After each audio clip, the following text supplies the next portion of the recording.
Speak Out. But let me just reverse a bit and say good morning to the listeners of Vibes. Welcome to the program. If I stay within my setting as a public officer, as the public relations officer, and I stay just within the office space and do not go out to the public, how will we understand what is happening on the ground? Still delivering. We've done a lot, not just in terms of the general infrastructure, but homes, support to farmers, support to fishermen, etc. And as time goes by, more support will be given to Caribou and Timaki. It's Speak Out Unfiltered.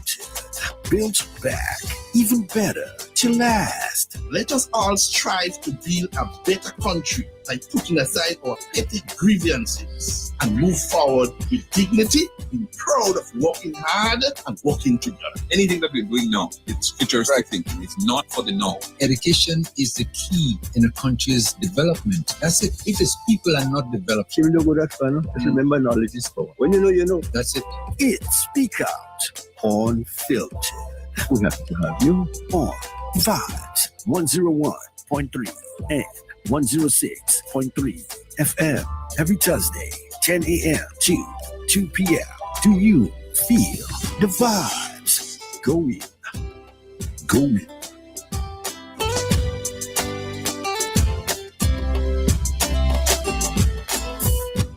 The views expressed on this program are those of the host and guests and not the views of this radio station.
And this is where I take the time out again and say good morning to you right here on Vibes FM. Welcome to the program Speak Out Unfiltered for today, Thursday, the 19th day of March. Good morning, good morning, good morning to our listeners in the Trinidad state of Peter Martinique, Carriacou, and Grenada. Good morning.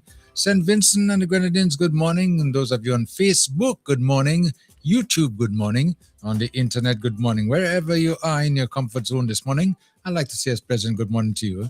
And to remind you, the program is interactive. You can always call us at 443-0101, 443-0101, and 439, that's 403 and 443-0101 and 403-0101. Now the numbers are scrolling on the bottom of the screen, those of you on Facebook and YouTube, and 459-1958, 459-1518. Let me go over to Koi. Koi, you're listening? What's going on? Good morning, good morning, good Yes, morning. I'm surely listening. Okay.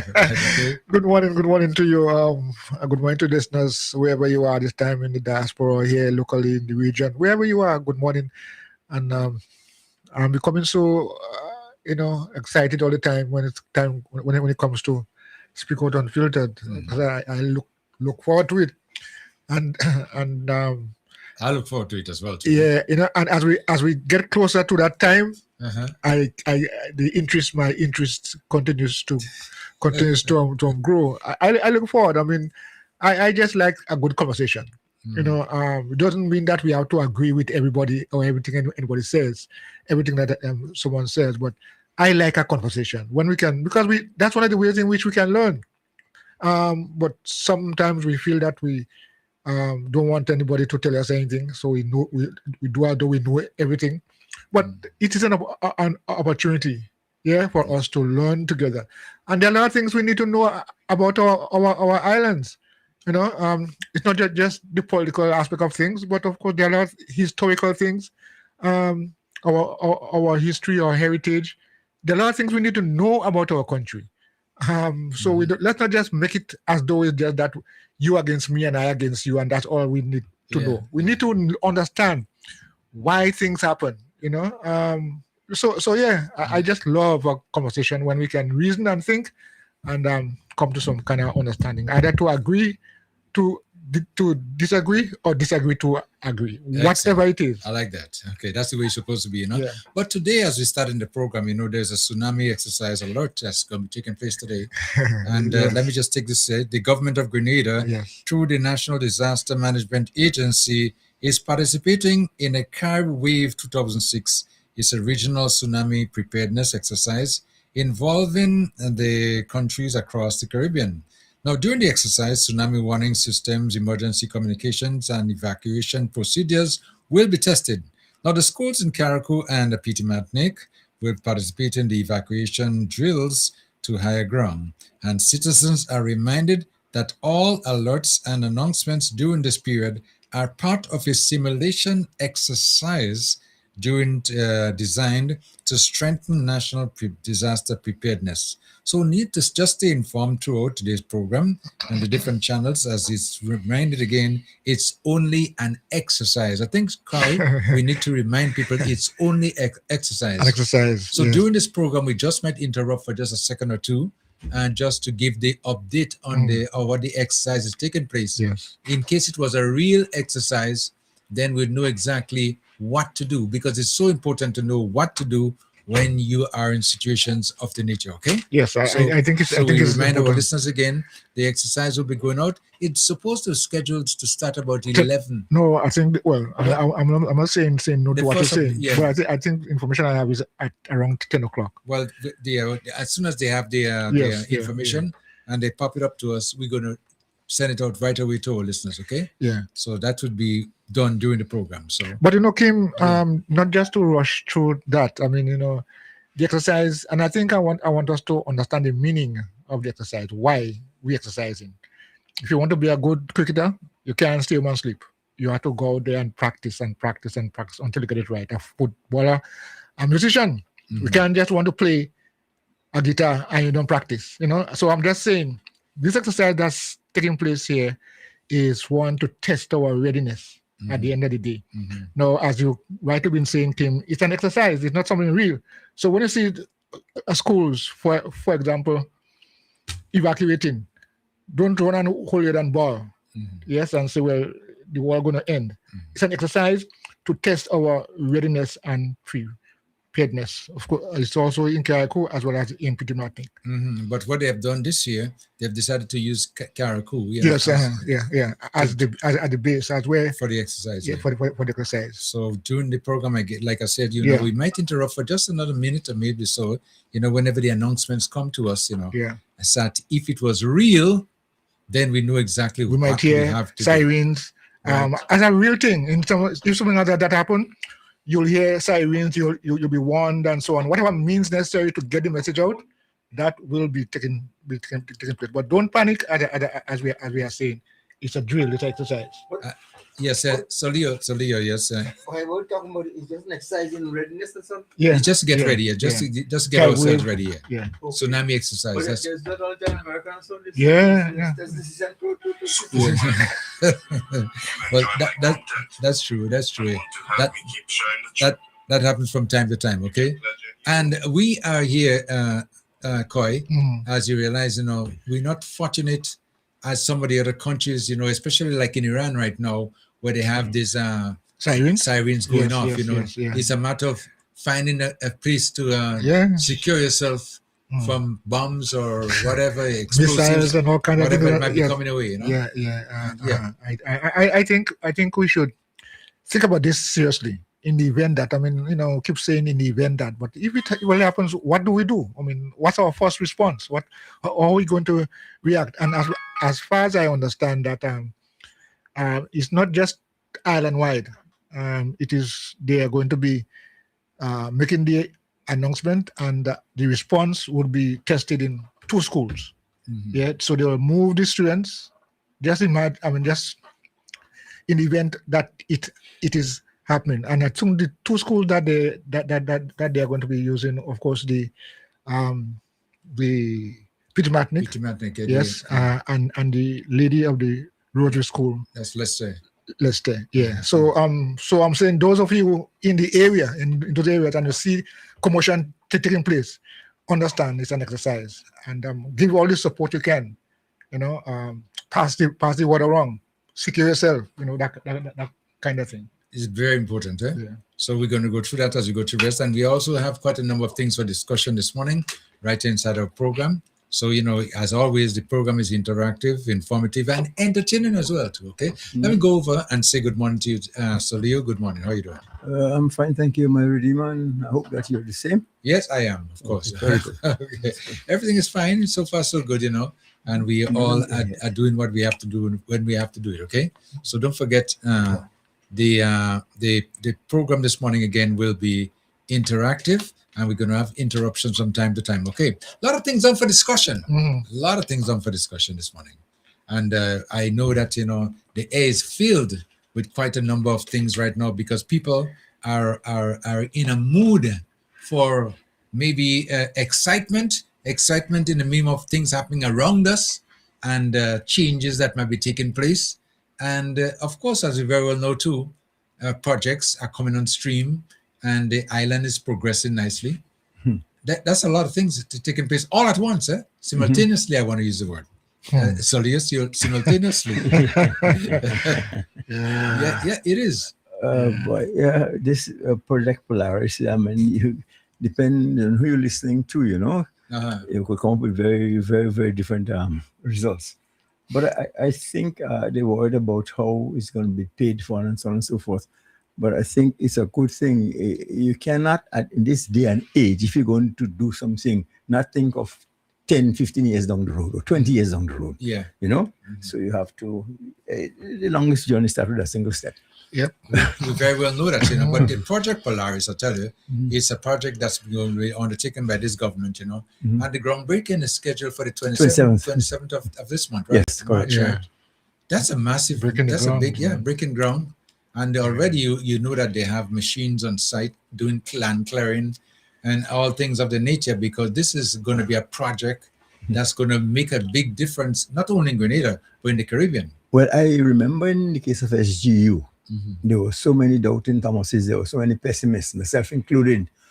When you talk about this medical school, I said that Gary just done lost his mind. He gone from UFO to something, UFO wasn't bad enough. He gone to talk about medical school, even more far-reaching, and beyond us. And look what it is today. Yes. So give it time. Yeah, well, of course, and I don't see healthcare as just a building. No. Healthcare is more than just a physical structure. It's the services that you can get through it and from it, And I think that with this project, because I've heard it being described as a health center, not just for Grenada, Carriacou, and Pitamatic, but for the OECS. So he has already discussed with the OECS that is going to be the go-to place, as it were. Yeah. So I'm seeing it. I'm seeing it. Fulfilling a great need. I've listened to people in the diaspora, and sometimes I hear them say, "Boy, the only thing that's stopping from coming back home because of the healthcare system here." Right. Yeah. We don't. Yeah. I mean, So how it feels now, knowing that you're going to be having healthcare at the top notch. That's compared to what you used to, what you've been out there, you know. And we used to sometimes do have to seek medical attention. Yeah. Would be in a better situation to get the medical attention we need right at home. Yeah. Rather than to have to go through all the 9 years of additional expenses and drama and everything like that. Yeah. But I can remember in years gone by, anytime that's beyond us, everybody thinking Barbados. Yes. Once they know where to find it, they'll find it. Yes. So once it's here in Grenada, and I think it's a good thing.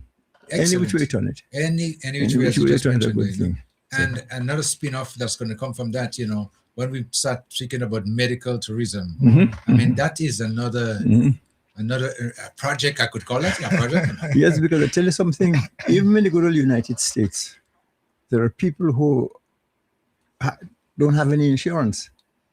Yeah. And they have to get some things done sometimes at the mercy of the doctor. So if you can come here and get that kind of a treatment, what, quarter the cost in America, they'll be happy to come and do it. Certainly. And you know, one of the things I appreciate greatly about health, I mean, I had an issue not too long ago, the fact is the recovery process, you know. And you know, he's creating that environment, not just a medical environment for recovery, but the ambience. Yeah. You feel good. You know what I mean? Yeah. So I'm just saying, this is more than just infrastructure. It's more than just a recovery that I say, go and sit down there and wait. You know, it's you taking in the recovery itself. You call it treatment plus healing. Yes, healing. Yes. healing. And so that again is important. I mean, we all know, we all may have been sick at some stage, and we know what it is to recover, feel the healing. Yeah, and it's also factor in that part, the healing process. So you can go and relax on the veranda in the hotel there and just take in the.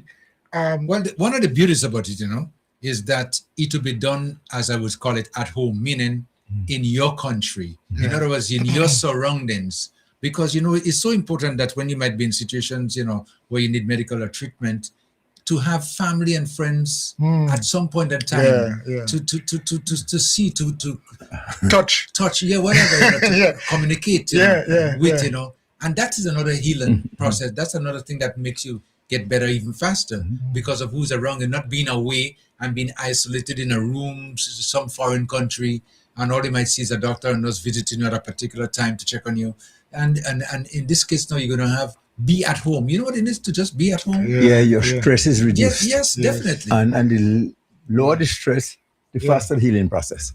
Yeah, definitely.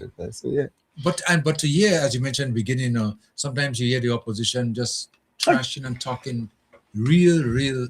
I don't want to. No, but I wonder. What I want to use, you know. Yeah, no. I can use it. Yeah, but I wonder if we really should forget the goodness that we're talking about and the experience that we have in healing and health and so on and so forth. Forget that and go and talk about what others are saying that is not correct.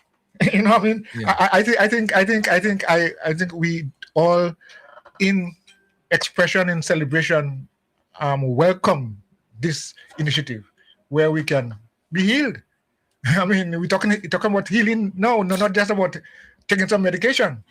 Talking about healing. Yeah. And if your healing is guaranteed, well, of course, nothing is guaranteed in life per se, but if your healing is much more attainable, I mean, you know what? Now, so I would humbly like to submit that let's bask ourselves in the fact that we have something so good, so positive, that we will not allow naysayers to deny us our health and our healing. I mean, yes, that's what it is, you know. It's not who you like and who you unlike. The reality, when you're sick, is not a matter of what you can get and what you can do, but it's a matter of recovering. And so the recovery process, I think, is also factored in.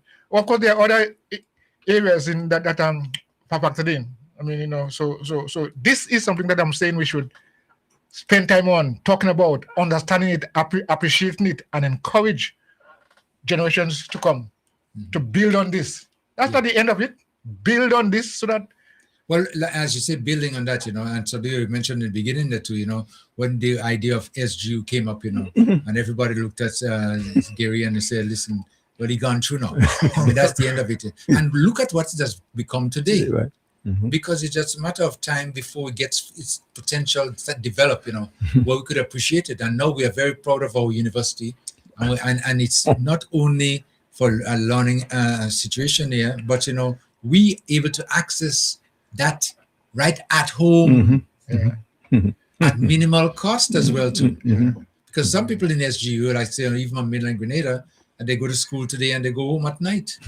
Just imagine that. But if you're in a foreign country, it's not a matter of going home, you know, it's a matter of going into some kind of apartment or hotel or whatever, like yes, something of the nature. You know, I always think about a lot of these folks in this opposition, and once thought that, well, they, in some instances, they have the beef, but indeed, that is selfishness to the ultimate, you know. And not just being selfish, but arrogantly so. In other words, have a right to be selfish. You don't disagree with me. I have a right to be selfish. Yeah. So screw you. I don't care what else happens, but once my needs are satisfied, because a lot of these people, them, especially in karaoke, how on earth, if you over 40 years or 50 years or 30 years, can't you see the difference? What does it take? You know, pair binoculars. You see what's happening for you in less than 4 years, in less than one term. Yeah. Huh? Of the administration, yes. Come on. Let me take a call. Take a break. Vibes FM, caller, come in. Caller? Hello. Let me see. I think. Hold on. Let me go back again. Caller, you on? All right, just seemed that we lost that caller. But as you were just saying there, Leo, you know, I mean, this is still something that we should appreciate very much and take advantage and run with it as quick as possible. Yeah, we have to build on this. And the name Hopeville Medical City, rather. I love that. Yes. Oh, I love that. Hopeville Medical City. Yeah. Imagine. Project Polaris. And this is something that's going to make a difference in our lives and make it feel comfortable. And sometimes just knowing that if it happens and you need some medical attention, it's at your doorstep. Make you even live longer. Let me tell you what's the double whammy in this whole situation. You're talking about a facility where health services are provided. And in the same environment, in the same neighborhood, there's living for senior people, for those who don't want to come and put up with the aggravation of contractors in Grenada and Carriacou. Right. And wants a place to stay. The condominiums are going to be around, you know. Oh, plenty of it, yeah. So if you look at the project there, you'll be very impressed. Let me take a call. Vibes FM. Good morning. Caller? Yes, good morning. Yes, good morning. Go ahead, yes. I'm calling from the diaspora. Yes, go ahead, yes. I want to ask you one simple question. Last night, I've been listening to a program with Clarice Modest on the program last night. And she was saying that the U.S. government, they gave NDC government extension from 2022 to 2025 for the fish ban. Is that true? Not to my knowledge, no. Not at all. I think that they're trying to make some excuses for not being able to deal with it when they had to deal with it from 2016. Well, stick a pin. Yeah. Even if that is so, the previous administration got an extension from 2016 to current. No, they got an extension from 2019 with COVID to 2022. No, but the first issue came up in 2016. Yes. But it was what? Let me tell you what. I know 2016. Yeah, but what had happened is that they had ignored it. Basically, you know, sometimes you get a letter in the mail or something of the nature, and you'll say, man, I put it on the side there. That just, you don't bother with it. I believe that's what happened. When they realized in 2019, when they came back, as a reminder, then they made the excuse of, well, this is COVID now, we're not being able to do it, so give us an extension. Correct. Over the 3 years. Over the 3 years, right. And then that came to 2022. No, the end of 2016 to 2019. Yeah, go ahead, yes. When I heard it, I say no. I say the commission, the prime minister coming, being prime minister actually in the middle of the year, in 2022. Right. Yes. So he only had at least about 6 months to what they were supposed to do. When I actually say last night how the U.S. government, they gave the NC government extension from 2022 to 2025. I said, no, that ain't true, that's a lie. No extension was given. The same way they ignored it, and then when the NDC government came in, they were not even aware of what was even going on as yet until the U.S. government decided, now listen, we gave you an extension up to 2022. You didn't do anything about it, so now we're going to take action on you. And that is when the government of Grenada realized that they had a problem there to deal with, and they started working on it right immediately. And within less than 4 to 5 months, it's where it has right now. The ban has been lifted. Right. Well, that is what I want to clarify because I don't know what's here. That has been mad. They're blowing, Where they get that from? No. Excuse. That's what they're trying to do. They're trying to make excuse for the not being able to do it. Yeah. Okay, that's what my contribution. All right. Yes, Thank you so much. yes. Let me take another call quickly. Vibes FM and next caller. What landline call? WhatsApp caller come in. Caller, you there? Hello. Yes. Hello. Yes, you're on now. Thank you. Yes. Hello. Yes. Go ahead. You're on. You're on now. Yeah. Okay. Yeah. I'll just call in regarding you talking about the Polaris. Mm-hmm. The best thing for me there is that they've talked about Carrefour need to have a helipad. Mm-hmm. Yes. And I thought that was a great thing, saving our people going down on the Osprey in undignified way. Right. So I think that's a great idea that at least they think of when they're doing this project, they thought about Carrefour and Martinique, and I think that was a great thing. Yes, that's in the weekend too, of course. Yeah. Okay, caller. Yeah. So that's my contribution. Okay. Thank you. Okay, thank you so much today. And Okay, bye-bye. Yeah, Bye-bye. to remind our listeners, 443-0101, 443-0101, 403-0101, and 458-1914. Hopeville City, Medical City, Project Polaris is catering for a complete package of medical whatever needs you have. It will be there. And they would be bringing in doctors from abroad, as usual, surgeons and specialists and all these people like that there. And it would also be a teaching facility. Don't forget that, teaching facility. So those are graduates from SGU, which we already have. You could do internship right here. Right here. You don't have to go further. You don't have to Especially with what's happening in the world today, traveling is not an enticing thing, I mean, once it, I'm saying within the context of the fact that you are home or something, so many benefits, so many things, we can see, and in ways in which we can benefit. I tell you, I'm excited about it. Vibes FM next. WhatsApp caller coming. Caller. Come in. Hello. Yes. Good morning, Kim. Yes. Good morning. Good morning to Mr. Leo and Mr. Coy. Good morning, sir. Good morning. Listen, going back briefly on the fish ban. If the lady said that the NDC had an extension from 22 to 25, and the NNP had a time from 216 to 25 or 22, say 22. Yeah. That is 6 years they had. Nevertheless, this government got this stuff done in 3 years. So what is she talking about? It still look bad for them.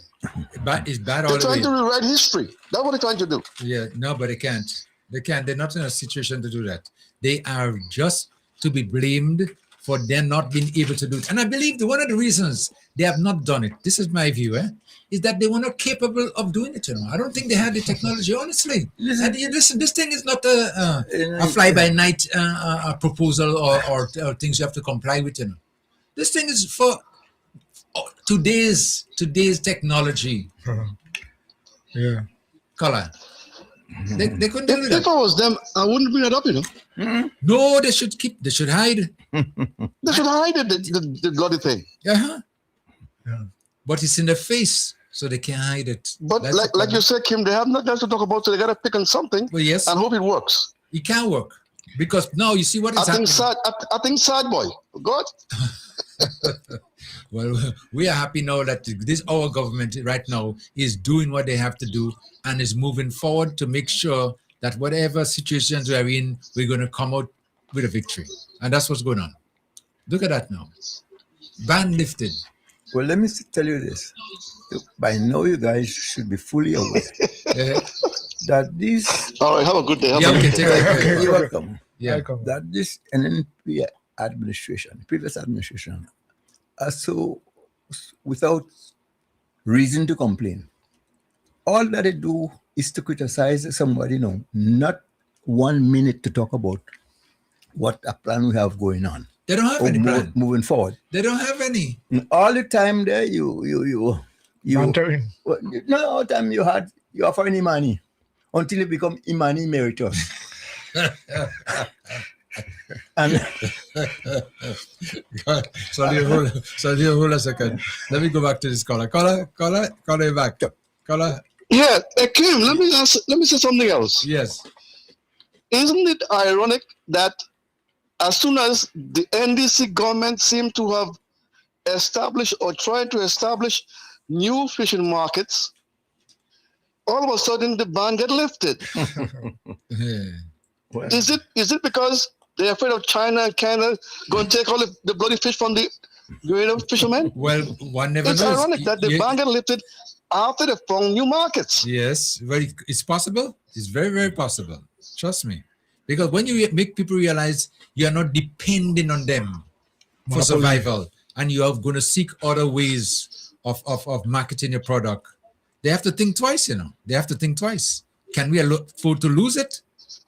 Or maybe we just go ahead and enjoy it the way we used to enjoy it before. I believe what just you said. An idea. Yeah, no. It's possible. You never know. Possible. Okay. But as this caller is just saying that too, with the fishing ban there, the NNP were not in a position to be able to document and pass the necessary laws in Parliament and put the proposal together. They ignored it for 6 plus 7 plus maybe 8 years. 16, 16, 17, 18, 19, 20, 21, 22. And they're still 22. And did you hear what Emily was trying to say when she was asked a question by Colin Dow? And she was saying, well, in 2022, the election came. Who called the election?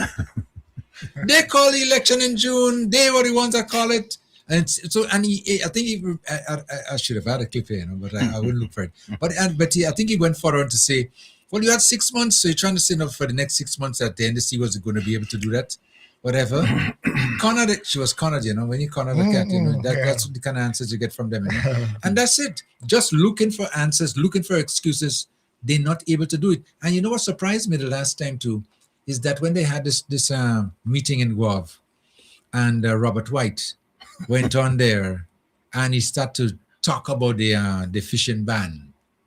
And Dabrio was there. And Dabrio was the Minister of Fisheries at the time. And so listening, and I would imagine that Dabrio was saying in his mind, but stop talking about this thing and move to something else because it's embarrassing.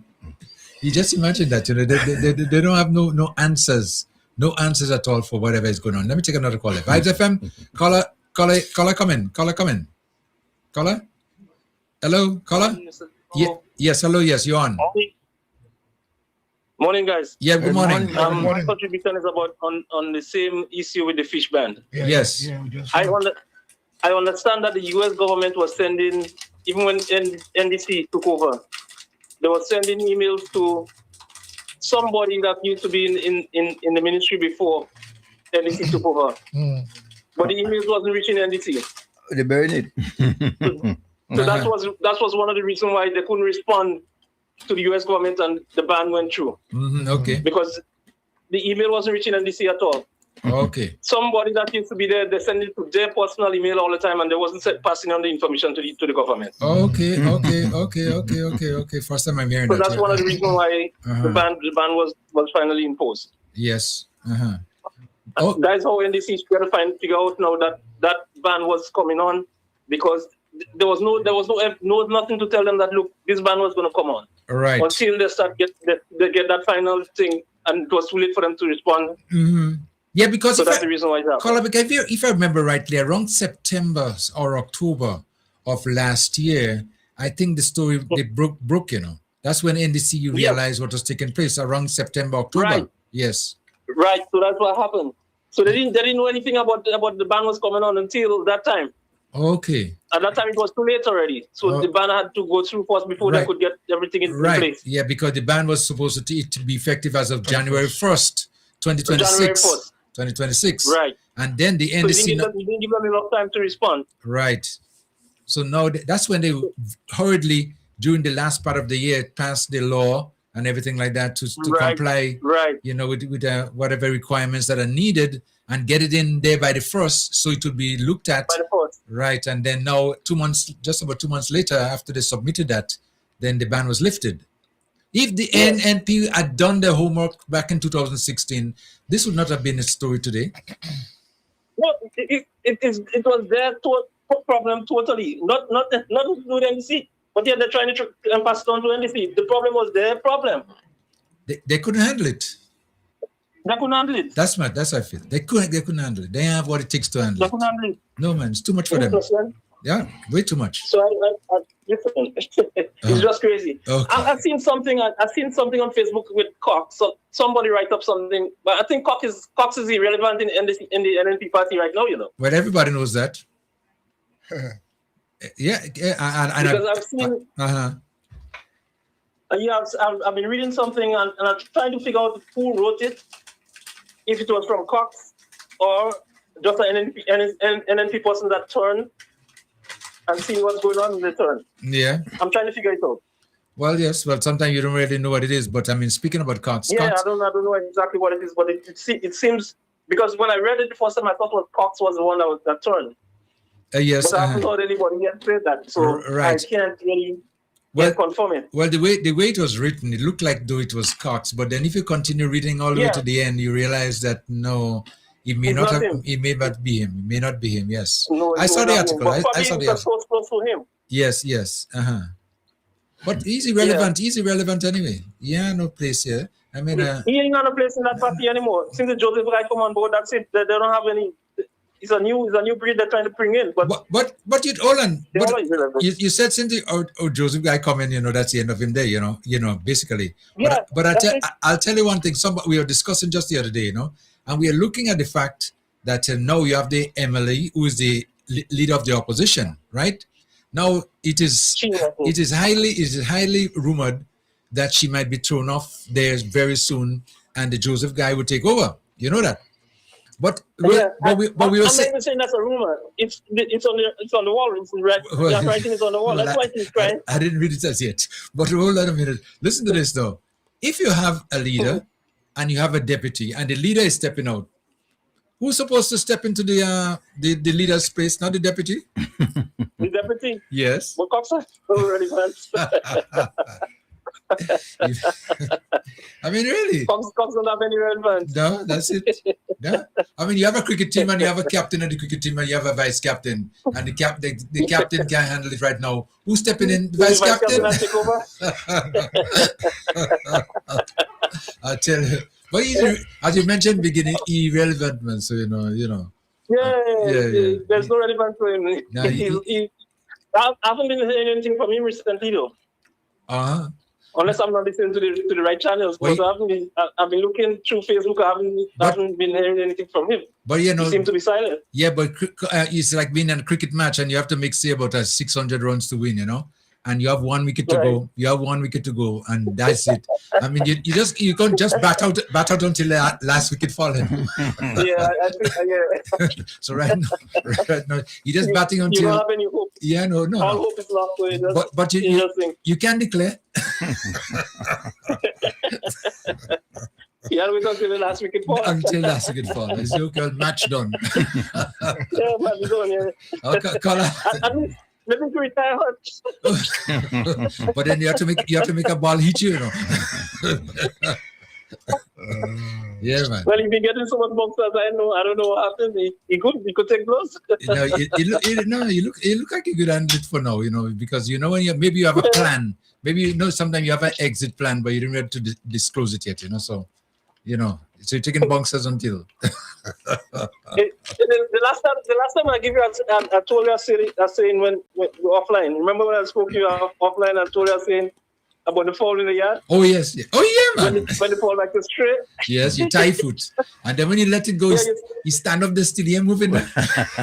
Now you spit in him out. You spit in him out. You put the wings on the head under the wings, and you spin it around about 10 times, and then you rest it down. God, I remember that, man. Yeah, man. Spitting him out. And watch, when we spit in him out, we make a cross like on the ground, you know, and put a beak.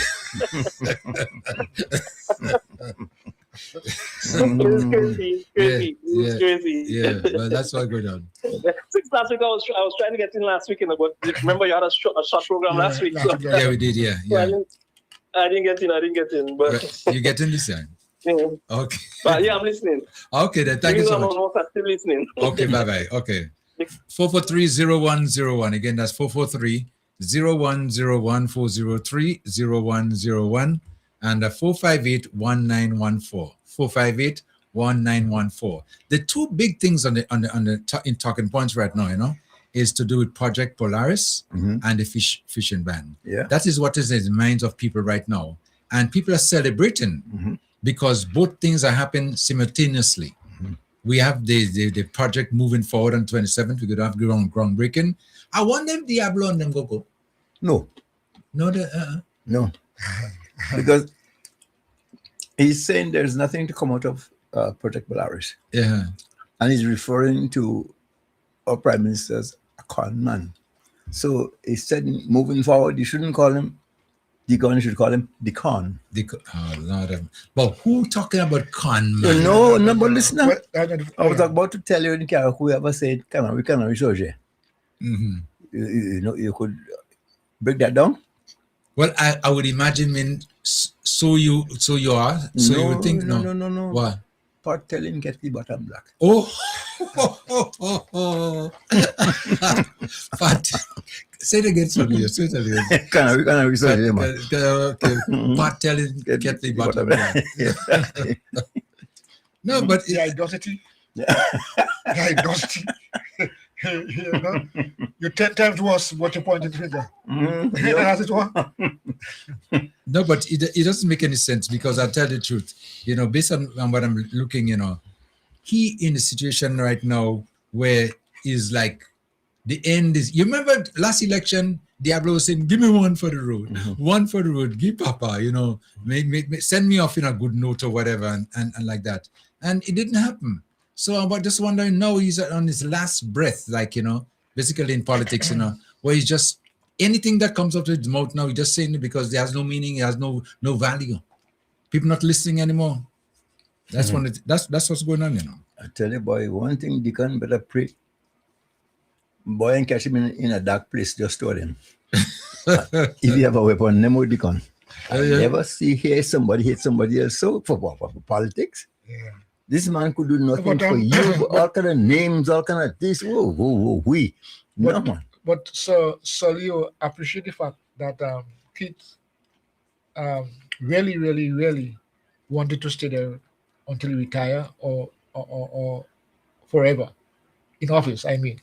But this youngster, he called him a little boy. He said, where you come from? Well, you must accept it, yes, you should accept it, but why you accept it? And he come and he beat him, And you see, the thing that I always like to say also that they came from 15-0. So they had to wipe out the 15 and get more. And they did that. So in other words, no, that's not just 9, No. That's like 18. Yeah. Because if you look at 0, starting to come to 9, then you have to wipe 15 and 9, right? Yeah. 15 and 9, yes, 24. Right. So I'm saying, I mean, he said it, so you wanted to be in office when at Grenada's 50th anniversary. I mean, he said so openly that he really like to be there. It was his intention, desire to be there, and you allow this. You see, well, if he grew up in the University of Karakou, he'd have understood this year that what Javan said, if when rain is falling, bucket a drop, you can't fool. Well, don't expect it to fall on the junior. That's true. And right now, at your age and with your track record, you're so unproductive. Who are we trying to convince now? What you didn't do in 25 years, you want to do in 25 days? 25 minutes. Come on, come to your senses. Yeah, but yeah, so it is highly understood that listen, yeah, it must be vexed. From 15-0, so they have to wipe out and start 15, again. They have to wipe out 15 and start again. So 15 plus 9. That's what I was just saying. Yeah. 24. And one of the things now that's going on with him, before I even go further, let me just take a call because I don't want the calls to just back up on us. Vibes FM, caller, come in. Caller, you on? Yes, you on. This listen, you're jealous, jealous. Jealous from Deacon because Deacon is a man now, always there for the people, and he do like that. He spent 23 years in office and he never there for the people. Or he there to stay in power. Right. You understand? To stay in power. So he doing that now. He be getting on calling Deacon all this name and he see no respect. He don't know respect for nobody. He never did. You understand? He don't respect for nobody. You understand? Yeah. Talking about the hospital is a bullshit or bullshit thing. What are you talking about the hospital? It's a thing for really. You understand? So when people like that, if it was them, they will like who had the kind of money, so they don't like that. So they're jealous. You understand? That's going on. And that's my contribution. All right, okay, got it. Speaking about Conman just one, somebody just sent me the clip. Let me see if I could play it. Holy cow, what happened here? All right, I'm going to have to just go back on that day because I think we lost the audio on that. But there's something about Diablo when he's speaking about the Prime Minister. You ever watch him closely? He has this kind of venom. Yes, What this guy? I mean, it is. You watch a man. Listen, sometimes I get scared, when I remember the blackouts, when he said he was black, it get me scared that anything could happen again, No, it is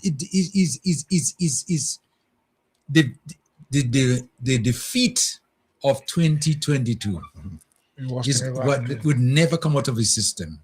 Never ever come out of his system. And that's one of his problems. Well, you have to come to reality and say, well, reality? Yeah. No, he doesn't believe in that kind of reality, because he said one of the things he would like to leave as a legacy is the fact that he was able to get rid of Deacon and the NDC administration. No. Slim chance. Well, I mean, no. That's how they do long. That's how they do long time. I understand that. Not everything you say is true, but the point is that that's how he feels.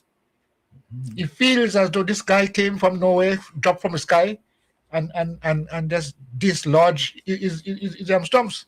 Well, let him Sparrow say a dwarf want to feel he's 10 foot tall. There you go ahead.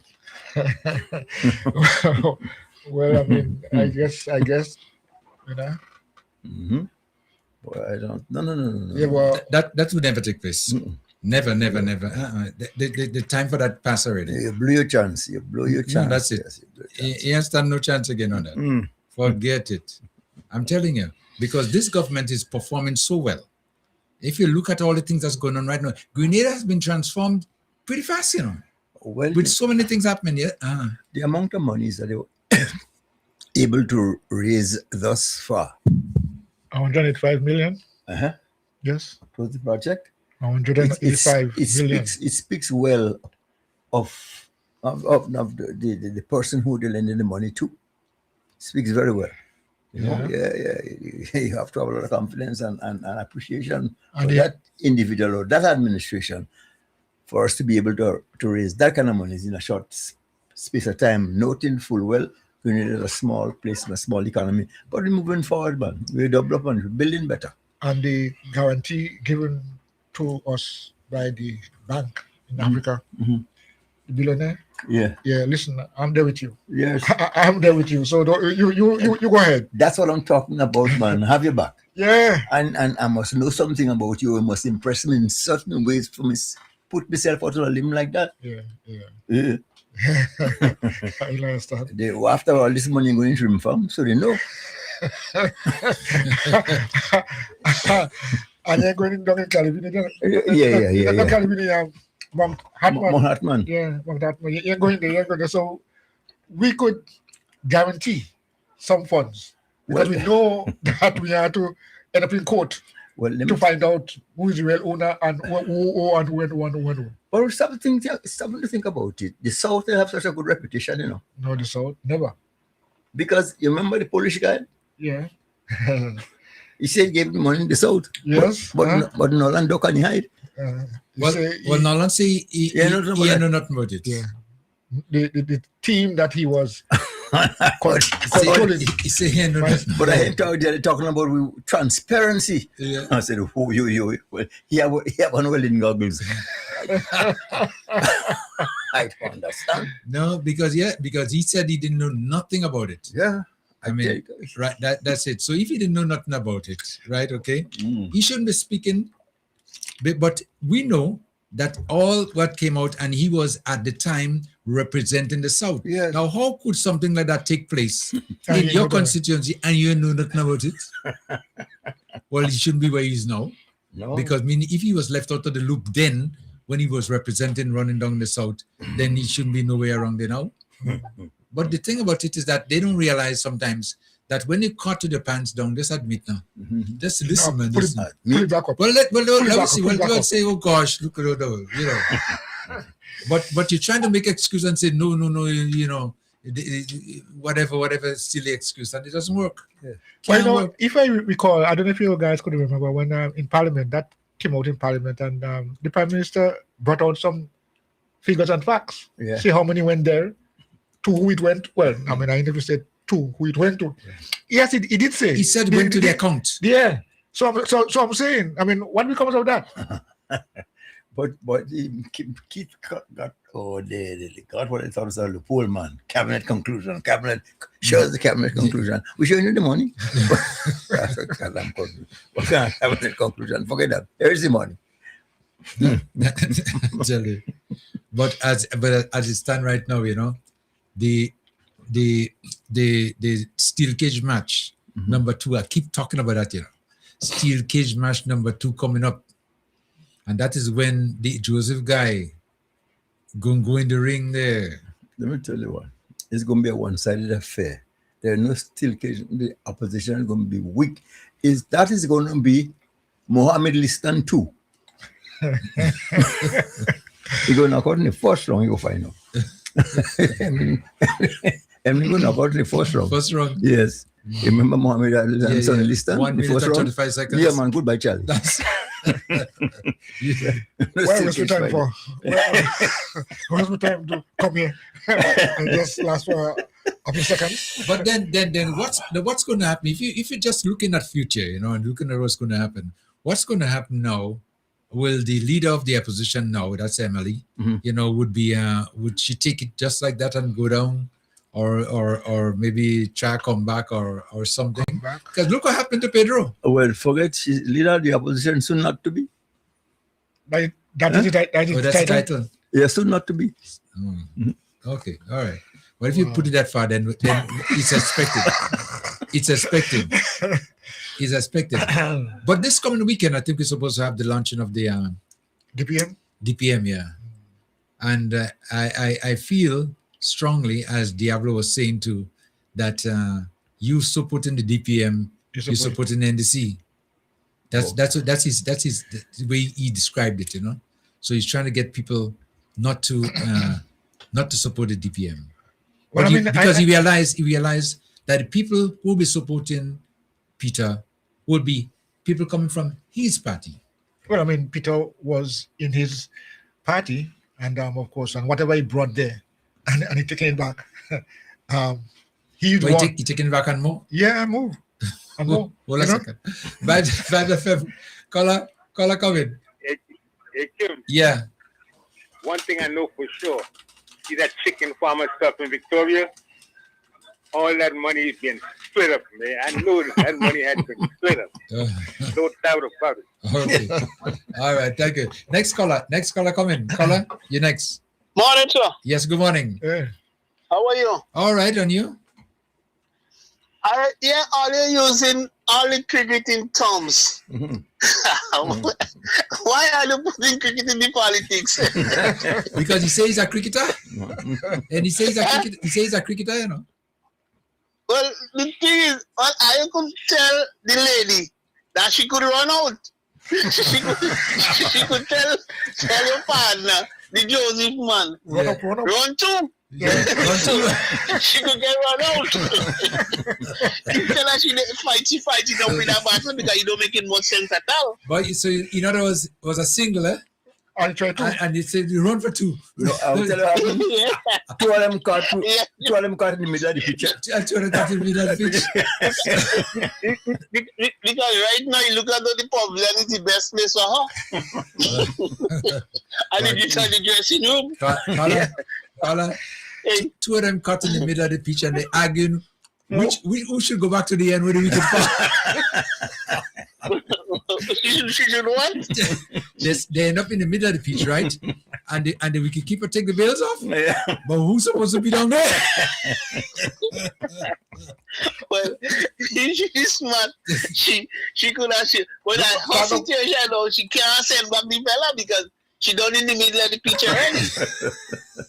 Yeah, she can't send him back. But these people and them, they're in trouble. They're in trouble. Look, that fish thing. Man, this is an amazing thing. I think that the US might realize now that, okay, well, back, we could lose a market because the amount of people that want the fish. Look, Trinidad want 20,000 pounds of fish. Twice a month. And Guyana was asking for 100 too. Canada asking. Huh? Everybody.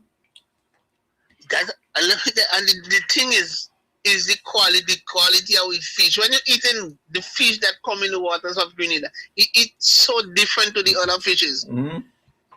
When you go up the island, let me tell you, if you take a stone and you say it's a fish, you could eat it in Grenada, you know, but up the island, you can't do that, you know. It's true. No white fish. That copper will mash you up. No white fish. Is it a total and this places like that? Yeah. No white fish, boy. Mm-hmm. You're making joke. I tell you, I fella say they eating barracuda down here. You're making in Tartola. Before they say bar, they say nothing. No, they say bar one side. They're not going for the kuta, no? Barracuda in Tartola. You're making, you don't eat that period. Forget that. Oh, that's you're mad. Let me tell you, we have a super quality fish in Grenada. So that is why you find people rushing for it. We don't really need America. The stupid they're doing. Yeah? Let them say what they did. We could sell the fish to Trinidad. But we don't must get Kamla because Kamla does. I don't think Kamla need to eat fish. Yes. Yeah. But we fish good. Mm-hmm. And I'm so happy for the people in Petit Martinique. It's amazing because them depend on that fishing thing. Yeah. Mm-hmm. Yes, more than anyone else. All right, take care of yourself. Okay, thank you so much. Right. You too. Okay, 443-0101. Again, that's 443-0101 and 403-0101, 458-1914. If you want to call, you want to interact with us, feel free to do so. The lines are open. Okay. Mm-hmm. But the fishing, this fishing thing is going to be a big issue right now because everybody going back to work. Eh? As a matter of fact, based on the press conference that we heard yesterday, the first shipment of fish went out yesterday. Oh yeah. Yes, Nice. during the first press conference. Yeah. I remember the minister mentioning that. Andrew. Yes, you're saying that. So just imagine that already. Well, that's good to know because I thought there were some things that they had to say, well, not only comply with, but to prove that is so and that is happening. No? Fish gone already. Fish gone already. And Goodness. even that they are going to even some of the things that they anticipate that might be asked for required, they're already in motion. That's what I was thinking. They're already in motion trying to deal with that. Vibes FM, caller coming. Good morning. Yes, good morning. Caller, you on. I'm so glad you have taken my call. Last week we started so well, man, but the program was cut short. Yeah. Yes, and I didn't get a chance to say anything. But this morning I want to be a bit lengthy. I hope you don't mind. Well, once it's not too long. Okay. Not too long. Not too long. Okay. First of all, what I want to say is that I listened to Cam Jones this morning, and I could have listened to Cam Jones the whole morning. And I want those dotish NNP to call Cam Jones and tell him that he's lying. Call him on the Plead Your Cause program and tell him that he's lying. I tell you, Cam Jones really got down on those people, man. And I like it. Is it true that Diablo, whatever you want to call him, said that thieving and corruption is in the NDC? Yes, he did. Yes. He did? Yes. Do you all, you all may not be too young to remember. You remember some incident in the shipping company some years ago? Oh. Where This young fella stole some money. Yeah? Don't remember that incident? I said, don't call him because I'm not whistling. I'm calling no name. Because the man like to take people to court. Yeah. And I don't like going to court now. I went to court as a young man when I was a youth officer overseas. Yeah. And I had to go to court with those young people as character witness. So I don't want to go to court anymore. So I ain't calling no name. All I'm saying, he take a thief to know a thief. Well, we know that. That one we know. Right? And not only the shipping company, when they were going to, what about the call center? And he and Baptiste clash. When Baptiste said, job for your family, job for your family. Yeah. And now he and Baptiste on the same platform. Again. But Baptiste have no shame. You know, some of my NNP friends say to me, you know, Keith Mitchell and Baptiste going to cause a lot of them not to vote NNP come the next election. Because they are an embarrassment, right? Keith Mitchell not only behave badly, but look at 23 and a half years in government and what they have to show. What have they got to show for 23 and a half years? You know, I feel sorry for Emmeline Pear because Emmeline Pear, all she is after is to be the first woman prime minister of Grenada. That's all she, but Keith Mitchell ain't going to give her a chance because instead of he promoting her, are you all still there? Yes, go ahead. Instead of he promoting her, he putting her down. The woman crying all the time. And we know what she's crying about. And when he never went forward to empathize with her, to put his hand on her shoulder or nothing. But as soon as Clive's mother started crying, he went and he consoled her. So you see, who is his preference? Yeah. So Keith Mitchell is a very, very, well, I'll let Kem Jones call him what he wants to call him. I'm not going to call him any name. Yes. So this is the thing with Keith Mitchell. He and Baptiste, they have no damn shame. For the man, he just married for him to go and take his young wife on holiday and all sort of things. He on television knocking Dick and Mitchell all the time. But Dick and Mitchell never go with blue-eyed boys to steal our money. Okay? Yeah.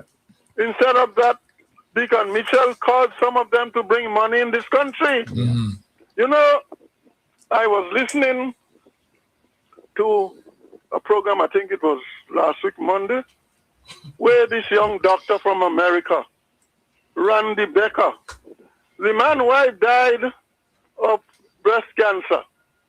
And the man went out his way to bring a new, what you call it, a mammogram machine to the health center, to our healthcare service. Brand new machine. When I look at that machine in the room, the machine took over the whole room. Right? So all women in this country should vote for the NDC government. Because what was happening, was anything like that happening when Keith Mitchell and them were in office? A brand new machine to help women to discover the breast cancer and to fight breast cancer and so on. So all women should vote for this man, for Deacon Mitchell in this country. Gentlemen, I want to go on to the situation in Cuba. And Chester Humphrey was on the GBN program Tuesday morning. I don't know if you all heard him. I didn't. No, go ahead. Chester Humphrey. I didn't hear him, no. Well, he performed very well. And what he's trying to do is to organize some fundraising for Cuba. And we all should participate in that because we could never forget what Cuba have done for not only Grenada, but the majority of countries in the Caribbean where scholarship and educating our people is concerned. Cuba did a major job. And not only that, when those body bags was coming from South Africa with the racism, Cuba was instrumental in that. Of course. And yeah, and Cuba helped a lot of people in the Caribbean. So what has the NNP done in that regard? So Cuba must be supported, and I will go all out. I want to hurry Chester Humphrey to organize this fundraising incident for we to contribute to the situation in Cuba. We cannot let Cuba go down, right? Caller? We cannot. Yeah? Caller, most importantly, when... Hello? Hey, yeah, I said most importantly, when somebody so-called the democratic countries were hiding and buying Krugerrand, Cuba was in Angola. Exactly, I forgot Angola. Signed up to get rid of apartheid. So exactly. That's right. So Trump and them ain't going to like Cuba. Right? And that's why he said Cuba next. Yeah. This man, I don't want to say much about him because we all know that Trump is a very sick man. Extremely sick. And you know, I believe in my God. And I know God going to deal with Trump sooner or later. He held the Bible upside down the last time, so he shows he don't believe in God. Yes? He shows he don't believe in God because he can't hold the Bible. And as a matter of fact, he said he don't want to go to heaven. I think he said so. Well, he knows he's cut out for hell. We can't have people like Trump in heaven. Right? Trump cannot go to heaven because he's too bad. But I want the people of America to realize that Trump is we must read our Bible. Read Deuteronomy chapter 28 and read Revelation 16, 17, 18, and 19. Read Daniel also, because what is happening today in America, Daniel foresaw it long time, and America must be destroyed, whether we like it or not. America is going to be destroyed. You can't be killing so many people over the years. Is what sin America has committed. And they put with these Zionists in Israel there, make things worse. Killing young people and children, mothers in hospital to deliver the babies, they're dying as a result of bombing the hospital. So many children died of starvation. They're using food when the truck should be going into Gaza to feed the children. Netanyahu is preventing the trucks from going. This man, I understand now he's hiding or he's probably dead somewhere. God is not asleep, and God going to destroy America. You take it from me, right? God says that if people should pray and move away from the sins and call on Him. Chronicles chapter 7 and 14. He will heal the land. So we must remember what the Bible says. And the Bible right now is saying, is fulfilling. Redemption drawing near. Trump must go down. He can't be there destroying so many lives. He want to attack Greenland, Canada, and you know, McCartney is a giant. Look how McCartney dealing with Trump. All the allies in the world letting go Trump. So Trump is very much on his own. He don't know where to turn now. And the same Iran, they didn't want to have nuclear weapons.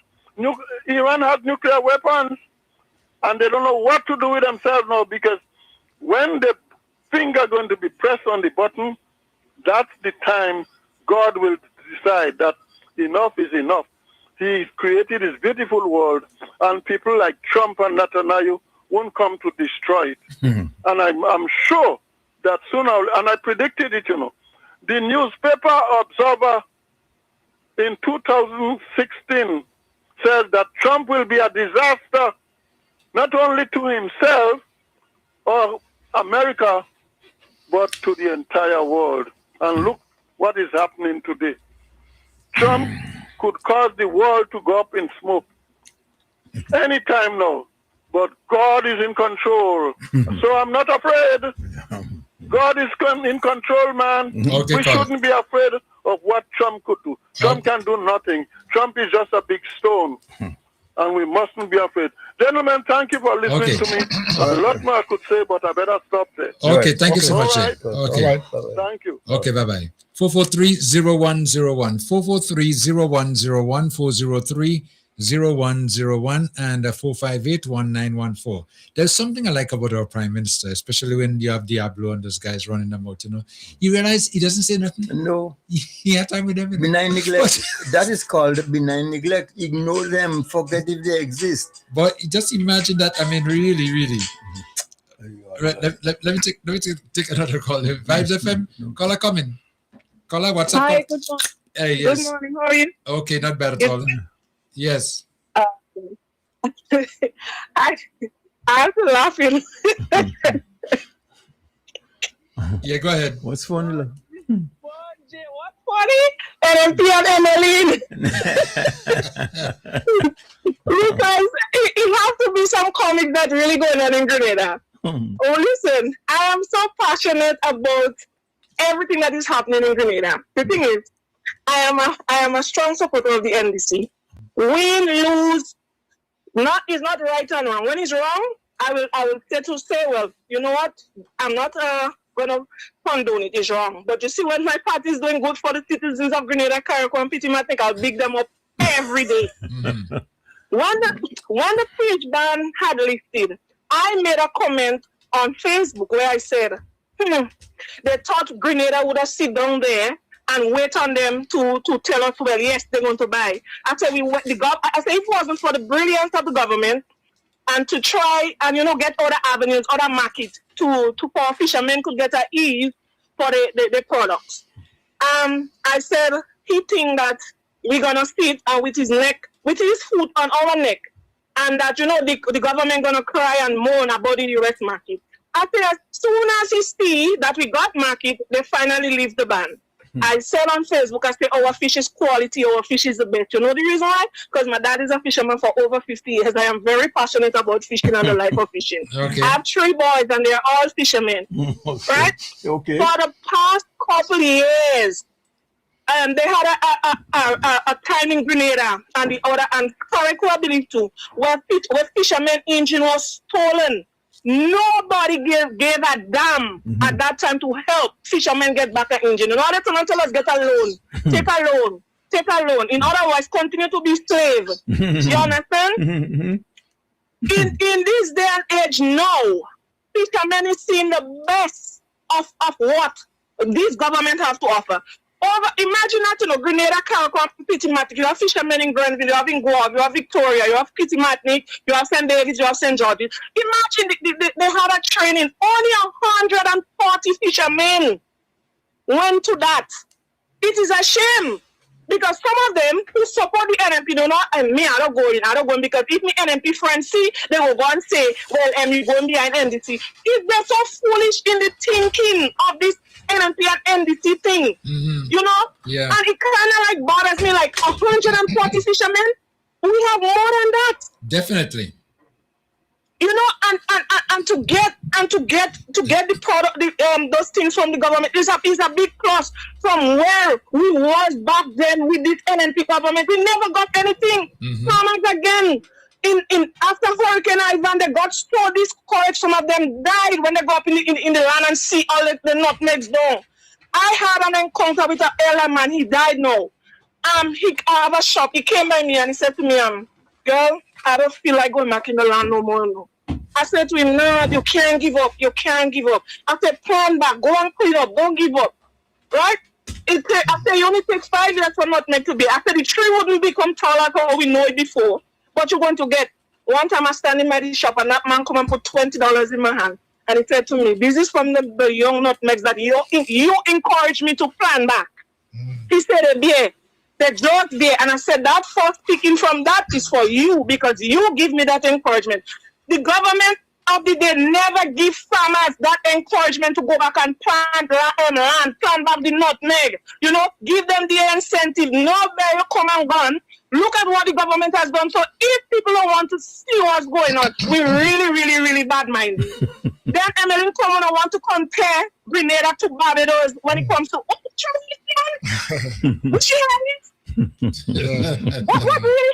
really happening to them? And then he's like, Mitchell kind of forget that. I don't know if he trying to remember or conveniently forget that he had Grenada on the blacklist. Remember, in 2008 was the inflation and the world was in the crisis. With same time Obama came in, Nazimbor came in, we kept 3 years. We lost the election. We sit on this side, but we knew what was going on. Those who have sense, we knew. Yeah. So now is a different dispensation, a different level of children. Well, let's put it like as children that is here now, we know what's going on.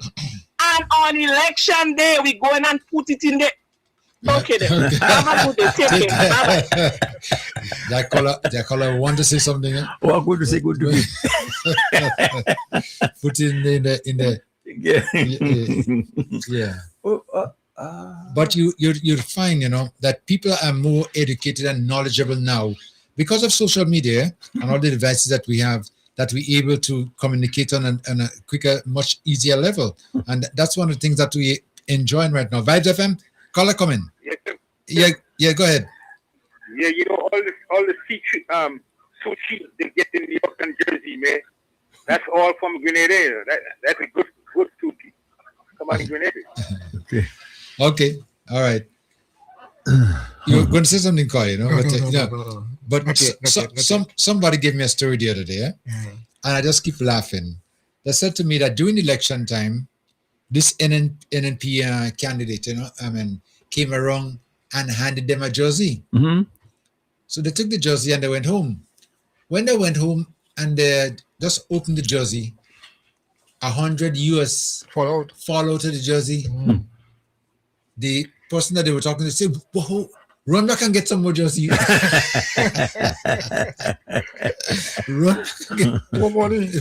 Run back and get jersey. No, I'm saying because of course. The jersey comes. But them vote expensive. Well, I know a friend of mine, you know, what, who was given 300 US the morning of election. I never forget it. I doubt him, and I say, "Listen, man, joke you're making, you lie." That was me. I say, you lie. He said, I won't lie to you. Me and his partner, we grew up as brothers, whatever. He said, I say, you lie. He dip his hand in his pocket and he showed me. I said, Lord have mercy. Yeah. You tell the truth. Well, easy come, easy go, you know, because those fellas have the investors who contribute to the election. And as you see, they work for it. They know the value of it, just giving it away, buying loyalty with it. Yeah. Vibes FM, let me take a call. Vibes FM, caller you on. Caller, come in. Good morning. Okay. Right. Caller, you kind of breaking up a little bit. You're breaking up a little bit. You kind of change location. Just make a little move, maybe. Yeah. And there's a disgrace to the politics right now. And they want to classify Grenada with Barbados. Barbados is 440 kilometers, right? But you don't make it like that. We know Barbados is bigger than Grenada. They have 281,675 people. We only have 109,000. Barbados, they have factories more than us. We import drinks and things from Barbados, dining dairy and such, right? The economy in Barbados as of 2025 was 7.5. Grenada is 3.9. Okay, to 4.4. Now, every day is trying to tell the Grenadian voters that they will do better. So, you know, she will raise the economy above Barbados. She don't put the other way and down the economy of Barbados. You see how stupid this woman is? I believe every time here and say something, he's laughing at all within himself. This woman does not have any sense. The fisherman, another fisherman from Kariku, I forget his name, I can really write it down now. Another man, how should I put it? Was actually discouraging the fishermen of the Thailand state in holding on to what the government was saying. That's why a few days later, the ban has been lifted because the government says that they found other markets like China, Japan, Guyana, Trinidad, and Tobago. And the man was actually throwing that down in the gutter. And I really was trying to figure out why was he doing these things. The government already done their work. He had it from 2016. So they get 2 years extension and they did nothing. He can't come and in a few years later, he to do it now. So he could do it, he could do himself to be a man. Okay? So he's 60. Here comes the reason of the ban now. You know, not one of those things is come out and praise the government's work when work done. They do two sets of work concerning the fishing industry. Get other markets, and they sit the one for the US. They get everything right, and they were accepted again. Not none of them. Even the guy from Peter Party, the man commending the people in the Ministry of Fisheries, you know. Instead of commending you don't commend the minister, let the government know. You see, these guys are not masterminding, and they believe that brilliant and listening them. But they have a leader.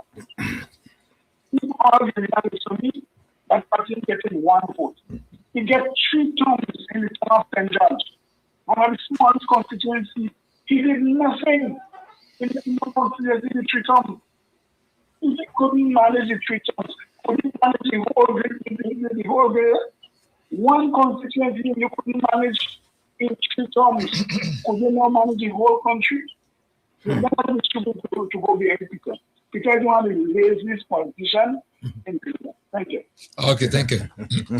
443-0101, 443-0101, and 403-0101, 458-1914.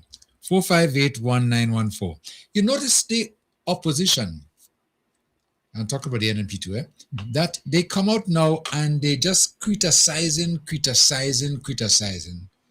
And they're not telling the people, the Grenadans, we the voters, what you're going to do for Grenada. What are you going to do for Grenada? What are you going to do? Tell us what you're going to do. Tell me, you know. I think those things are expected to be out in the manifesto because... You can't wait for him and, I'm saying, yes, I know you can't wait for it, but I'm just saying they are going to be putting what they're doing, the plan they have.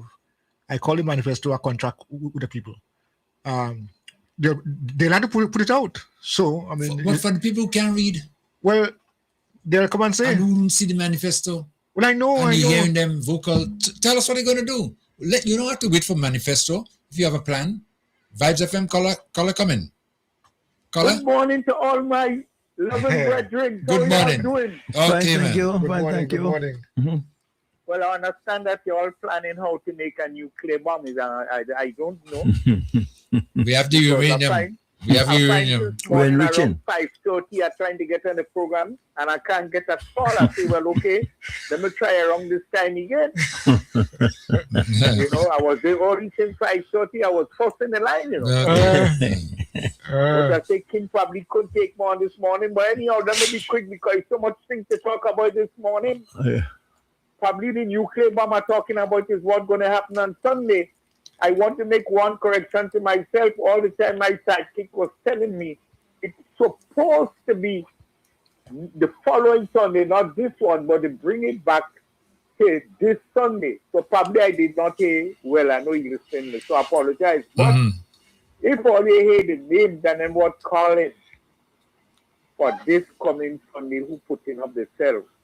The thing serious, Kim. So we on call? Yeah. The Yes. serious. I don't call them names because I'm not right doing that.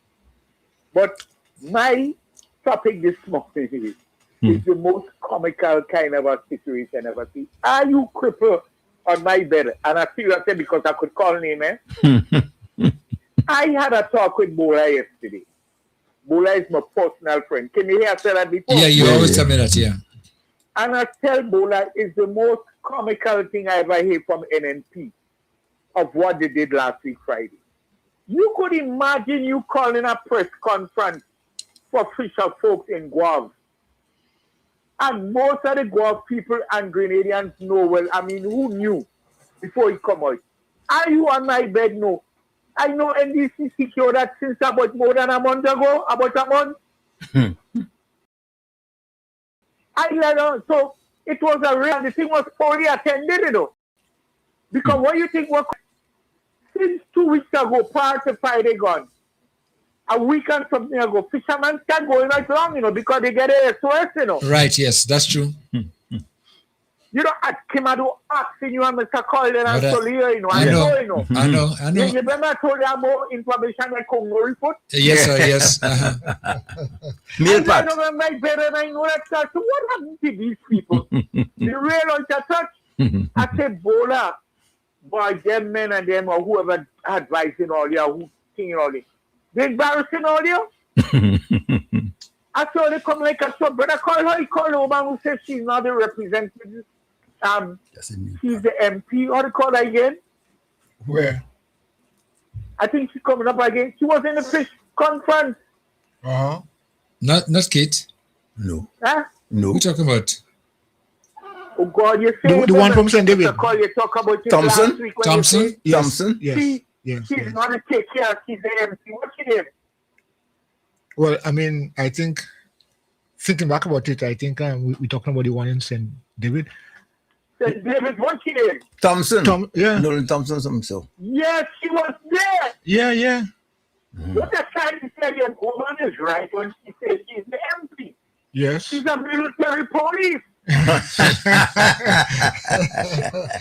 Because all what she's doing is only patrolling. Every time she go deep in gun and sleep, she patrolling the whole of St. David's in the night. You know, it's like somebody looking for leftovers. She has one or two on the street, she will say, I hope you're supporting me, you know.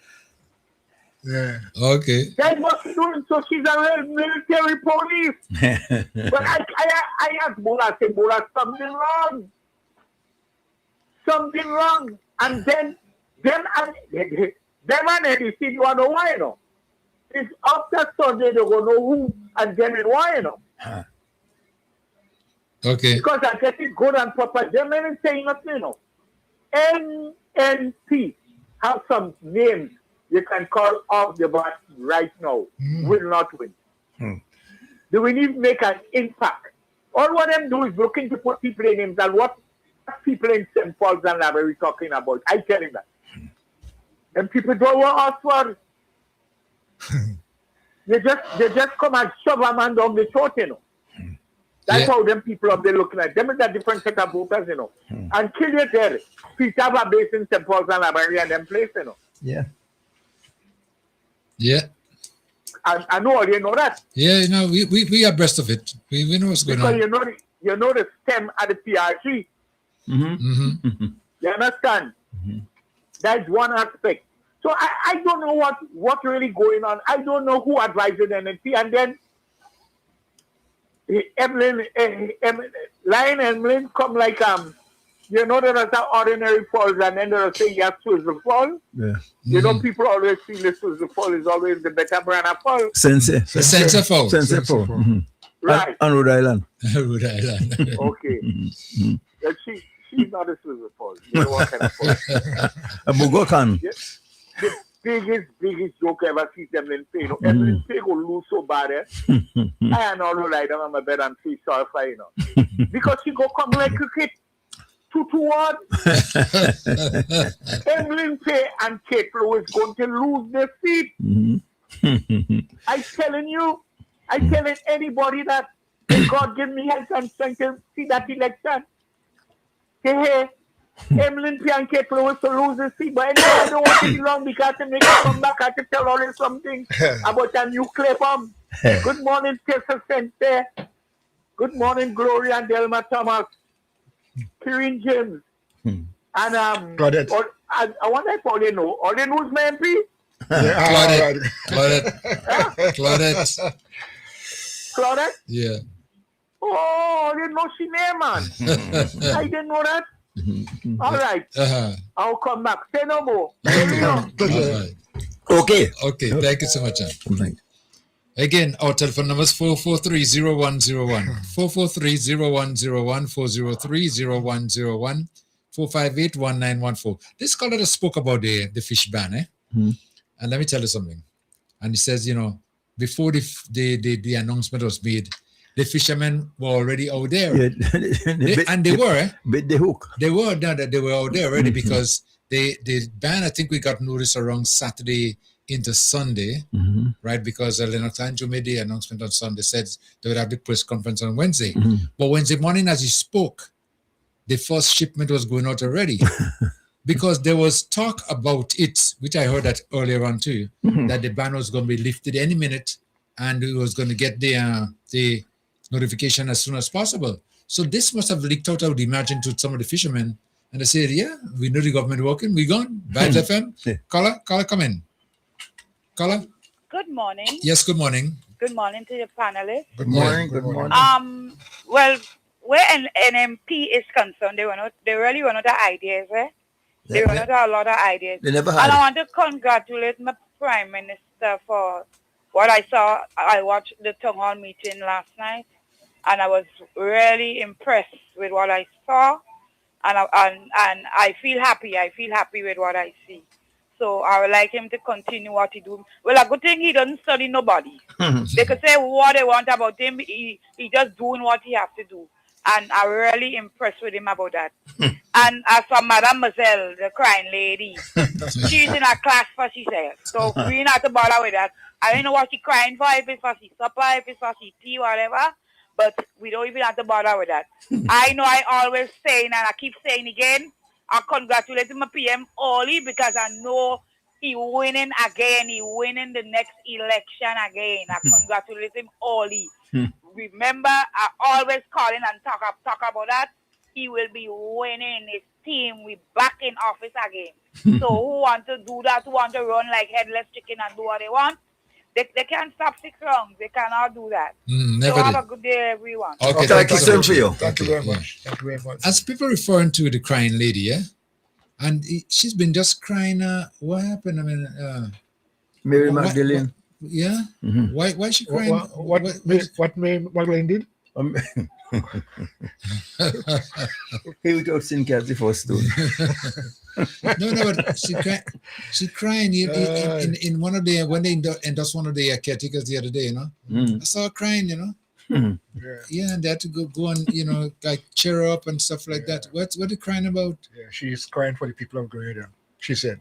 That's what she's crying for, the people of Grenada. Yeah. No, but the people of Grenada are in too much trouble. Well, I'm just no. I'm just saying that the commission. That's what she's saying. No, but Emlyn shouldn't be crying. Emlyn's supposed to have faith. Yes, she's. Well, she has faith too, you know. Yeah? She has faith too. Yeah, but she has faith, and the faith she has is to share a tear for the people that she loves so much. But she was in there all these years. I think she made about 2 or 3 terms, you know, consecutive, right? In her constituency. 2 terms. 2 terms, right? Okay, and what did she do for her people? Figure it up. What did she do? Well, I know. To impact the lives of her people, make a difference in the lives of her people. So she crying now. Vibes FM caller coming. Yeah, it can. Yeah. And she got a big mouth too, man. For real. Got a big mouth. Let her cry. Okay, all right. Yeah, but I don't understand this crying thing. I really don't get it. Empathy. For what? You didn't do what you were supposed to do when you were there. You never helped the people to lift the standards up. She didn't do it. Yeah. So what's she crying about? She regrets that she didn't do it? I mean, that's what it tears for. Like, I failed to do my job. So I'm in tears now because I should have done it. It's sad. I don't understand. It's sad to see this thing get out of your grasp. Yeah. Leave Emlyn alone. People like Emlyn, my professor will refer to her as a grieving undertaker. Vibes FM. Caller, come in. Morning, Mr. Joseph. Morning.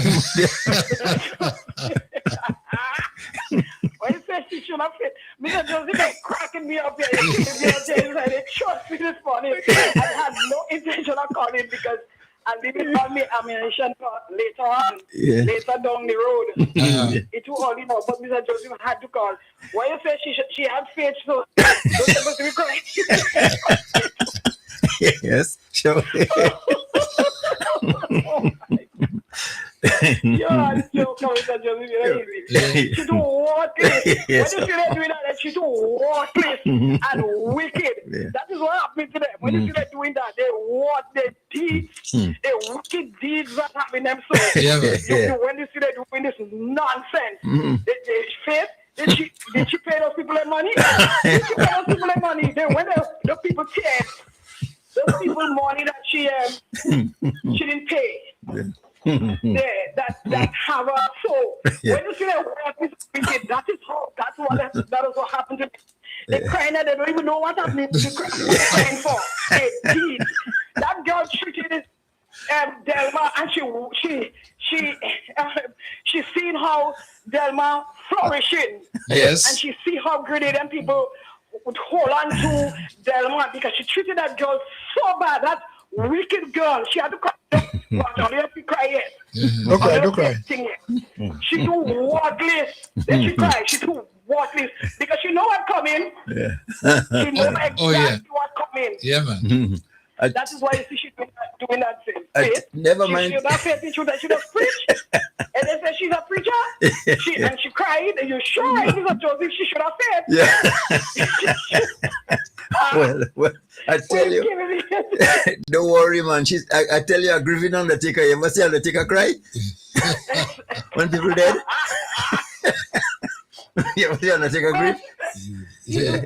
Your boy, I tell you, when you see, listen, you don't know what people wicked, you know. When you see them crying, after a while they do all their wickedness to people. After a while it catches up with them. What you see happening to her is the wickedness that you have done to people that catching up with her. You all you see cry yet, you know. All you see cry yet. You see how keep looking? You see how funny he looking? Is to watch people. Let me tell you something. A lot of Grenadians, these people are them hurt. Some people, all they do is say, Lord, help me. They go to God. They don't do them nothing else because they couldn't fight with them because he was the big bad John. He was in charge of the power that you see missing there now. He was in charge. And so they hurting so much people. They make people lose their job. Once they realize that people is not for them, they don't even know. They're sending them home. People with a family have a mortgage and stuff to pay for. These people are then send them home without pay. People that had to get the pension and so on died. There was a woman that used to call a program every single morning, the 7:30 program. Yeah. And we FM. And she used to say, she wants your pension, she wants your pension. I don't know if that lady died. There was a teacher that said that I remember the Jude Bernard, the guy for teaching duty from duty. Jude, whatever his name is. Bartholomew. He said there was a young teacher. She had cancer. She went to them and asked them to give her some money because she doing so much medicals and so on. He said they never give her 1 cent. The woman died and she didn't get anything. They're wicked. What you think this woman is? You think that woman that had cancer been praying to God and crying? You think about it. It's the tears of the people that have them too. And you don't see nothing yet. When the next 6, 7, 8 months down there, you go see them. You go see who falling on stage. You go see who think because they know deep down that they're not going to win. You watch, you go see. and they lose it. All of them losing their seat. All of them losing that. That girl with the red one, nonsense. All of them losing their seat because they're too worthless. They've been in government all these years and they do want sack for the country. This woman talking about Fisher folks. They do want fat. Ivan pass and they had all the money there. They give who they want to give. And they don't share it or distribute it. Kids had it in the office there to give whoever come there and give them a handout as if you think he was God. You don't see how he coming? You don't see how he looking? You see how he looking? You don't see nothing there. They just watch this. Let them cry. Let them show people cry with your wickedness. Don't you study them? Don't talk about kids say watch. All they see not here for him, you know. All they see not here for him. Listen, sometimes it's not good to stay. It's good to keep. Yes. All I'm saying is that it eventually all coming out, and we go see it. We don't have to say nothing more, but you're going to come out all coming out. What you see she doing there, this crying there, all they see not here, that she these are worthlessness that crying their face. When she pregnant you sure right that she preaching, she's a preacher and she crying from Grenada. How much years she was there in Grenada? 23 years leading the country. What she did? She crying. What the hell she did? You studying them? Listen, let me go up and make that business. You make me laugh. I in the workroom taking up on you, cracking me up this morning. I saying good morning to my neighbor because he's telling me he don't hearing me on the radio. I say, listen, I don't nothing to say. The government doing good. But Mr. Joseph, you come with faith today, and that shows me up this morning. Take care. Love you all guys. Take care. Boy, I'm telling you, this election go nice. This election go nice. I tell you, man. And we have to wait a while because stay focused and do what we have to do. That's it. And the Prime Minister ain't bothering with them. No. Vibes FM, next caller.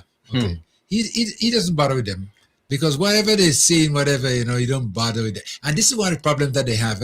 He's not responding. Precisely. Diablo want to pull him down in the mud because that's where he is and see if he could fight him down there. That's why you have the home court advantage. And yes. That's a caution.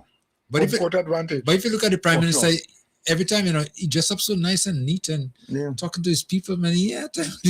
But Diablo talking about Dickon's tight pants as though he's loose. Vibes FM, caller coming. Hello, good morning. Thank you for taking my call. Oh, yes. And how are you, sir? All right, man. Thank you. And how is the team? Good. Thank you. Right.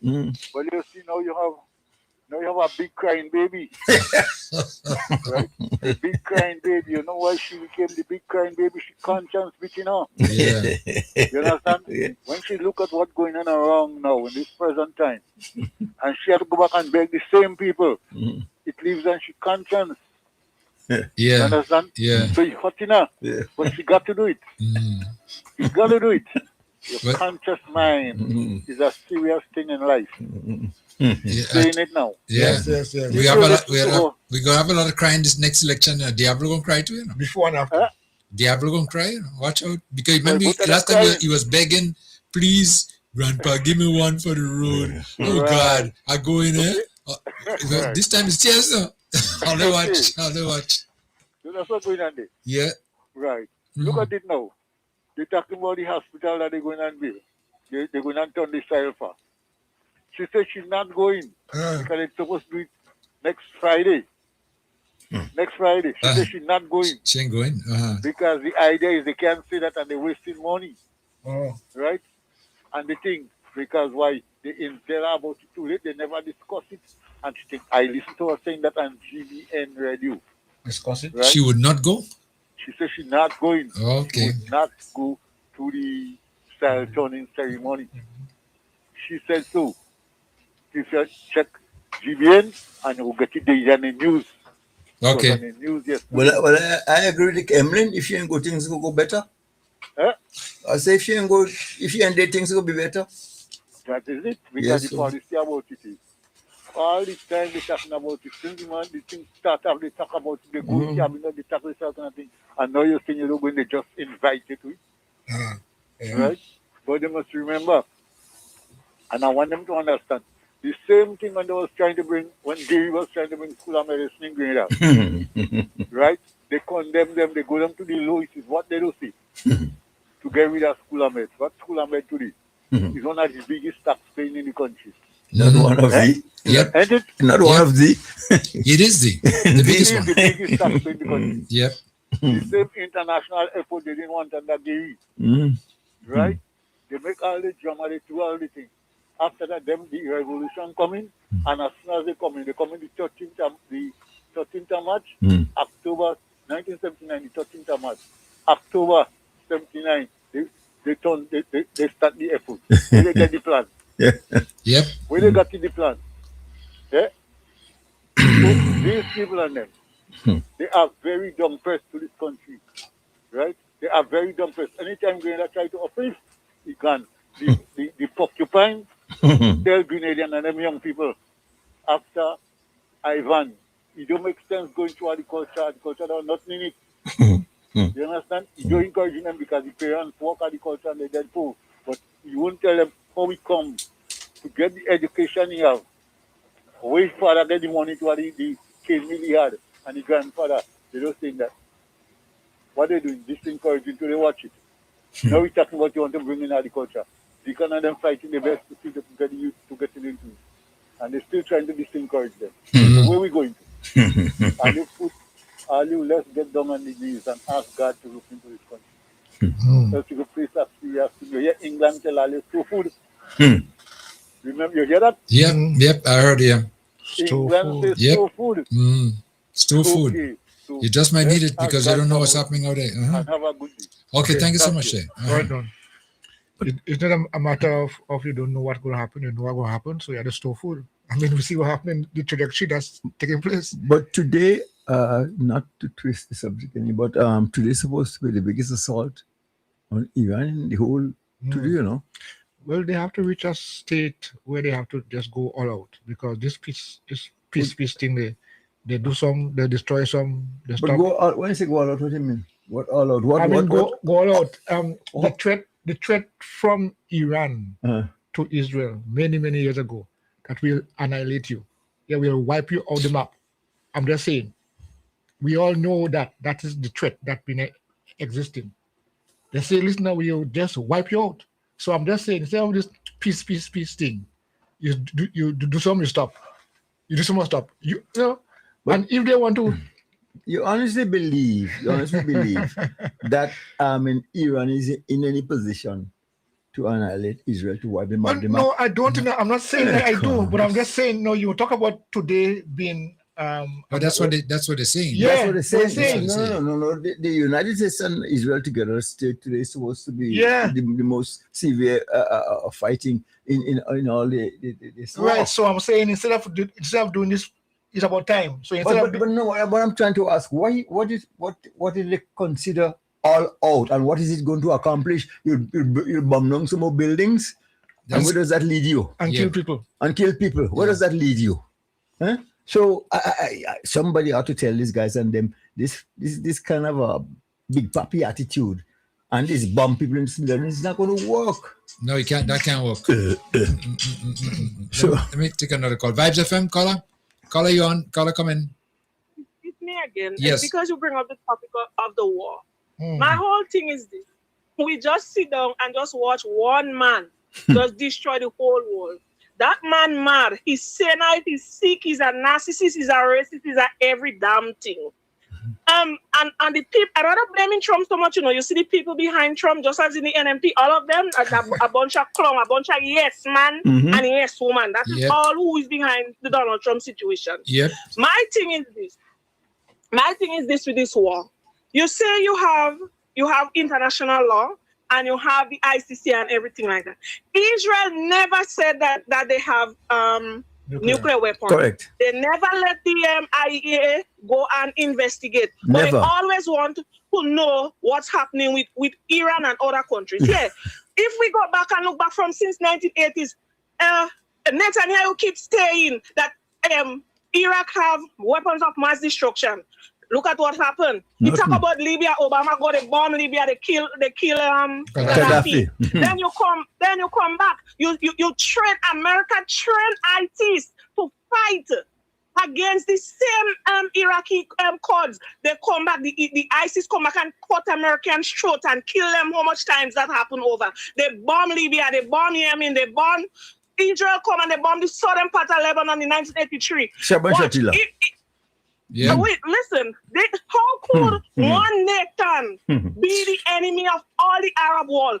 If you really look at it, Israel just want to be as how they have it as a God, tell them as the so-called God or whatever, tell them that they have to be the greater Israel. How you could go in front of somebody's door and then when they come back, you tell them the door is yours. Israel go there in 1940, Israel was formed. And you know what bothers me about this thing? The fact that the West, let's talk America, France, all of them, Germany, all of them, the superpowers, they will sit, watch Israel decimate Gaza. They don't say nothing.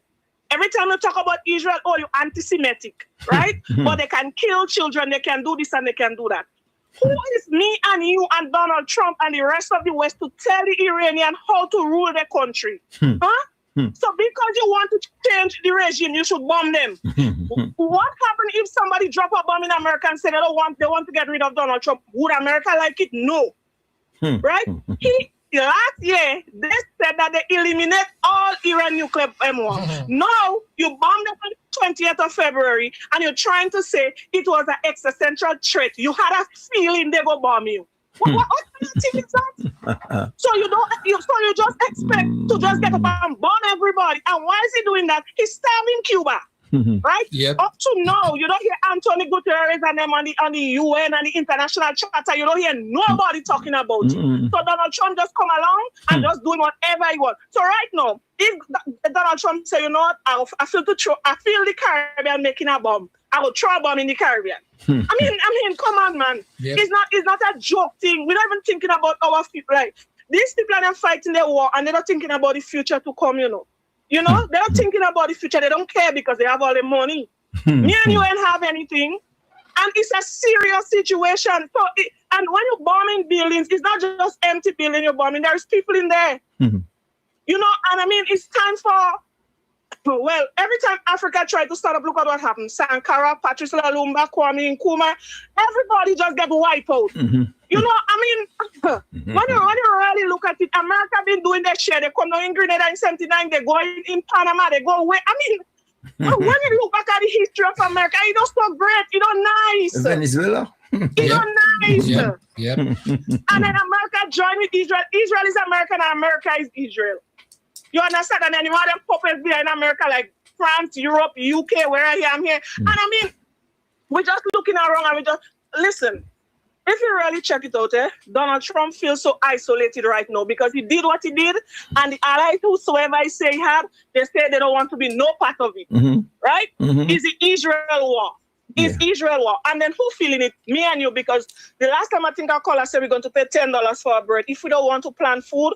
And a lot of people are there in Grenada saying they don't want to eat Zofi and Balahu. I like it. I'm eating it with fig. I like it. Yeah, coconut. Sit down and grate coconut and make coconut oil. We don't have to eat macaroni and rice. We could plant fig, sweet potato, yam, and everything. We could live.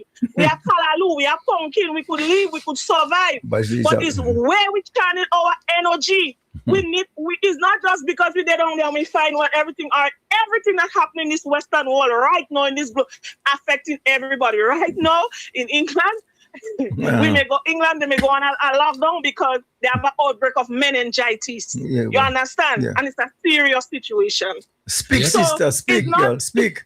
So it's one war fighting another war, and all of us just sit down. We neglect Haiti. I know if that government if we had the resources, I know our government would have helped out Haiti, but we don't have it. We don't have the capability. Then Rowley called Kamala Jammer the vex, but they forgot she called him Oreo. Kamala is the worst thing that ever happened to anything. Kamala kind of reminding me of Virginia Childs in Dominica when she gave Reagan the offer to come to Grenada. You understand? I am 43, but I know history because you know what I read. And every day I'm saying, if our school curriculum only taking time out to say 2-3 hours only on religious education and not financial history, I mean, financial management and financial literacy, our country and our economy going to grow better if we only take time out to teach our children about that saving. I may not have a lot of money, you know, but I could encourage somebody to save honestly because I realize a lot of young people into the material world and it's not lasting. Everybody could do whatever they want with their money. Even the children too, I just try to tell them save all your money. You understand? But I they just say they're big. You can't tell them what to do. But I see our world going down a slippery slope. And it's starting with America. We have to, when we look at the Caribbean, it's not the Caribbean no more. Jamaica push out, and we have this thing with Cuba. The thing is, Miss Joseph didn't say that they didn't have partnership with Cuba anymore. She said that the negotiation is still continuing. They didn't negotiate a new contract. She didn't say that they parted ways with Cuba like how Jamaica do it and whatever. At least I hope something will out and we could still continue to be of help to Cuba because Cuba been there for us for over 40 years. We should be able to hold that straight. No matter what Trump say, we should be able to hold that straight. Yep. You know, and because all Donald Trump and America wants to do is control. Is control. And they want to come back with the how you call it, the Monroe Doctrine. Yeah. That's what they want. Saying about Venezuela is the 54th state and all these things. Young people, if you're listening to me, I don't too old or I don't too young, but around 58. Oh, please just try to read. Read about our history. Read about America. Read about our African self. Right now, Ghana says they open up to take Caribbean so you can come. You don't have to get a visa. We don't have to always try to go to America. Go to the motherland. They only show us the bad side where children fly plane in children's mouths and all these type of things, but there is a beauty over there. Yep. Here in this country here, in America, there is homelessness, there is drugs, more than anything else. Going back to Iran. Exactly. Going back to Iran. Iran don't have homelessness, they don't have drug addicts, they don't have sex, they don't have pedophiles, they don't have no. Let me tell you, this war Iran fighting is not just to protect themselves. Iran is fighting a resistance. Because if Israel and America take over, boy, we doom. I continue to tell Iran to just bomb their ass. I don't care who want to disagree with me and talk about Israel is chosen. Israel cannot be chosen when you so-called God have all these children and you choose one set, you make 10 children and you're like, what? Make it make sense. Make that make sense. Okay. Listen, we must read the Bible, no? The Bible is a very controversial book. As one person, I always say, my man is my God. My heaven is between my legs. Who want to believe, who don't want to think that is them. I don't believe there is no God. I believe in me and I believe in man. Just as I believe in my prime minister. I know that is my prime minister. I don't believe I know because it's my prime minister. Everybody has their opinions to what they want to say, but we must be able to think logic as adults, as people. We must be able to think logic. You understand? It's time that we have to make a stand and stand firm. Too much of times we go down in the history of nothing. In the history of nothing. When you look back and you go back and turn all the pages, America is really a disaster. Have a good day. And I'm upset and I'm upset back. When is the next seminar? Invite me. Listen, as soon as I come back to home, I came to Caracol. Well, you know, tall boy. That is my friend. That's my father's friend. My father is a fisherman. Yeah. I'll be back in Caracol to visit you people. Yes. Announce your presence, man. Announce your presence. You're making sense. Okay. Yeah. I will be there, so thank you. Okay. All right, okay. Yeah. Wow, very passionate. But you know, what's so sad? The so-called Israel of today is not biblical Israel, you know. These guys are who we refer to as the Aryan stock, you know, the superior race. That which in Germany, the Prussians, that who believed that it was better than everybody else, you know. So as far as they're concerned, they have to be superior and they must reign as such. How you tell me that you have all these nuclear warheads sitting down there with your little self and you want to rule everybody? And Iran mustn't be even allowed to enrich uranium. Well, how that could be right? And no, they're claiming too that everybody's against them. You know. Well, if you do wrong things, wrong will follow. You know. Yeah. Oh, you mean you look at the common denominator in all the wars, the First World War, the Second World War, and even now, and people are saying now that this is not the Third World War, but the Third World War of Bibi. Mm-hmm. Yep. Yeah. So I mean, and somebody said, well, you know, the Mossad is extremely good at, and they have all the information. That's what I heard, you know. Mm-hmm. They have all the information of or pedophile in chief.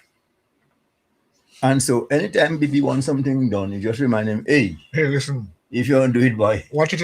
Watch it. Watch it. Yeah. So at this time, anytime Bibi wants something done, he said, don't forget. And my boy just, well, he gun bombing now. Mm-hmm. You put 125 planes in the air, 125, you know, to fly over to Iran, to get rid of the nuclear plant. Yeah? And you come, everything is decimated. Well, if everything is decimated, he has nothing more. How now we have a few months later, it could be an imminent threat. Vibes FM, caller coming. I just called back. I listened to that lady just speak a while ago. Yeah. I win the foreign lotto. I had $10 million to give away. You know, I could get in contact to give her 9. When she come and visit, man, she promised to come and visit us. You know, so yeah. Boy, this is the best thing I ever hear. You know, you have Grenadian people so wicked, eh? And anytime you hear the wicked, so you know clearly there's an MP. You know them that be going on the radio and vexing the people if they talk against Israel. Israel killing all, like, their motto is to kill children so they won't produce. Yeah. You understand? So, Leo, I want to make some sense. Yeah. So if they kill 5,000 women, that woman will never make children for Palestine and again. Boy, no. And something I see creeping in, and I have to talk to these and I'm very, very serious about that. I want to talk, let you hear it. I've seen that a few of them has been creeping in Grenada here. Mm-hmm. I am telling you, a few of them here is on the island and want to do business here. That is the start. That is how they just invaded people's country by coming and trying to do business. You can tell you my advice to you. Let these people and them go their way. All the citizens should buy investment. I think don't take no money with these guys and them because you won't be no difference than them if you're doing that. Anyway, them guys and them, these are warmongers and troublemakers, and what they do, they just go out and invest and rip off your country and send back money to their country. So when they're talking about Cuba this and North Korea, they send workers and they have to give the state. Israel and them doing the same thing, you know. Worse. And worse than that. So, Leo, you know that. Yeah, man. Tim, you know that you live in America. Well, but it happened right here in Grenada. You remember the whole deal that this boy, I think is, if I remember clearly, his last name was Reinberg, who signed that contract and given exclusive right to explore for Grenadian reserves at a cost of $16,000, 1/6, you know? Yes. The creeping and then that group think coming under NNPA because in the front of the mall, what a sell food. That is one of the big outlets there, you know. I'm telling you, you know, these people and them shouldn't be thinking where Gary Building was in Granada also too. Right down to the end on Wall Street down there. There are some opposite grill master, or they call it place. There are some influence there too, you know. These people, if we're not careful with them, they will spread the wings. They're down in medical school too. Have food place.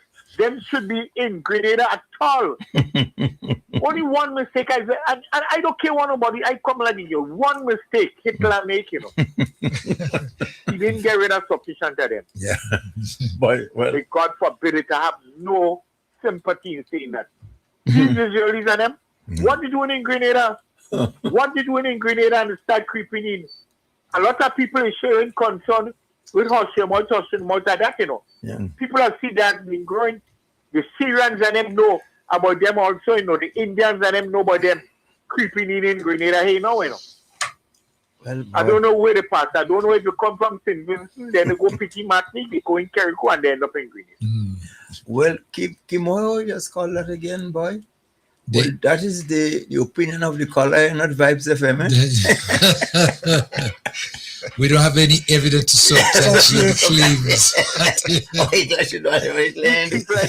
When I hear all the talking about Emlyn Pierre, like to cry, you know, with all them callers who are calling, you know what makes me laugh? You remember as youth men, well, you're not more referring to like Kim and Coyle and Solio. Yeah. You remember a long time and all the time, well, it's not much of that now, but all these people, when all the mother sending you and your brother in town. And you're just asking my head only because, you know, them men always want water gun and with shots. Am I right, Solio? Yeah. You know, men always want them kind of thing. Yeah. But you know, the girls always want to dolly walk with cry. Yeah.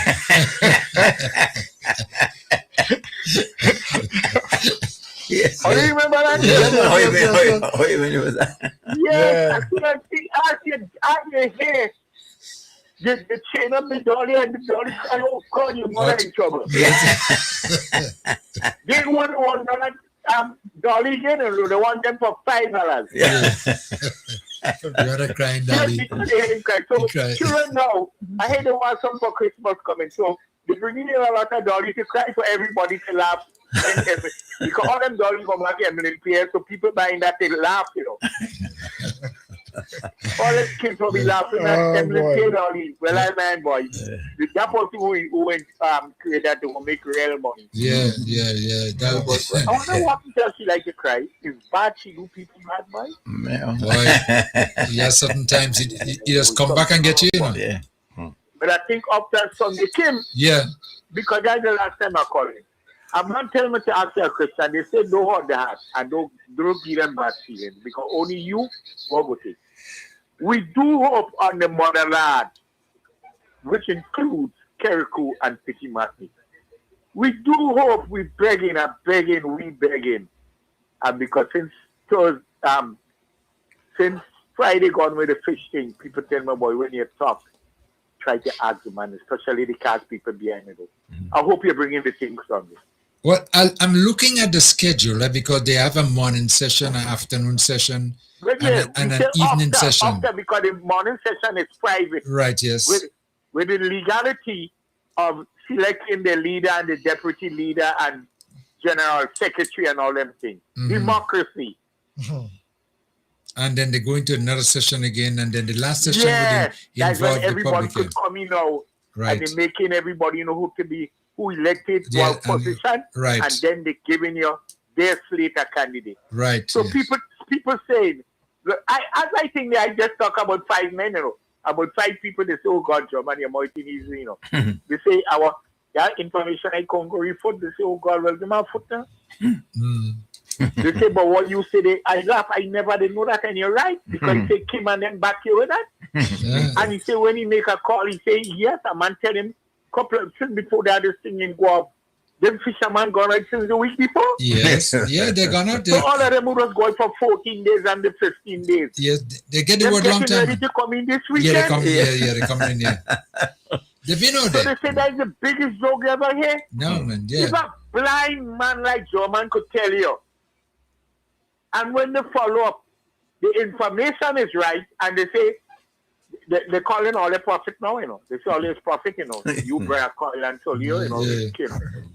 Yeah. They say every information all they give all you accurate. Yeah. So people laughing at the same moment, but they say what they like. How I say what he is, a military police. Brother Coyle, I get that from you, you know. Yes, I get that inspiration from you. When you say no man says she's the MP, when I do research, and they have a new thing, you know. They have a new one on Radio Don't Listen. Oh, they know Radio Don't Listen? Yeah, we do. Yeah, Radio Don't Listen, yeah. Everything now, the other man does come on Wednesday, Monday, and Friday. The data showing, everything now is the data in. Or didn't get that one yet? Data showing. Oh, Yes. Data and the matrix. Yes. Yeah, the data. And they But make it. I never meet a stupid hoe. So, but a man could talk shit. I don't like to use that word on your station. But never meet a man who own a radio station and could talk stupid so, you know. I asked a man how he doesn't do advertisement and this, you know, he's advertising on a man's station. He says, me, next thing I advertise milk on a man's station and the man put me down like advertising rice. He say everything with this man is a mistake. The man saying is a shop, is a supermarket where they say they put in thing and Deacon are sharing it because the data show them. Data. Everything now is the data. Data showed it. Oh, God, that one, well, the new one they might come in now is the hospital and then the data. They empty. They have nothing to say. That's the bottom line, you know. They talk too much. They talk too damn much. Well, you see that thing? Everybody go take them as a laughing stuff now. With that press conference for fishermen. Well, yeah, all them fishermen, all them key fishermen involved know that the bell ring. All them key fishermen involved know the bell ring. So you see something had to be wrong? If all them fishermen know that something wrong, or you misleading the nation. Well, they have nothing to say. See, the thing about it, they are not informed. They have nothing to shut you all bloody mouth. Well, they'll get it at some point in time. Up. They'll get it. Keep telling them. Thank you. Okay, bye.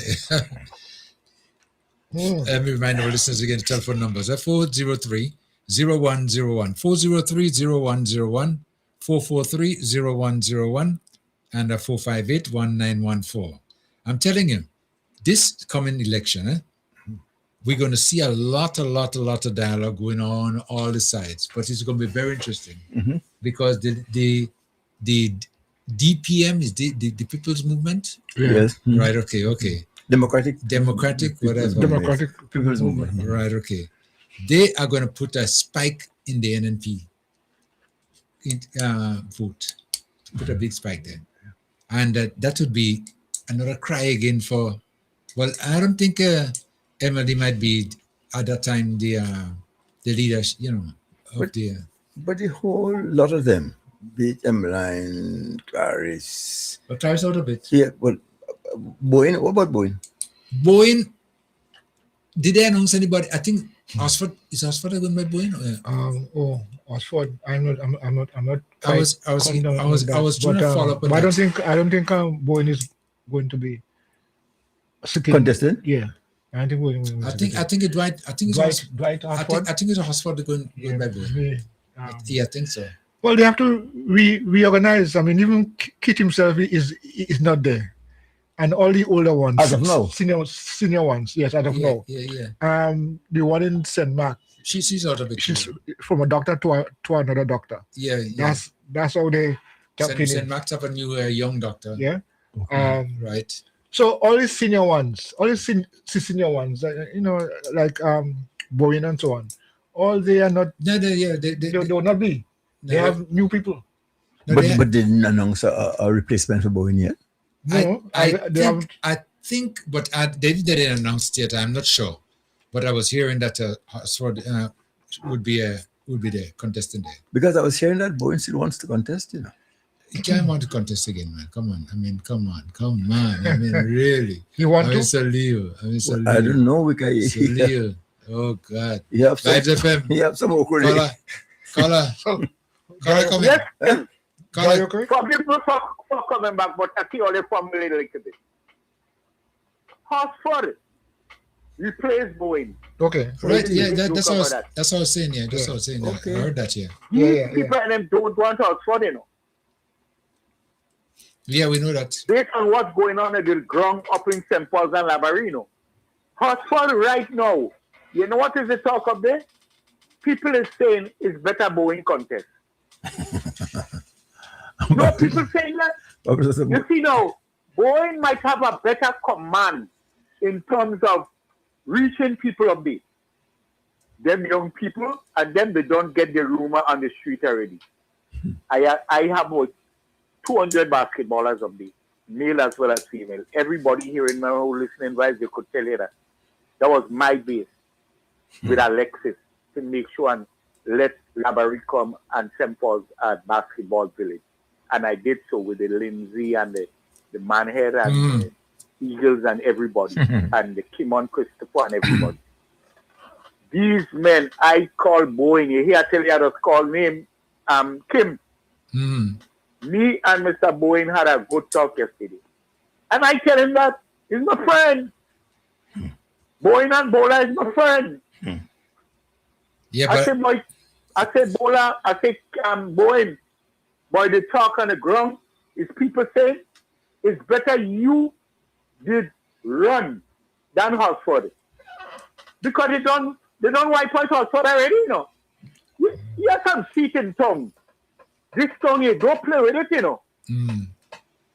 Don't feel in tongue. You could give people cat and dog and tell them accept that, you know.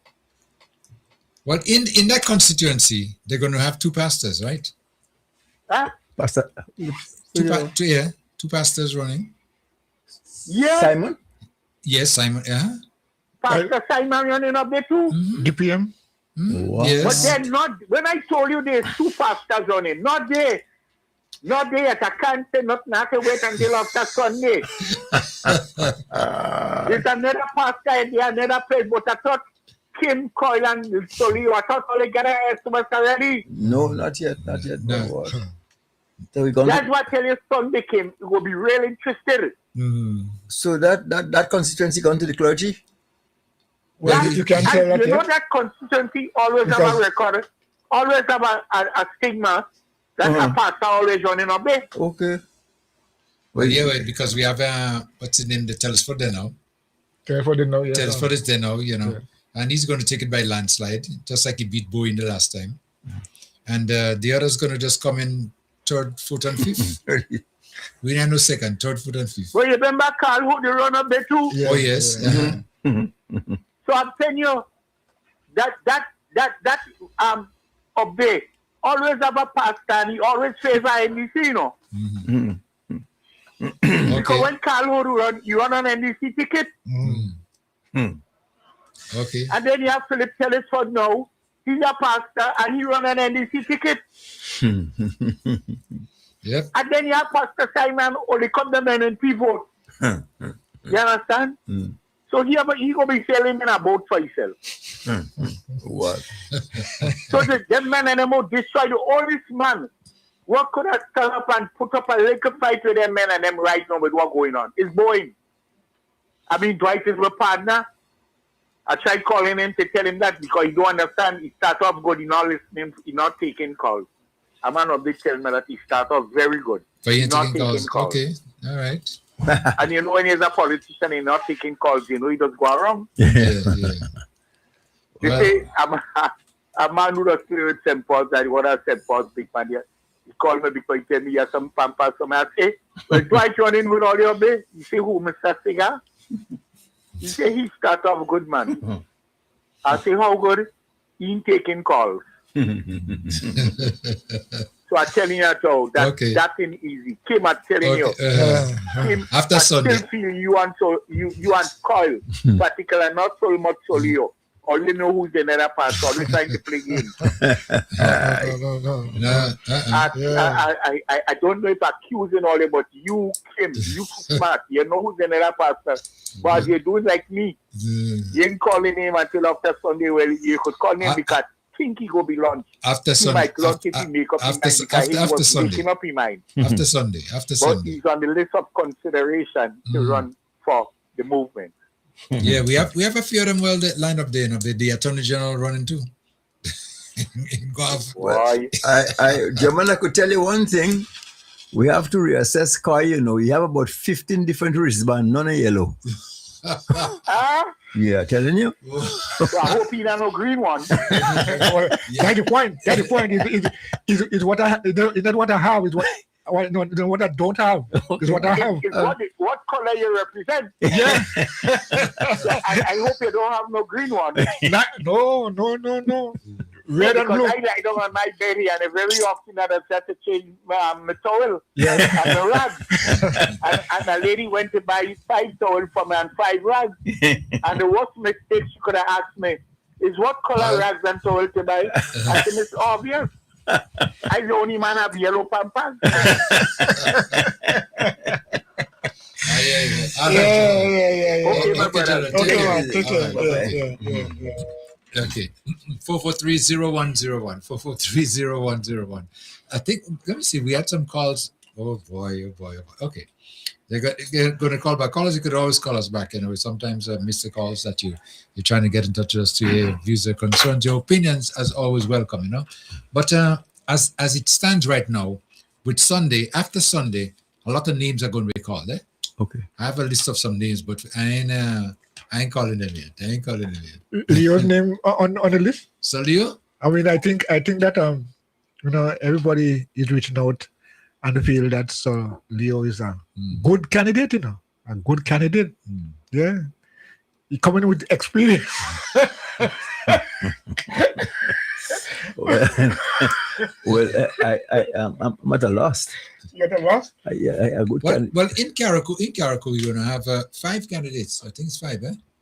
So we have NDC, NNP, DMP, DPM, that's 3, CHGC, yes, P, and the Independent. Yes. I ain't hearing about the Independent lately. I'm the Independent. Just you feel out? No. That's once the conditions are right. You know, I asked you the last time. You know, you make me have to go back and do my own research. Run by them again. If you call, I could tell you. I want to know how much votes you have to get your money back. That's all I'll tell you. If you call them, I'll tell you how to get deposits and how to get it. I could delete them to you. All right. NDC. NDC, well, that's secure, right? NNP. Dying. DPM. No deposit. CHGCP. Well, not even a payment upfront. That's Carol. No. CHGCP. Not included. Not included. And the Independent. Independent. Yeah. Well, the Independent is waiting on the opportune time, and to announce. Yes, and if the time that is been assessed and you feel that it makes sense. But of course, so nothing is happening. I mean, Independent. Well, we talked about it last week or week before. Yeah. We talked about it. Yeah, used to be one of our colleagues right here. Yeah. So.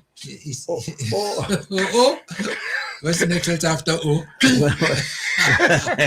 Don't kill yourself. Well, that's not independent. That's the PM. No. Not DPM. DPM is Archie. What? DPM is called. No, not D. No. TPM. TPM.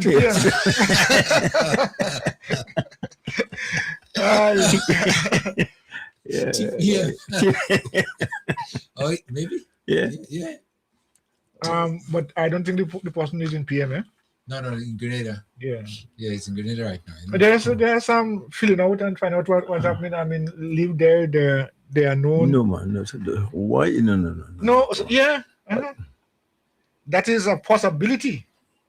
And if things favor them. But what I want you guys to do, because I've been listening. You know, I follow it very, very close as much as possible. Listen to the DPM. It's DPM, right? The Democratic People's Movement. Yeah. Okay. Listen to them and listen to the way of governing. How they say they're going to be governing. Unity, go ahead. Because what amazes me is that the way of governing is, or they're saying, you know, at this time, is to go to the people and ask the people what do you think, what you want. Well, I want to tell Peter, my good friend, the opposite is true, you know. Who God put us under, nobody put it together, you know. So if you want to reverse the order, okay? Yeah, okay. And then you don't break up the life already and they're gonna sunder so but no, they put them back. Like how you call Humpy Dumpy sat in the wall. Yeah, when like breaking going back now. Vibes FM. Caller, come in. Yeah. Caller. Hello, Kim. Yeah. Kim. Yes. Yeah. Kim, this well as an do you see, Kim. Pastor Simon leaving God to go beyond politics. And want people to support him. Yeah. Come on, man. You know God. How you get blessing when you know God to go beyond politics? I don't know. I really don't know. I mean, it's surprising to me, but it's very surprising to me. Yes. Well, NDC will give them a licking, man. Well, making it easier for NDC anyway. Yeah. That's what because this man know already yet. All 22 years in power, what they do to help the Grenadian people to better their life. Understand? Eh? They never do nothing for security. They never do nothing for the teachers. They never do nothing for the nurses. But the nurses used to suffer. I will work in the hospital for years. And when I was working in the hospital, NMP was in power. Right? They used to fight on some thing where they know is our NDC. They fight, you know, they're trying to get rid of it. Yeah. You understand? Yeah. They used to put pressure on us. I'll leave the work because of that. Okay. Yeah. A man come in the hospital at the time. He was an NMP man. And he take my bag and I talk about it. And the man was in charge of Mr. Messi, right? He was in charge of the security company. He sent me home because of my bag and said that people say they don't want me there. You understand? Because I talk about my own thing. They don't really hate him. Yeah. I'm telling you. And this NMP, they should get rid of them for good because they never better their life. Yeah. You understand? Yeah. They talk about the fish ban. And since in 2016, they give them a warning about the fish and they never do nothing to it. And now they want to put the blame on NDC. You understand? Yeah. They don't ready yet. They need to better thing and look for the people if they want vote. They can't come in this kind of Mickey Mouse and lie on NDC. NDC never do nothing and say they can a can man. They can look at week on and 6 person look at us single area. You understand? Yeah. You understand? If people just take their own name and give other people. That's what they do.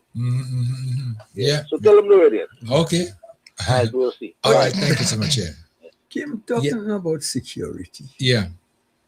I find it to be that there are so many youngsters who are employed by this, I don't know who we call it, by security agencies. We need that much security. We can find something better for young people to do than stand up, rolling your phone, and you're employed. Yeah, there's quite a number of security Too much companies security, man. that were put in place, you know, not only this administration continue, but the administration before had a lot of security around. Why? Well, security was one of the ways in which they provide jobs. Jobs are provided. Yeah. What about training, man? Programs, Yeah. Well, right, security. You operate an elevator. Yeah. Press a button for you to go up and down. Yeah, and that's it. And he called himself an elevator operator. Talk about that. No,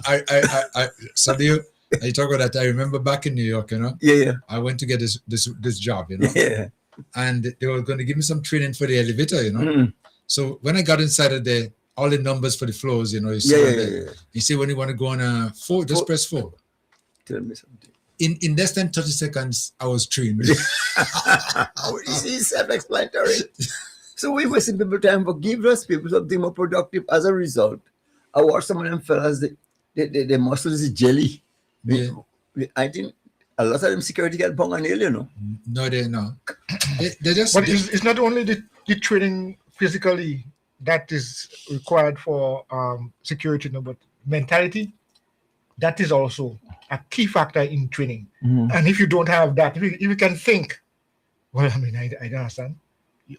How could you function as a security in anywhere, and you cannot think? You don't have the ability to reason. For example, you're not only physical to that butu. No, it's a matter of thinking that process through. But we have a lot of companies to do, a lot of security. Too much, man. They're plenty. I look at sometimes the banks, 2 people in security. Security in the day, security in the night. Yes, and even in between. Yeah, and in between too. Night and day. And a lot of people seem to be gravitating to this security position because I have nothing to do to stand up and roll my phone. But not only that too, it's easier to be employed. You want to go and compete for them other jobs that require all kind of thing? No. Not to think and do something. Yeah, but there's nothing required. Easy. Just we know. Just that's it. Once you want to be a security, fine. Show up. Just show up. And that's it. Show up and say, well, this now or they'll tell you come. No qualification, no nothing. And you see again, what has transpired, Solio, is that over the years, people just feel comfortable that doing nothing and collect a salary is the way to go. Exactly so. Exactly. Sir. That's it. And the biggest accomplishment is the uniform. Yes. Nothing at all. They don't have to do anything and get the money. That's it. And again, a lot of people like you, we've seen that been hanging out for the longest while on the blocks here, were recipients of this stipends and all this seed programs and all this things like that, for over the years. That's why now, when the narrative is changing for them to be employed and develop themselves, be some entrepreneur or something of the nature, they can't handle it. They're backing out. By the way, I need some round of applause from you guys. I grow watermelon in my backyard in the sweet, My watermelon red as they come. And well, Kim, it requires more than a round of applause. No, it requires some slices. But I never realized that the bloody thing is so easy. It is. Yeah. Yeah. Right there and then. And red. What have you done? Not only red, but things sweet for days. That's it. You only have to worry about diabetes. No, you mad. Again, but I'll tell you something as simple as what you just did there and just said, if there are people, young people I'm talking about too, are people who want to develop themselves, the opportunities are there, It's there. Watermelon, you could sell watermelons there, seasonal, whatever, and make some money and get yourself employed.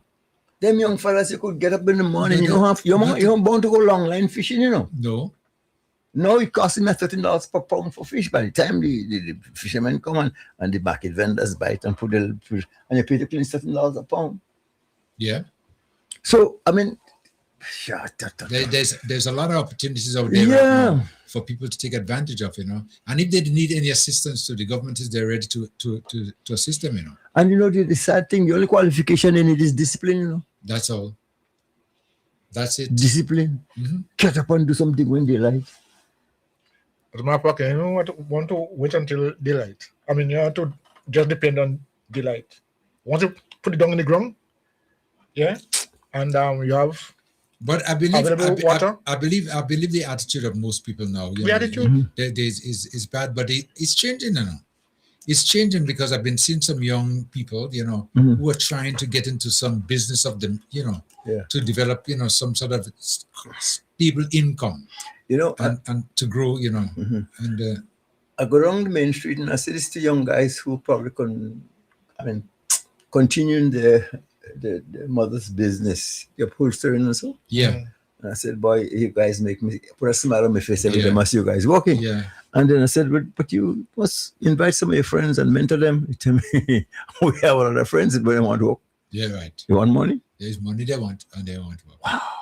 Yeah, I know the guys are speaking about. Yeah, man. I'm very impressed too. Yeah, I mean, very I much. use them. Yeah, and they do nice work. Professional, And I say over time, maybe I asked one of them, where did you learn this trade? Yeah. And he said to me, but he went to school, and developed a skill, and then from over the years, he's been at what he is now. And I advise him, I say, you should establish yourself a little bit more. Let more people know what you're into. What you do, yeah, man. So this way, because there's work out there, and you could make a nice name and invent. Maybe sometime you could start and open up its business to a level where you could employ people. Exactly so. Yes. So you see, we need by those things. Well, not even upholstery, carpentry. I mean, fish. All these little things could bring you money and serious and good money. Yep. Just get involved. Vibes FM caller. Caller.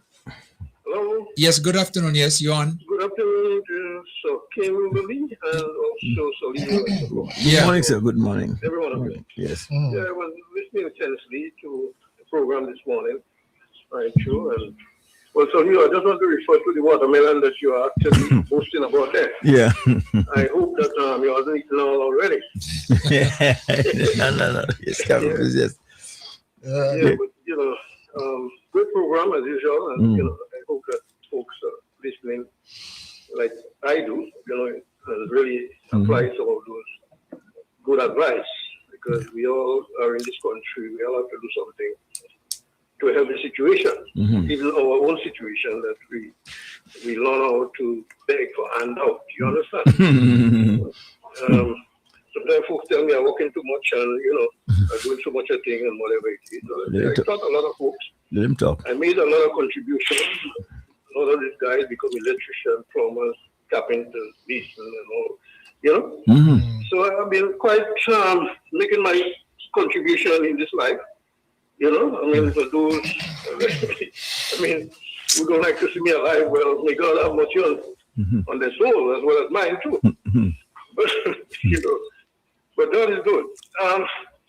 In terms of our country and this situation with preparation for election and all these different candidates, definitely I do not see any changes of this present administration.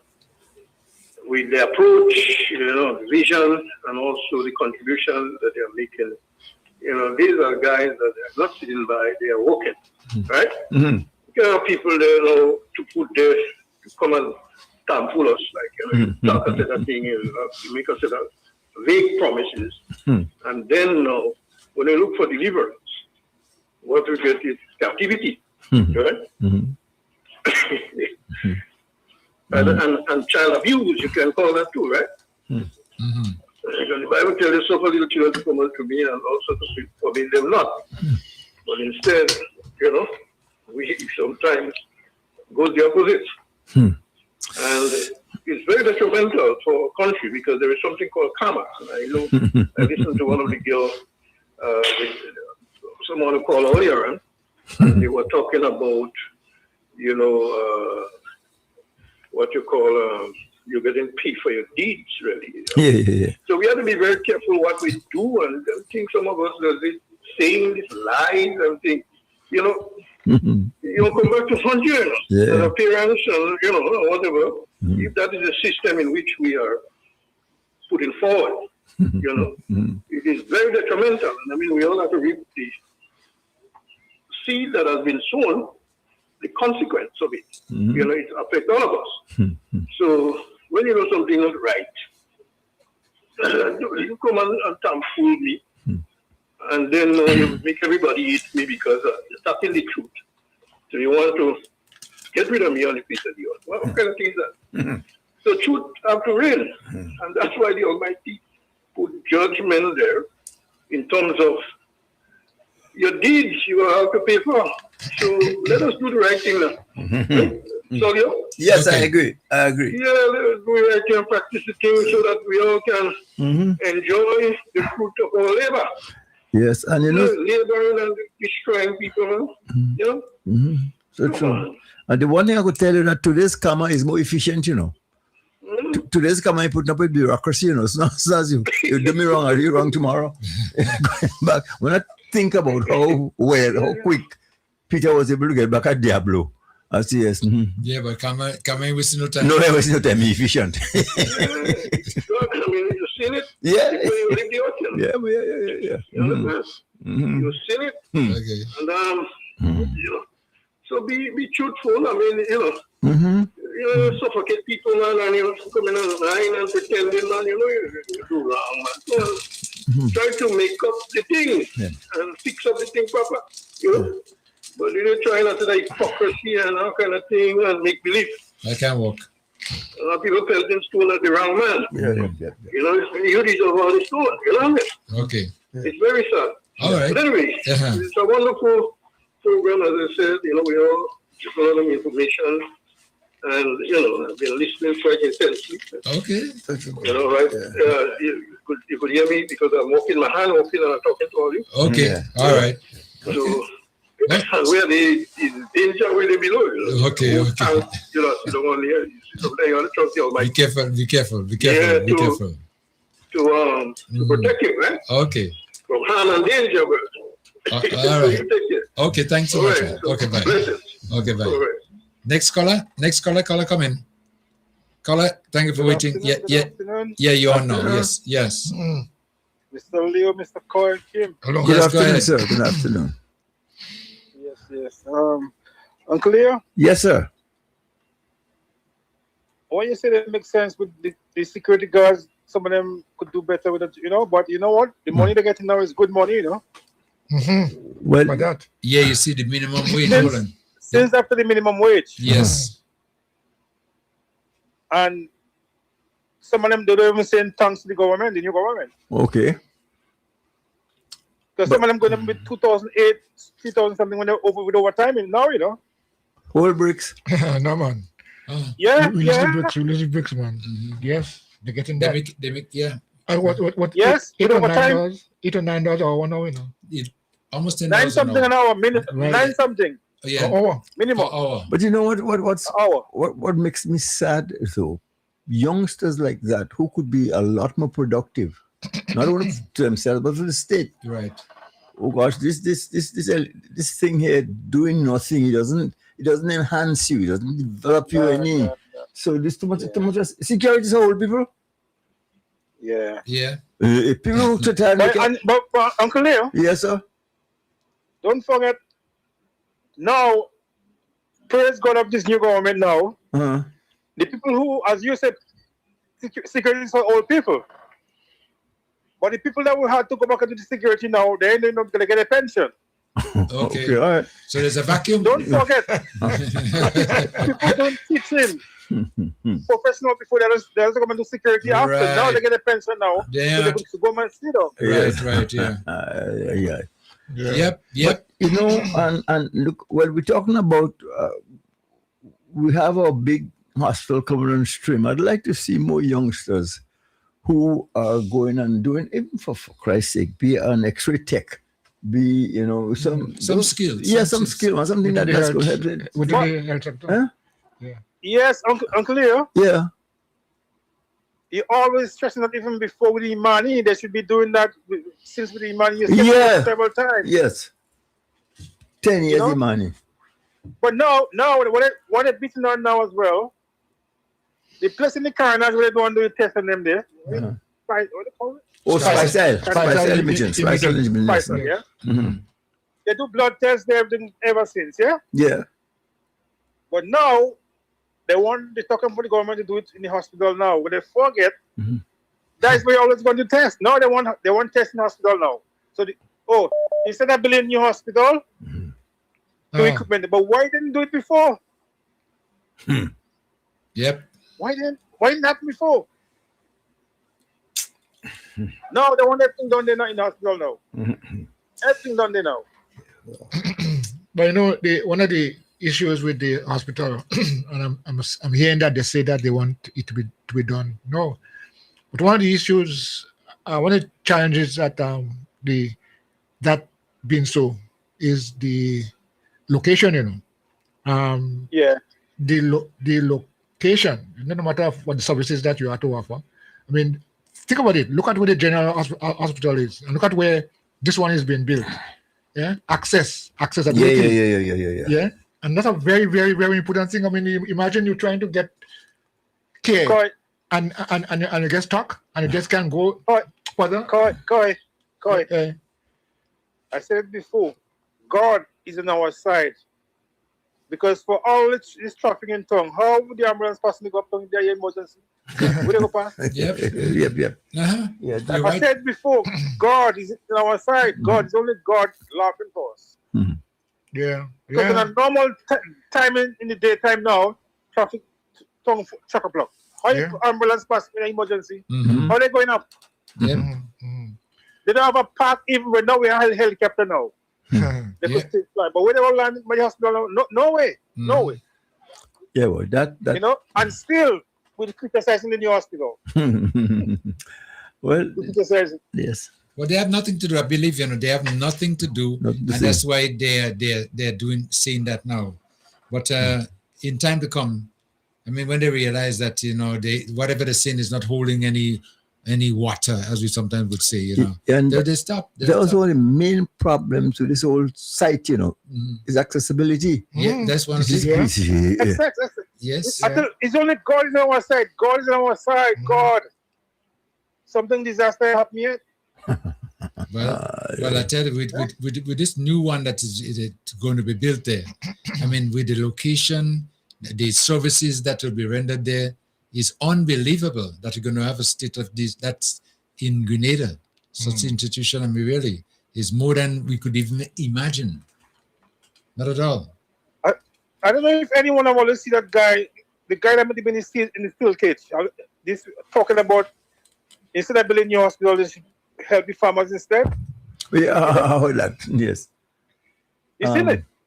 But he was talking about that the new site for the hospital is sort of relocating people who were heretofore using there as agricultural land. Fine, but I think the response to that was it's a big area, and I think the footprint of the hospital is about probably 12 acres. We're talking about 84 acres. So we have a lot of things. We're talking about hotels. We're talking about shopping. We're talking about for the elderly. Yes, yes. But there's it's what they call a Hopeville Medical City. And listen, it's more than medical services. You know, it has the health spas. It has all the shopping areas. It gives you accommodation. Gives you everything. Well, and if what you could do, there's some acreage there. Kim? Yeah. Sorry. Agriculture for. I mean, some provisions and vegetables and so on for the hospital. Well, there's going to be there is going to be supermarkets and everything like that. There too would be bringing out selling the product. Anything you want. That's right. Okay. Anything you want will be there if you wish to get it. I mean, the idea of having access to food and things and so on. I mean, you go to visit and you want to bring something for, you know, your family relative and so on. You could get it right there too. Right there. And if you want to stay on the compound and rent on the compound too, there'll be that service will be available as well too. Yeah. So if you don't want to go out, suppose we have someone in Grenada and you can't find maybe a place to stay, it's convenient. You could always get an apartment there and stay right there. But you know something? Yeah. One area where we've fallen short. I mean, nowadays, well, we had press for parents, but you have your youngster growing up in your house. Why not tell him, get up in the morning, plant some okra, plant some tomatoes, a little patch. And then we'll be able to, for everybody's a styrofoam box and they come. Yeah. A styrofoam box, something that is, baked, fried, colored. Let me hear the color. You hear that? Yes. Yes. One more thing I want to touch on. Yeah. Did you also do the program on Monday night? Which one? Right along. Yes, I did. I didn't. What did you make out of your friend there? Your friend based in the Uncle Sam? Boy, I mean, really.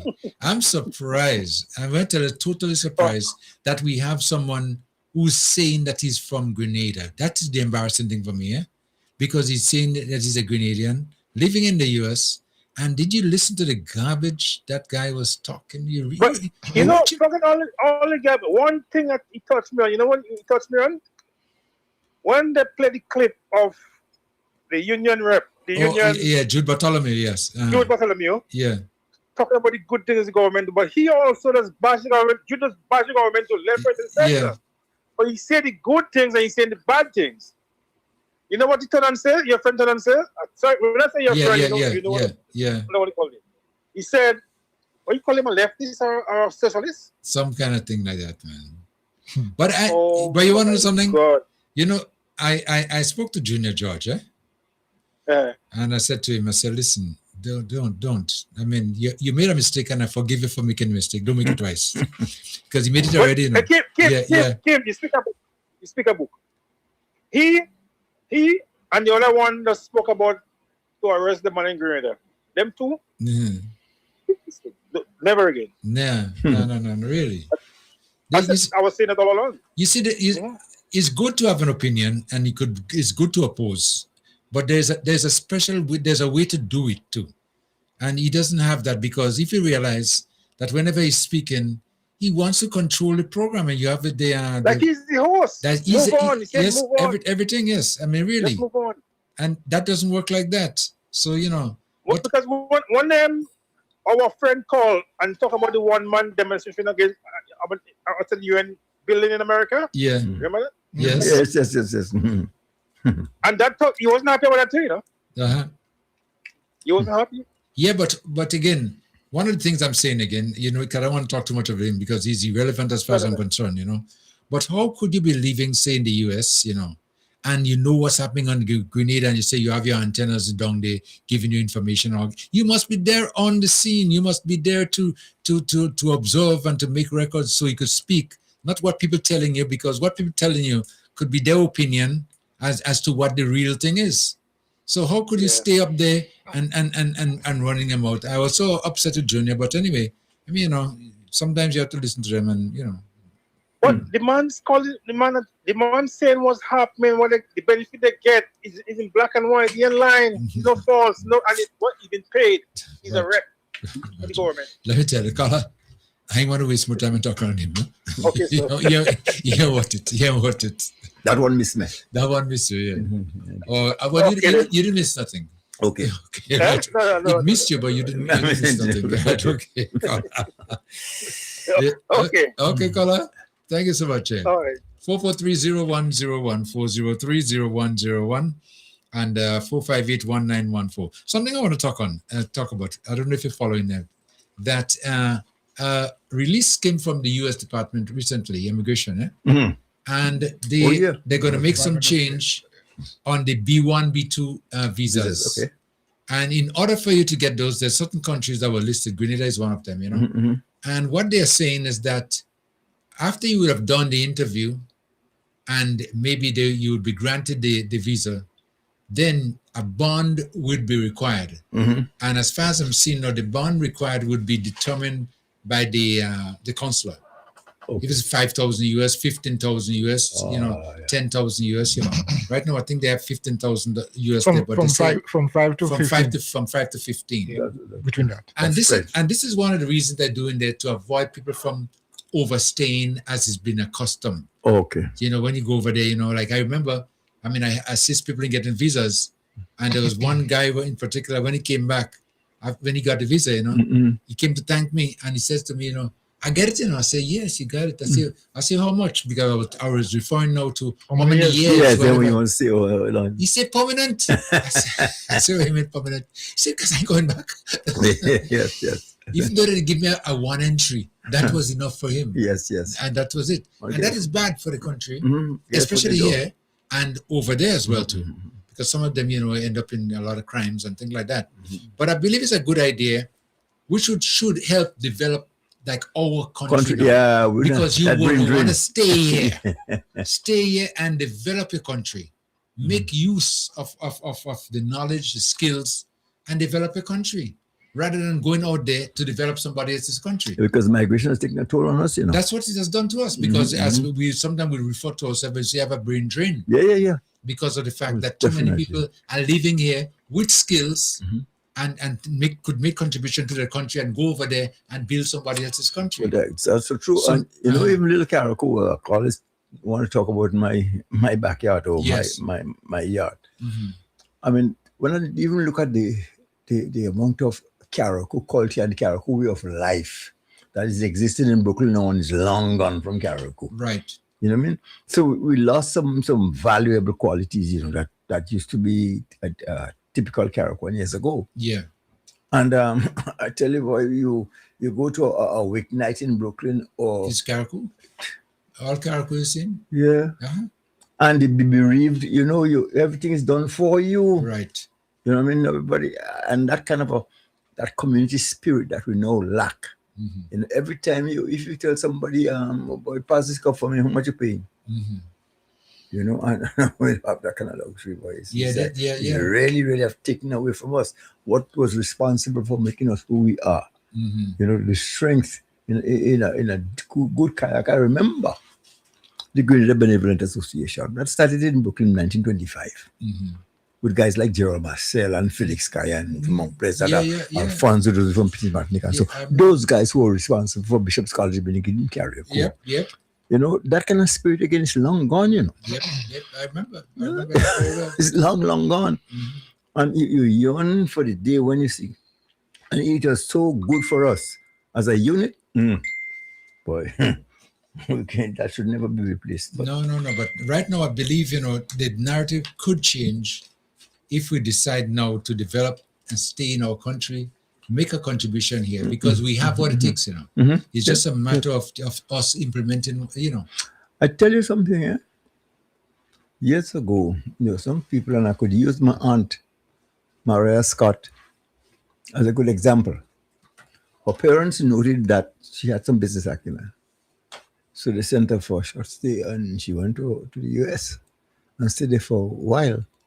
She became here, and was business person per none. Little girl from Leicester that owned the Mermaid, Ave Maria, Yeah. the Everybody's Harvest. Right. And Maria Scott on Halifax Street too. Little girl from Leicester. St. George's. Right, yeah. Yeah.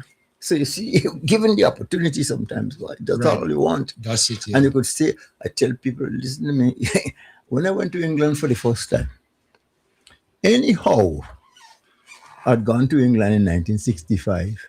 The only way I make a U-turn is if I have the money to come back. No, man. Yeah. What it took to make you somebody, and comfortably so. Yep. Go on with the freezing cold in England and put in 25 cents to eat hot water and this kind of foolishness and sun shining in Caribou. You must be crazy. But no. Yeah. Well, that's Yeah, okay. well, yes, Scott, okay, hold it right, up there. right, We'll come back on that. Caller, come in. Yes, sir. Yeah. Just me again. Mm-hmm. The individual that you have just spoke about there, I got annoyed on a previous program when he and Kim were guests. And the man was all over the program. He didn't Kim a chance, he didn't Junior a chance. He called the NDC government leftist. Okay? Leftist. Yeah. So I had to make him know who is the NNP. The NNP is a CIA party. Because after the invasion, the CIA brought, I think, 5 or 6 parties from Grenada on Union Island to form one to fight against Gary. Yeah. So he talking about the CIA party, and to me, when he mentioned the CIA party, he wished I never said that. Now, I try to figure out what interest he have in Grenada. They're living in the United States. He doesn't understand what Grenadians are going through. Yes, you were here during the revolution because you were still in school. But since you migrated, what do you know about Grenada? Somebody telling you may not be the exact thing. Right. Come, as one of them Calypsonians say, come and see for yourself. He ain't doing that. But he up in New York, lambasting the government of Grenada. Now, the government of Grenada came in, he called them during the campaign little children inexperienced. He doesn't realize you cannot get experience home, you have to get experience on the job. The little children beat him with that and proved to him that without experience, they can deliver. And that is exactly what they did. He having it to say that all that what the NDC is doing is projects that the NNP started. That government is a continuum. Now, what he said is far from the truth. But if you just come in office, you meet projects that is on, you will not discard it because you're going to continue it. You meet where projects already signed up for, the money already approved, but it's not yet in the coffers of the government. Whatever it is there, you start the project. That's what government has to do. Definitely. Now, he should have been happy to know that in Grenada, under the NDC, we have continuum taking over from the NNP and doing those projects that they left behind. That is a government who thinks. Our Prime Minister don't mind other people's business. He will drink water and mind the business. And his business is to get the job done. Now, you want to link these young set of people with as left-wing people. Well, how could you do that? That's why I say you're not really a Grenadian. You're not Grenadian in your blood. Because you will look at where Grenada is going from here. And this present administration has done much more in 3.5 years than what NNP did in 23.5 years. They had the biggest opportunity, the most time to develop Grenada. But as I said some months ago in your program, that party had no interest in developing Grenada because you know why? The CIA, arm of the government of the United States, especially the Republican Party, never want these small islands to develop. They want these islands to be on their knees before them, begging them.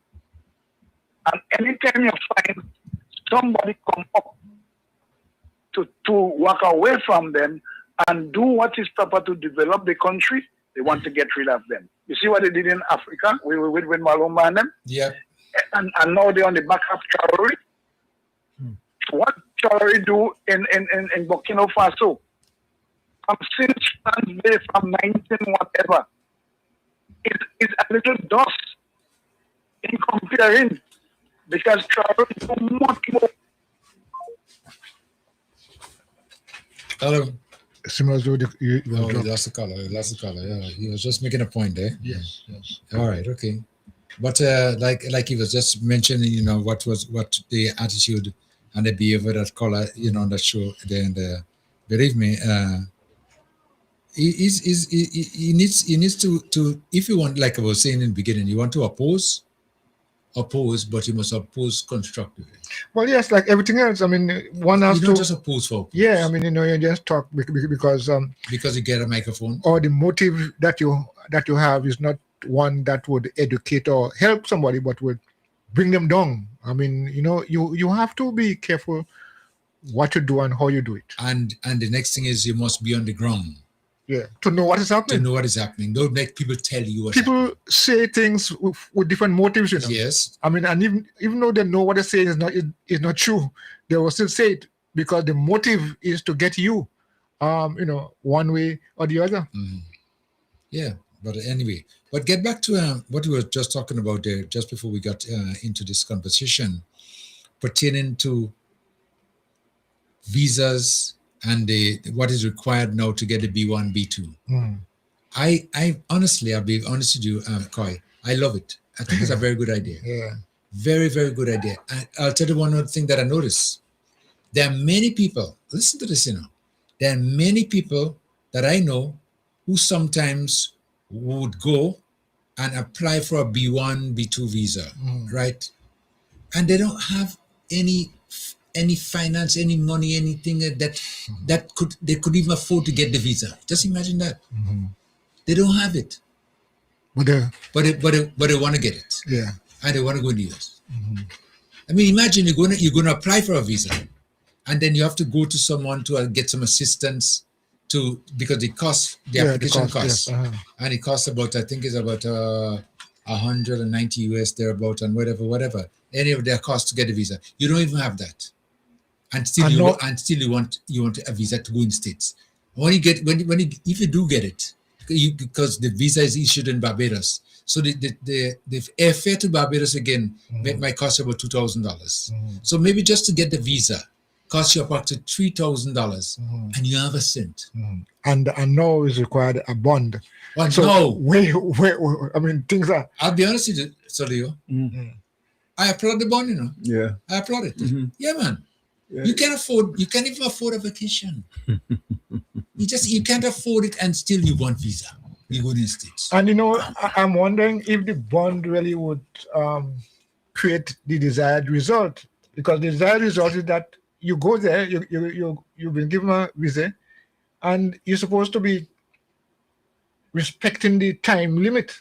Well, if you don't, you're going to lose it. Well, right. So I'm just saying the intended reason for the bond is to make sure that you do what you're supposed to do. Yeah, we give you for 6 months, whatever. 6 months or whatever.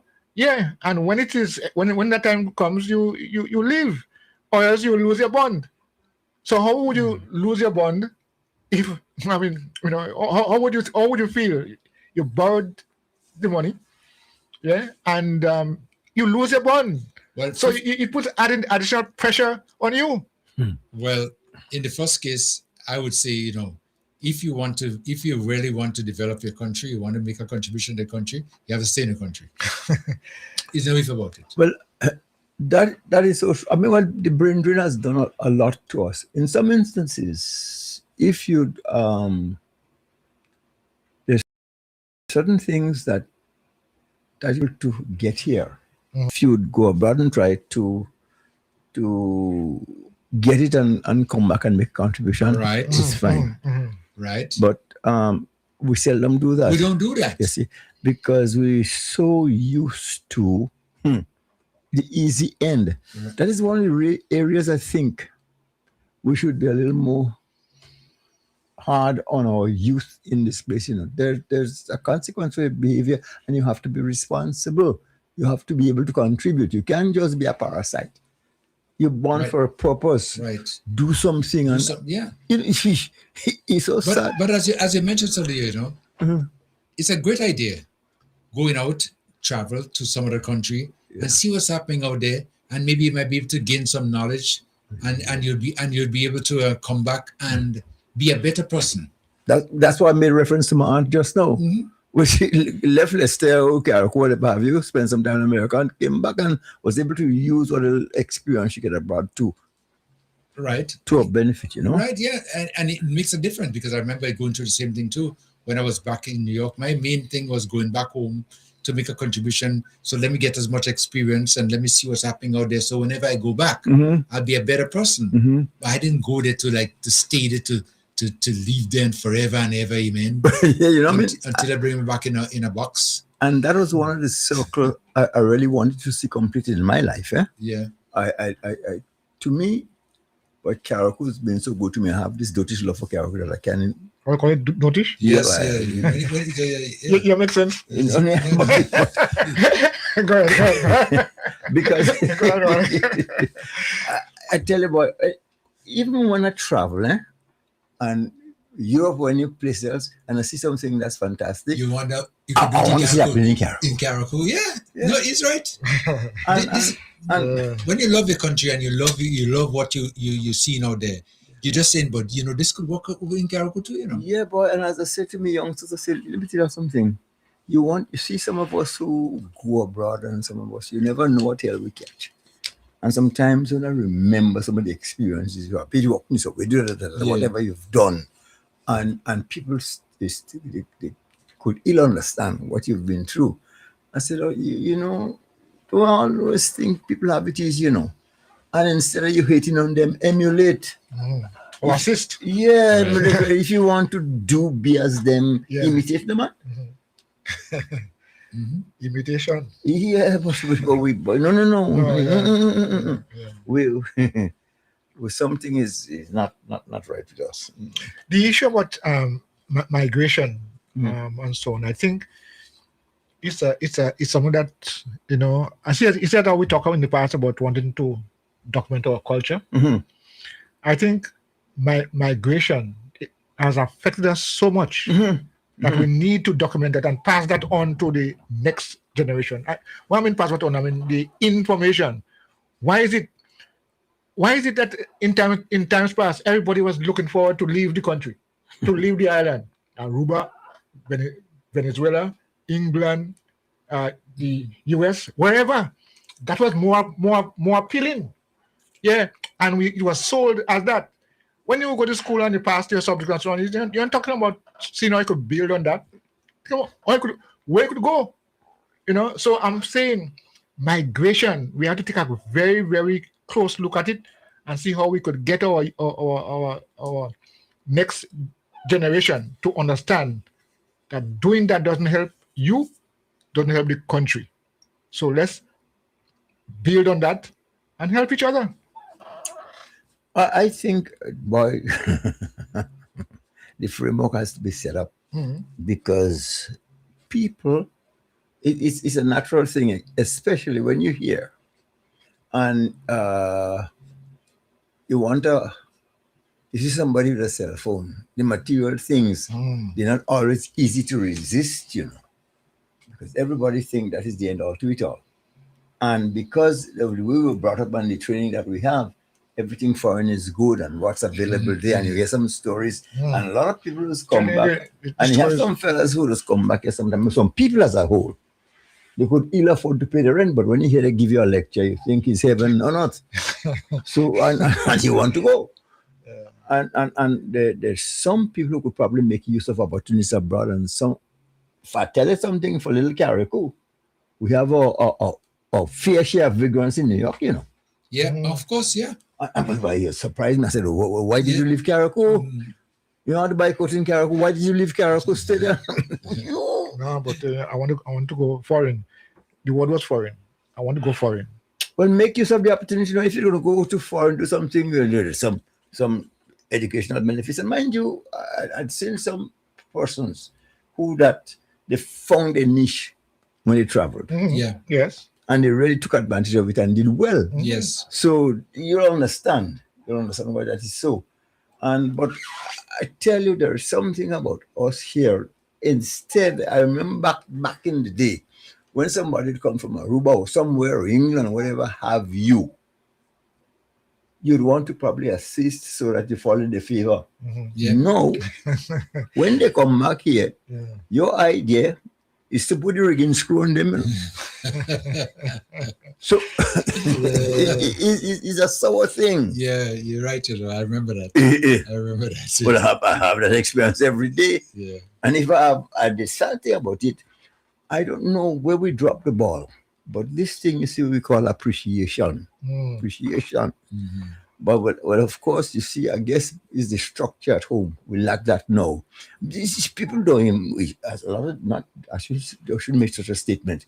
But too prevalent in Carriacou is your youngster. You'll do something for them, and they'll thank you, and you know. Yeah, we lost it. Yes. No more. We lost that civics in school. Somebody, I couldn't remember that brother then had in presentation college. That man, he was a boss, you know, man. If you see, he'll kill you. If he sends something and you say thank you, no? Appreciation. Yeah, you got again. That's money in the bank. Yeah. I told that guy. Yes. Caller, come in. Sorry for waiting. Caller. Yeah, good afternoon. Yeah, good afternoon. My compare. All right. Good afternoon. Everybody good? Yeah. Yes. So far. Yes. Praise the Lord. I know I can't sing, but we're talking. Leaders don't cry. Leaders don't cry. Leaders don't cry. Leaders not supposed to cry, you know. They're supposed to lead with dignity and enthusiasm to show. I mean, the followers, you know. You have to be strong. You mean color? You mean leaders shouldn't cry in public, or leaders should cry at all? Because sometimes they could cry, but it's not for crying. Maybe something wrong with the family, family member or good friend or so, and you need to cry for that time. For the grind, I'm talking about. You shouldn't be crying for the grind. Okay. Yeah. Because Stillman Thomas was a leader too, and he had more pressure than you, and he cried. he wasn't. Yeah, he was locked up for leaders years. Don't cry. Yeah. Leaders don't cry. Yeah. You all said something earlier on, and I want to get clarity on it. Is that possible for somebody to be the opposition leader even though they don't have a seat in parliament? Opposition leader? No, you can't. No. Somebody said earlier on in the program that the intention is to give somebody else from the same constituency with the chairman, leader of the opposition. So that's why I asked the question. Well, no, but because there's a caretaker in that constituency right now, okay? And right, okay. So now, if he were to contest the election and win, and they're in the opposition, he could become the leader of the opposition. But you have to. Well, yes. Well, what I suggest, if they want him to make him leader, call a by-election. Well, retire. Right. Retire and then we have a by-election. Yeah, because you have two caretakers stepping down now. You have the one in St. Mark's who just stepped down, and the one in the Northeast stepped down. That's 2.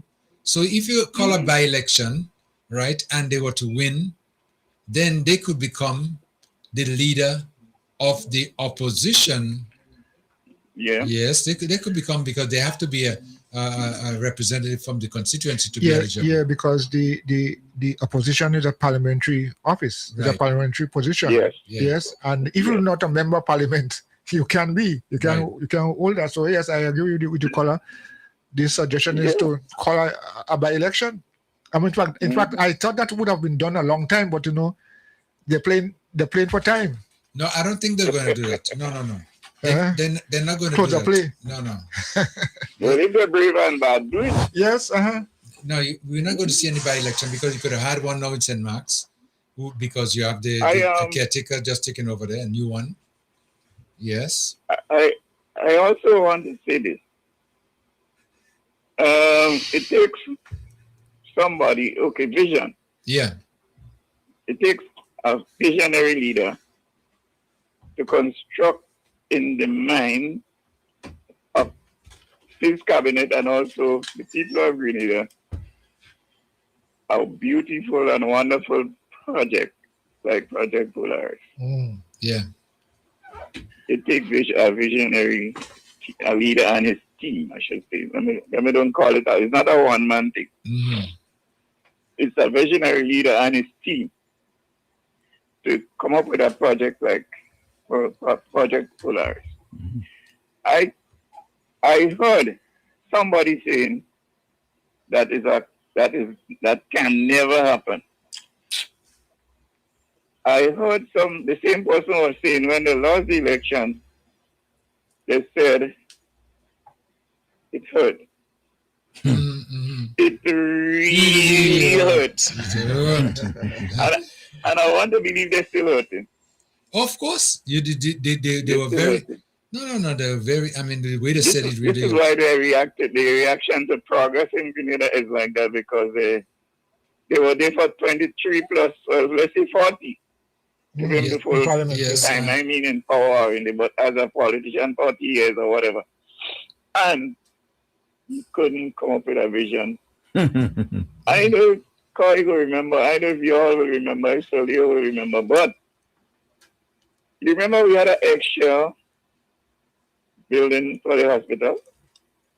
Yes, they identify a different place and so on and so forth. Yes, I remember there's a lot of this talk about a new hospital, but it was not. But wait, you remember too that they did repair it? Yes. And how long after I take them to tear it down and build the one that in the bottom, concrete one down the water? I remember it was a short space of time after they repaired the eggshell. They demolished it. And we built that other thing down in the lower down. So that was a lack of vision. Lack of vision. I agree to you. 100%, yes. Because you're going to repair a building that's almost like an eggshell, and then after in a couple of times, I wouldn't want to call it time, but in a short space of time, they break it down and build. Yeah. This visionary leader is not looking at short term. You're looking at long term. Exactly. 20, 40 years down the road. Yep. Well, you're not looking at you hear them talking a quick fix. No. 50 years minimum. You know something? Yeah. But you too remember that these folks previously, there's no type of development that were being contemplated unless in that whatever they're going to do, some pocket has to be filled. Yes. So if you have a project that usually costs, let's say, $30,000, that'll cost you 40 because somebody else had to get 10. Yeah. And as such, everything was shortcut. And everything was taken away from the project because you see, it was not about doing project. It's about concluding a deal where I'll benefit. That's the whole process, you see. And it's so sad. That's why we're in the state that we are in.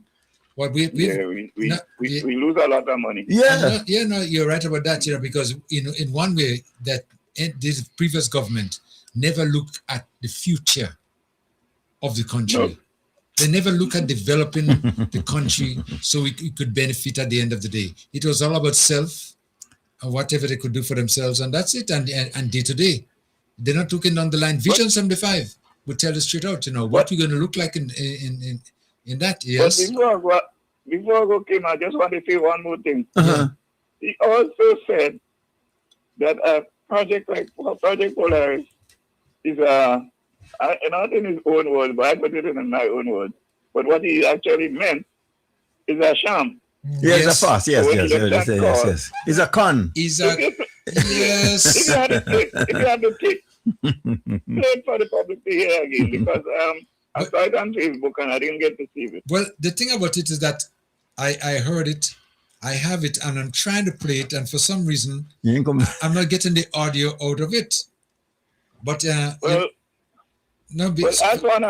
Kema one of them to send it. It was playing on my phone all the time, and and for some reason, when I made the transfer onto the phone inside the studio, it's not playing, and for some reason I don't know why, but but I have it, and I have him saying it over and over again that is a con.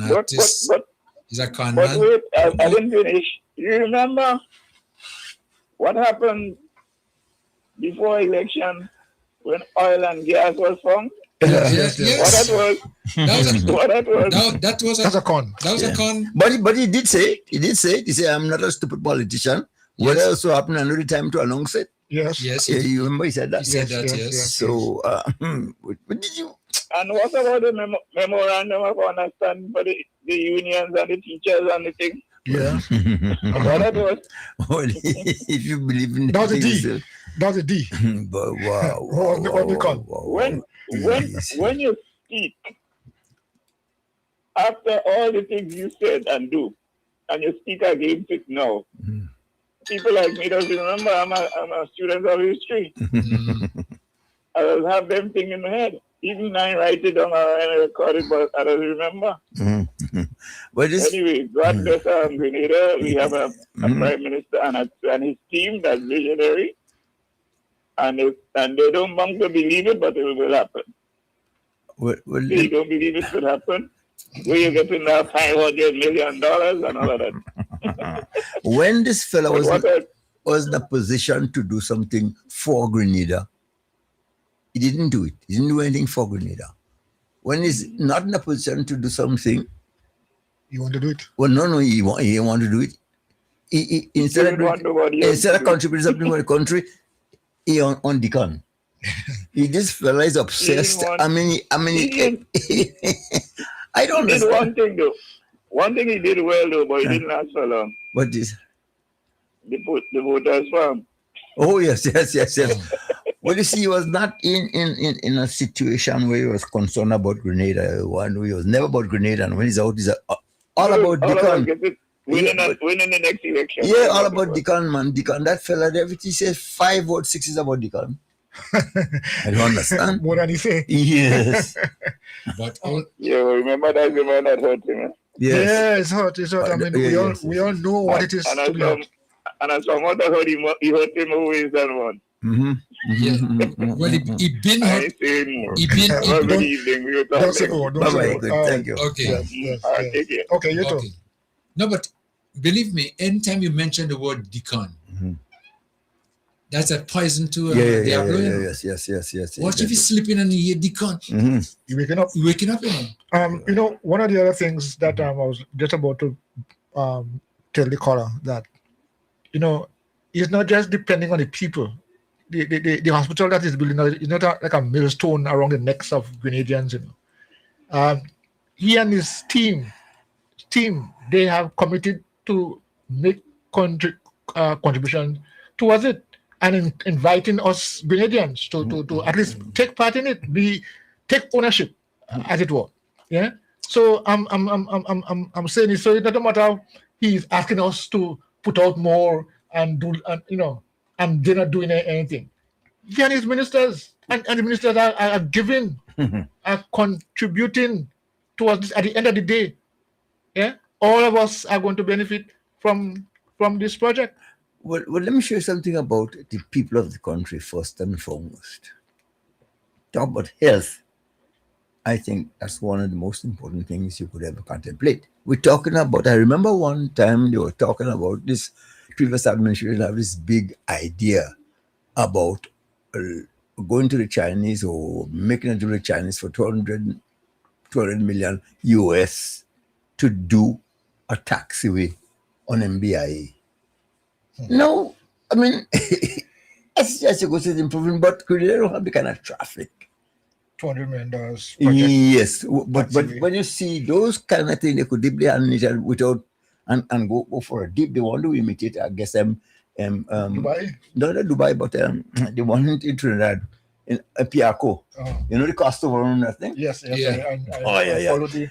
Yeah, yes, it's good to have an extra taxi, but in this place, in comparison to health, yeah, you and what you have a plane coming every 2 hours or 3 hours or 4 hours. In Kennedy, where you have planes coming landing every 3 minutes, you could do see the need for a taxiway. But you, These fellas, man, how gonna dip me in a deal? Well, yeah, but that was the norm, you know. Yeah. Because whatever it is, you know, something had to come back put in the kitty. The other word you say is kitty. And he extended to Carrico, you know. Yeah, one of my boys say he want no more contract with the government. He kick back to big. Little Carrico, eh? Kick back to big. Yeah, but if you didn't kick, come kick back. So you had to dump the idea. Say no more. Forget that. I remember there was one of them, you know, I knew, you know, who after he did the project, you know, just barely made it through the project. Yeah. You know? And the representative come to me and say, listen, man, oh, yeah, with the kickback. Yeah, man. Say what, boy, if you get that, I give you 2.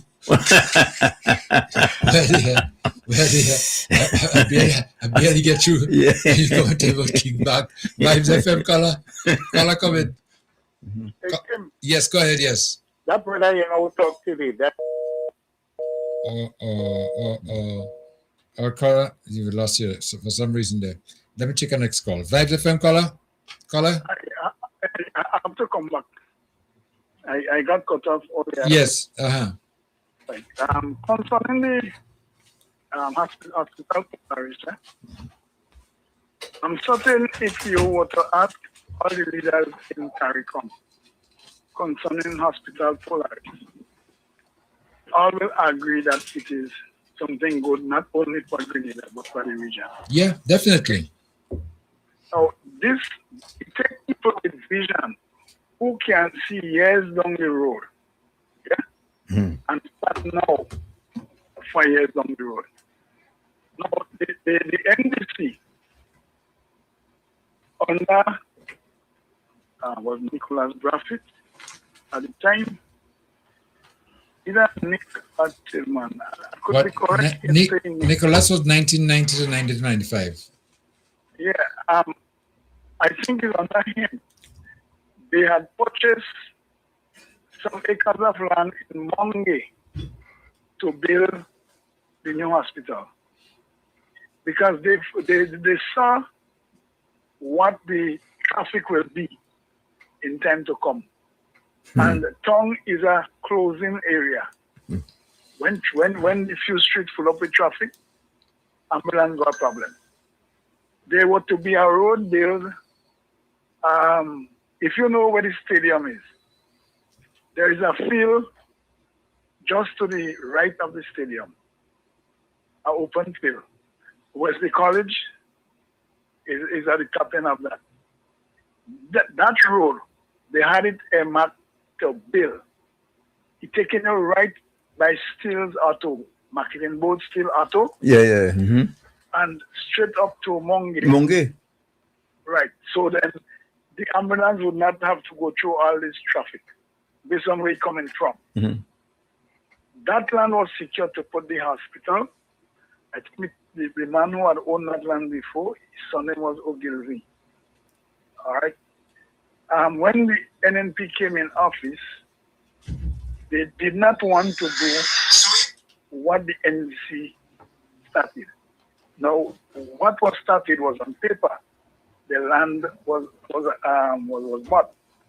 All they need to do was to continue from there. They didn't, because they want their name to call in everything as the origin. Now the crazy horse end up there. Okay? The crazy horse end up there.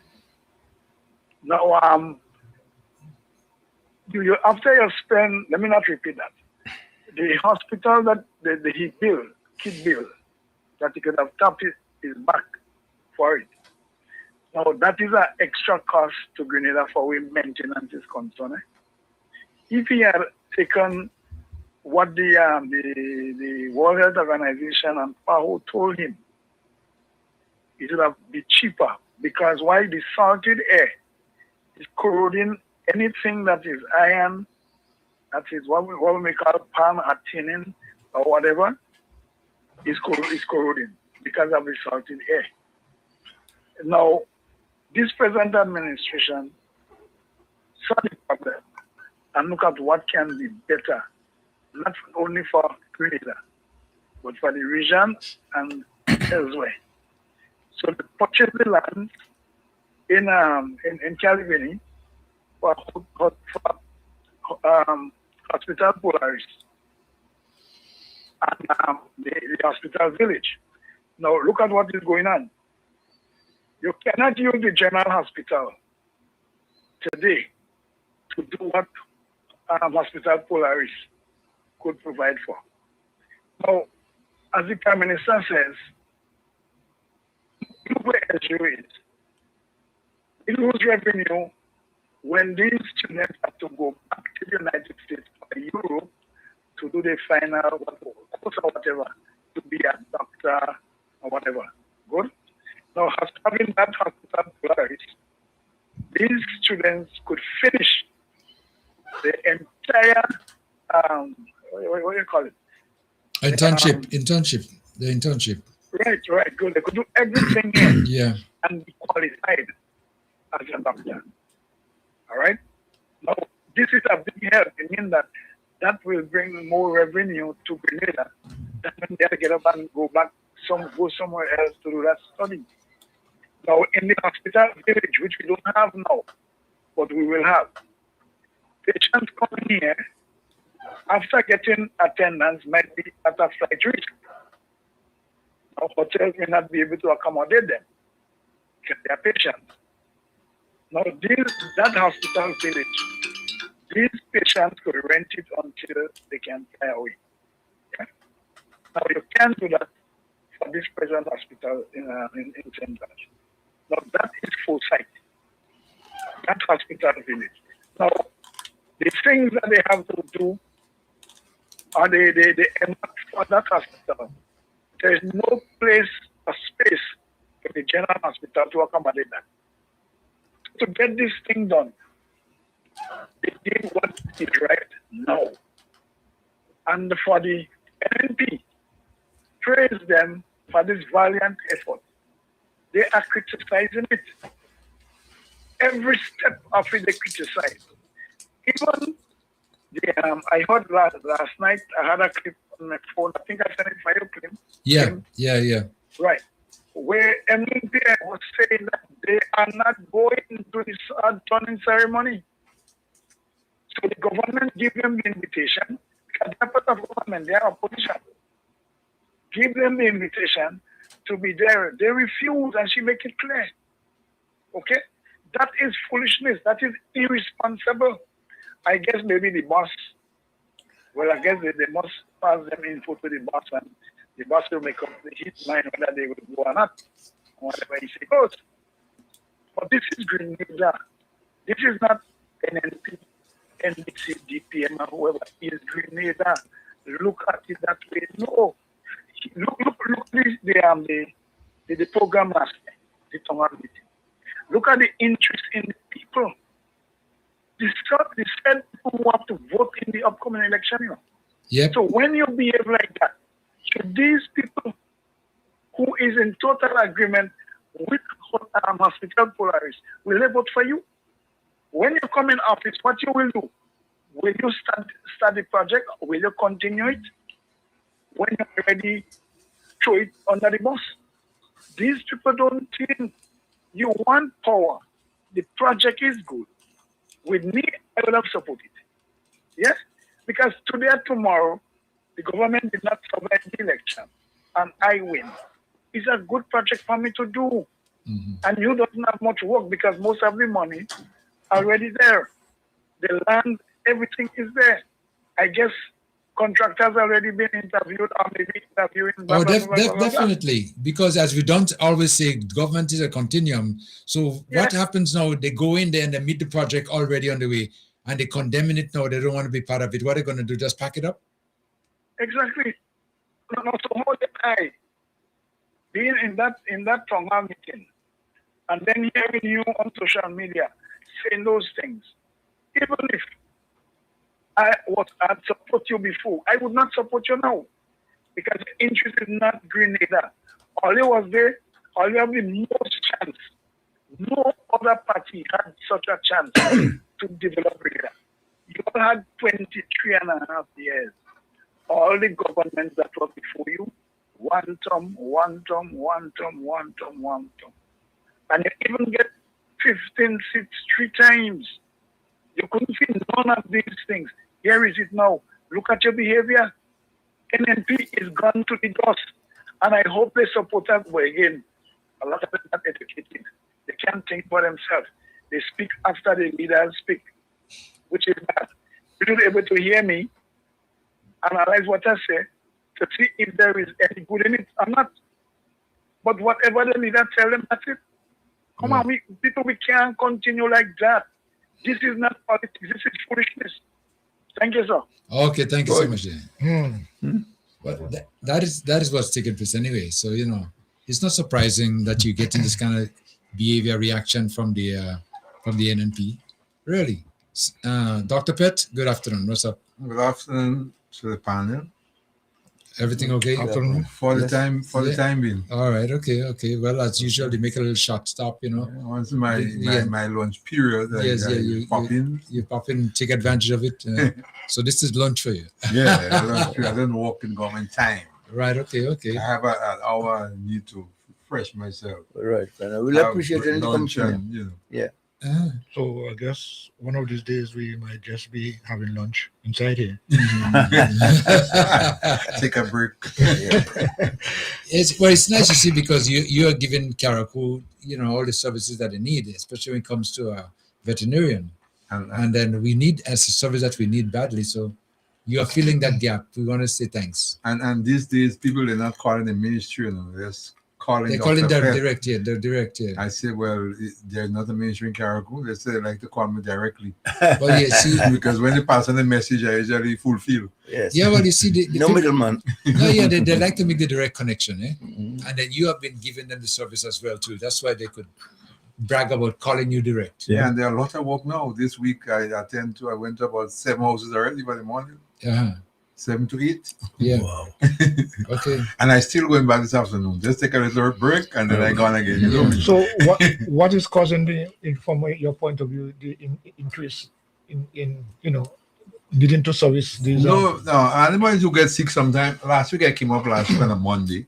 I attended to the funeral of Koki because we grew up as little children together. Yeah. So because I came up Monday, I worked past Monday and I worked Tuesday. So there was a long break. Wednesday, Thursday, Friday, Saturday, Sunday. Okay. There was no veteran because I usually come up something on Tuesday, so I come on a Wednesday. So there was a long break, so then animals will get sick and so on. So they work pile up. So that's why you see a lot of work today. Yes. Sorry, I missed Cookie's funeral. Yeah.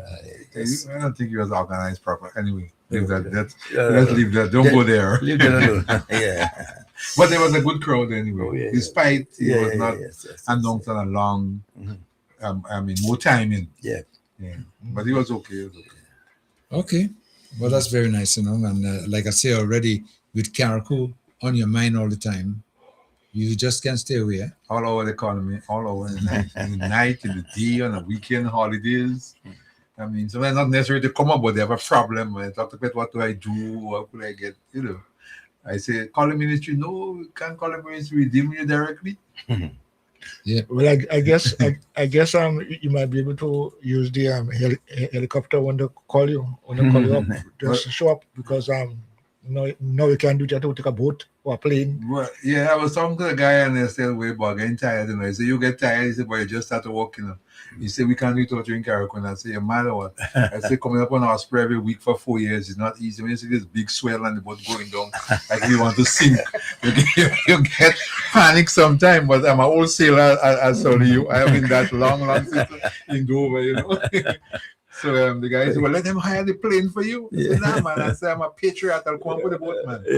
Yeah. I don't know the waste government when you take plane, just come to Caribou. Yeah. What do you think of where we are now as far as transportation between Carriacou and Grenada? Yeah. As of yesterday, when we were going to school in Grenada in particular, I tell you, boy, you sometimes, and there was a time, let me give you this thing, that we didn't have any ice factory in Carriacou. So you have a party, and tongue school is the main ballroom. Do you remember that? You have a dancing tongue school.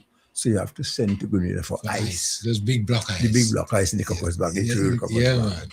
So that this weekend in particular, we promise to advertise this big non-stop dance by Sun Blisters and Dixie Stars in town. So everything well advertised and trash and ready.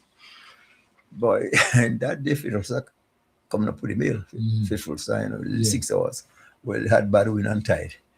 When you reach a dark, after 6 minutes to 7, when we open the ice box, all you get is a wet bag. Oh, gosh. All the ice melt. I look at you, I say, "But what's the next step?"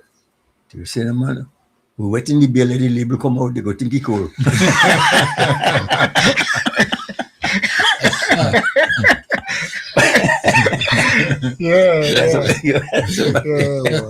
Boy. I mean, imagine in those days you didn't have ice. A simple thing as ice that No, that we have no. I mean, I remember that very well. They used to come in these big blocks, Yeah, man.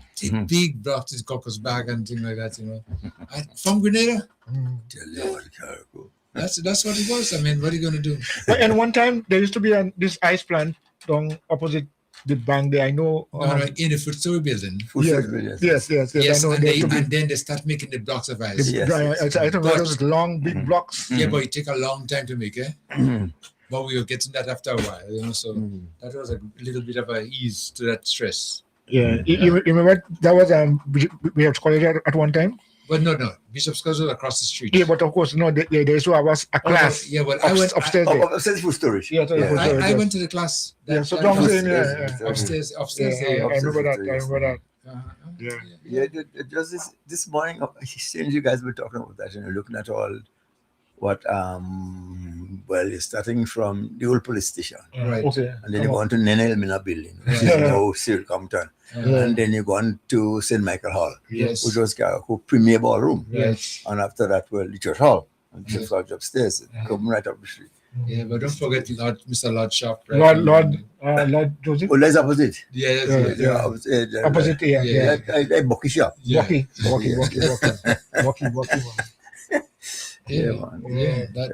That's what it was all about. But Carriacou has advanced a lot, and even still now, so much so. What is taking place now? I believe that the real transformation that we've been hoping for the longest while is taking place right now. Yeah, I'd like to see. Well, Dr. Pet, give a suggestion. What do we do about these animals? I mean, with dry season, you get them all blind now, but dry season, rainy season, and these loose animals that are just roaming the street. What do you suggest with it? But I think there are some of the farmers, they have the fence. And I don't know why they are not fencing the place. And that's a problem I have with them. Just fence the place. And, I think they like this thing like animals just going and just terrorize people in the land and eating the corn and all this thing, They must come back with the ponging. I think they have stopped the ponging. I think Limle. I think they have stopped it. Maybe if they come back with the ponging, people might realize, I don't have the money to go in Limle and pay for it. Yeah. So I'll keep it inside. I'll keep it closed up. Because there are rooms everywhere in the street. They remind me in India. Because the ponging system had worked very well. Oh, you mean? Yeah. In those days, I remember even sometimes when you don't go into the Limle livestock station to claim your animals, they sell it auctions here. I used to announce that every week. Auction sale, red cow bull or whatever, red cow pole. That's it. Boy. but things have changed considerably, and I would appreciate, and I think they should make something about change, bringing it back. Yeah, I don't know why they stop the ponging. Yeah, man. Sometimes there has to be some tough love. I have to ask the ministers. We have to talk about that because I think they should bring that back. A lot of people complain animals just roaming. There's a guy who chopped 2 sheep the back. I tried to save it, but I couldn't save them. Chopped it in the middle of the back. He won the guy, and he continued coming in the land. He told me to chop it, and he did. These animals the spinal cord was just severe damage.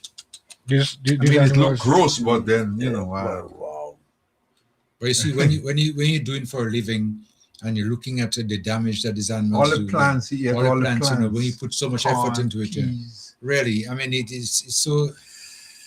Your reaction, that spontaneous reaction, sometimes could be deadly. Yeah, but the guy who animal had been chopped, he didn't say anything, Dr. Andrews. Well, there's nothing I could do, but he did warn me. But that is animal. I said, well, you have to try it, brother. So that's animal. So your monkey made all our value. And their neighbors, I said, we are good friends. Right? That's how it is. Yeah. That's what we call that tough love. Tough love, yes, man. Yes. Tough love. Yeah, tough although we are friends, I do what I have to do still. You see, but the trouble is, in this guy's case, the animal has an excuse. Because the animal always is excuse.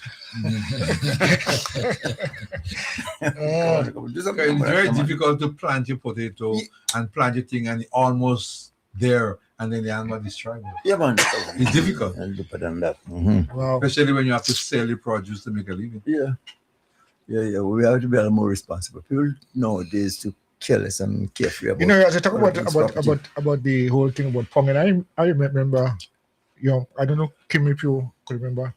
You're up in Bele there. Yeah. Where the pond is? Yes. The pond was inside the fence. Uh-huh. So you don't have to go and bring water or bring anything for them. But you are allowed to bring animals there. Yeah. You remember that? Yeah, and of course pay something monthly. I remember that. Yeah. That was government way of easing the problem. With animals roaming in the villages, that if you didn't have land, then you could go to Bele and put them in the pasture. Yeah. And they have water and everything like that there, and they check them every time to make sure that whenever they. Good point. I think if you have a program, some of them big, young strappy fellas walking security stand up with a phone.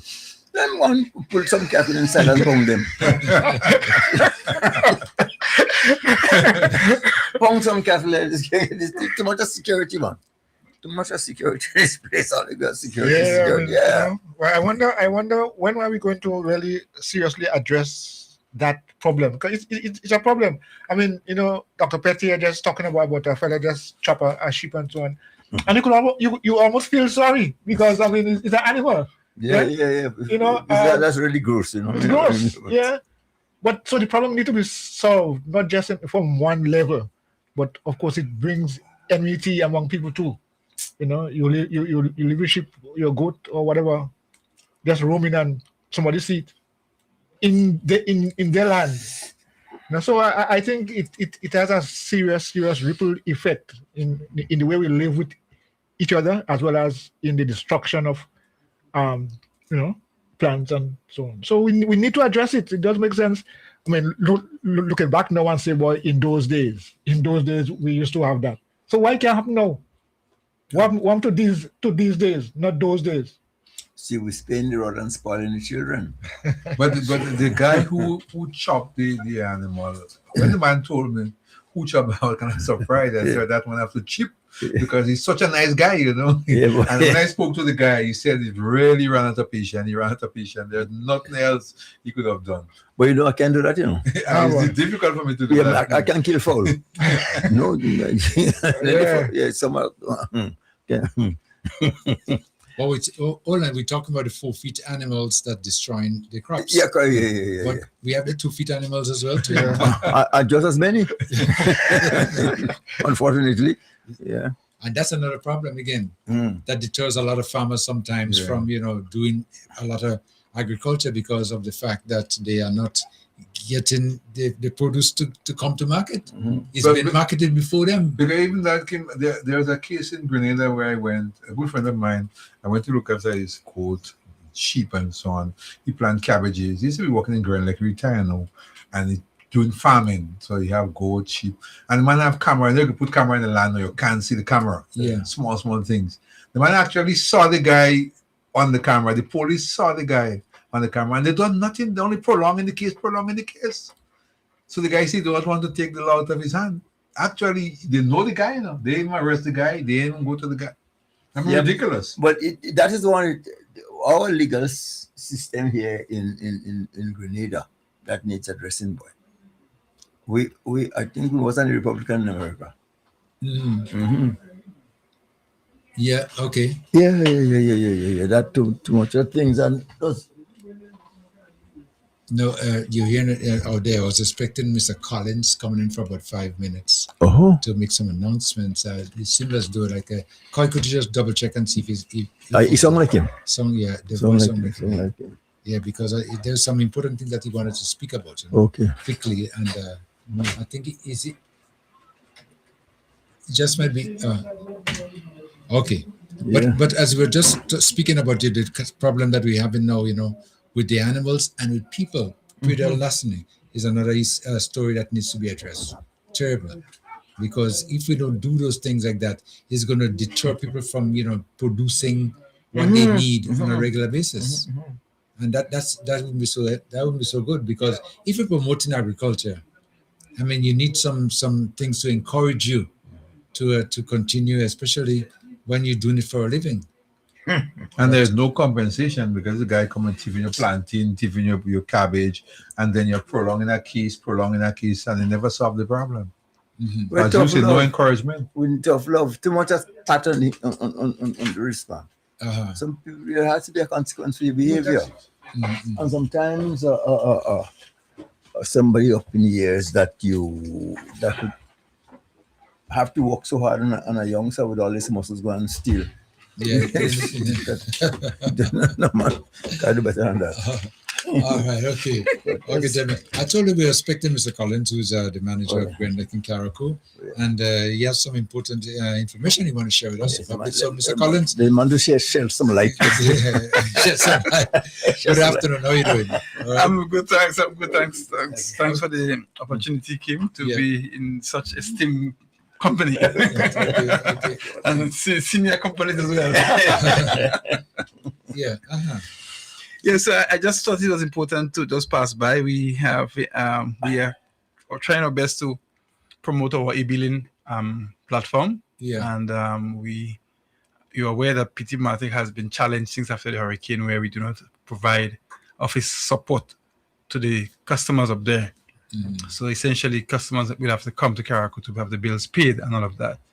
So with this new system that we are having an outreach in Pitimatic on Saturday at 9 a.m. started 9 a.m. at the Pitimatic RC school.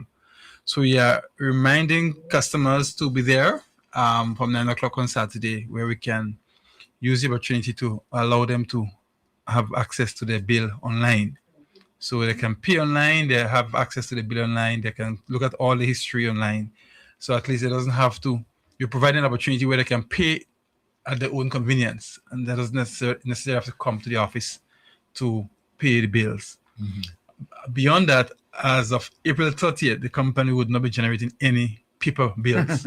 Right. Okay, so it means that we want to use the opportunity to galvanize the customers in Pitimatic to come out on that day, so at least each and every customer that has power, because we have a number of customers that are still out of power because of not having been not ready yet for connections. So those who are connected, we encouraging each and every one of them. We have just over 205 customers reconnected after the hurricane, right? So we pretty much, just about 60-70% there, but we were waiting on when the customers are ready for the reconnection. So we want to maximize as much time as possible to get as many of those customers online. So I said, whether if it's a senior customer they don't know how to navigate the system, maybe they can bring a grandchild or a brother or sister or some of them young siblings who are very techy, with the phones. so they can assist in the process to get them onto the portal. It's important though that they at least generate an active email account, email address. Because if we do not have an email address, you can't send you that invite to get you connected onto the portal. So it's extremely important. So last week Sunday we sent out an invitation to the church to get the congregation to at least be aware as to what are the requirements for coming on Saturday. So this is a second appeal again to remind customers to please have a valid email address available. So once that is done, we can just send you that post, and within less than 3 minutes, you can set up to see all your bill activities online for the last 3 years. So we want to use this opportunity to really encourage customers to come out. There is a surprise. They say all about catches the worm. So I'm not going to let this surprise out, but we want to, because we have not had the opportunity to provide services to Pitimatic in a real way, we want to use the opportunity to make some surprises to our customers who come out and who will be signing up on the portal. So at least they have free access to view your bills, see all your bills online, pay online, and at the same time to view your history online as well. And that is separate and apart from the app. Right, okay. The app is still active. Yeah. So you can still do your fault calls in case there's a street light not working in your area. You can use the Green Lake mobile app to send that report to the app, and then we will activate it from there to have the street lights repaired.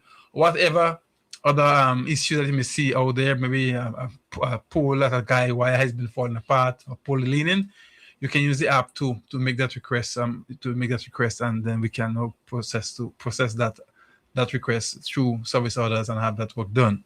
But the portal for the account is essentially to get you online, because at the end of April, we will no longer try to cut down additional trees to create paper.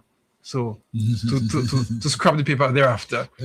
Right. So we want the customers, particularly in Pitimatic, who have been affected by the hurricane, to use this opportunity to pay the bill online. They doesn't have to come to Caracol again. They don't have to borrow the rain. The wind is too strong and the water is too rough. So you can pay it at your convenience anytime, in your bed, and anywhere on the boat. You want to pay your bill, you can pay it there as well. There's an opportunity to do what you call you can do auto pay. So if you don't want to be wanting to actually go in physically and pay online all the time, you can use the opportunity to do auto pay. So every month the payment goes directly to your, from your, the account is debited, and the payment goes directly to your account in Green Lake, and instantaneously you can see the transaction on your phone. Right. So through the portal or the device, whatever devices that you choose to use to look at the portal. So it's extremely important that we get maximum participation from the customers out in Pitimatic. Yeah, well, I think this is designed. I mean, Pitimatic, I think, would be at an advantage now, Absolutely. Because they've been the disadvantage for the longest while. Absolutely. So, and then I know in many instances, people from Pitimatic would call me and ask me, "Can you please pay a bill for me?" Because the transportation costs and the inconvenience of coming down to Caracol. It's more than the bill. It's more than the bill. Yes. And the senior people, they don't like to owe bills. They're paid. So I can understand the frustration that they have been going through, and hence the reason why we're trying to make sure we make that bring it to them, so at least they can benefit. They can see the true benefits of having this portal onto the phones. Yeah, well, I could see them taking advantage of that right away. Yes. And yes. And Mr. Collins, in creating their email address for the people who are the bill payers, I'm wondering if, say, for example, you have an account with Green Lake already, Wallace Collins. So if you could be Wallace Collins at that, or you just that, because all the people who are there, they'll just add something to the existing names as an email address. What we can do, though, we can create an email address for the customer. Because some people are more, some are very techy and some are a bit more slower. Right. So the opportunities, we have two My Account ambassadors that we have trained, so they will be part of the process in terms of going through the application process with the customers, having them set up online. And I've said if there are customers who really don't have an email address, the opportunity is there also to create one for them and have it set up on their account, so at least they can just apply and get that one done. Right. Yeah, they would enjoy that. A lot of people would enjoy that, because some of them don't really get into the email a lot. And with the access of using it on a phone as well too now, makes it much easier. So all you got to do is maybe have your bank card or whatever. Yes, your debit card, your credit card, and you're good to go. But what's about the ageable people? They really have to get somebody to help them. As I'm saying, yes, you have grannies. I mean, young grannies is just very take more than me and you. So you know, but remember, a lot of them are very stubborn too. They won't bother. You know, they have the older folks. You still have stubborn. You have a few of them. You can't get everybody. You have to really convince them. Yes. But the intention. But it's in time to come when they realize the inconvenience because that's the way. Yeah, that's the only way you have to go. When they realize they're not going to get billed again. Yeah. Right. Because you said the last billing date is the 30th of April. Yeah. Right. So it's a matter of time before everybody just jumps. Get on board. They will, because if you don't, then you'll have light. Right. There's a consequence for your behavior. So you don't worry. They'll fall in line. Yes, you get light. Yes. Mm-hmm. Yeah, and then in Carriacou again too. Well, the same thing would apply throughout Grenada. Yes, absolutely. We have a little bit of an advantage here because we have the Grand Lake around us. That's right. So you can easily walk to town or come to get right and come to town to pay the bill. You know, but but you would not be able to be going to the post office and asking for a bill no more. No. But Peter, I think it's a small place, so I think they'll get along pretty okay. Yeah, I think so too. There's a few hundred people. Yeah. Mm-hmm. Yeah. But once you're out there in the campaign now to make sure that they are aware. Absolutely. And I guess with the assistance you'll be giving them as well too. Correct. Going to make it much easier for them to jump online. Yep. Yeah. Great. I like what I'm hearing. Yes. And I personally don't mind the papers not coming to me anymore because I normally don't even look at it. But Kim, even them little kids and them, they like phone. They like that. They love that. They're gonna assist. They like that. They're gonna assist. I have a grandson 11 years. He's better than me on the phone. You know, he's a genius already. Yes. But with most of the services, utility services and other services coming on board on phone now, you know. Absolutely. It's much easier. It makes it easier. Yes. I mean, the idea of sometimes lying on your bed and realize, you didn't pay a bill yet. You pick up a phone and pay a bill. Absolutely. Well, I have auto pay on my phone bill. I don't go to line and pay. I don't do it manually out every month. Yeah. Just get an email say thank you for my payment. Right. That's it. You have to resort to the phone because nowadays the phone is the marble, hopscotch, top. Absolutely. Quite everything. But Kim, I think I'll have to do it because with the busy schedule, I usually forget and sometimes they call me and you don't pay the bill. That's right. Yeah. Right. So I might have to do that. It's going to be convenient. Yeah. And not even that, you don't even have to be in your country to even pay a bill. Absolutely. You could be outside in the diaspora anyway. And it works well for the customer in the diaspora because many times they have to call, what's the balance on the phone, on the bill, how can I get bill paid? Some have to go to the bank to have the bank make payments for them, all of that. So all of that has been cut off, can be cut off by you just signing up online. Right. And you can pay at any part of the world, anywhere you're in the world to pay your bill. And you could be also reminded. And you could also be reminded as well. Yes. That's right. Wow. Because you get reminded that your bill is in arrears, so you're good to go. So Kim, we don't need to disconnect, right? No. Not at all. Yeah. That's nice. I'm glad that you're getting the word out there, you know. Yeah. And like I said, we're going to Pitamatic this weekend. This weekend, yes. Yeah. What time? We're going to start at 9 o'clock from at the Pitamatic Heritage School. Yeah, we don't want to end it, but as late as you come, we will be there to facilitate you. Okay. Well, Very good. well, I'm glad that you're getting the message out to Pitamatic, right? Yes.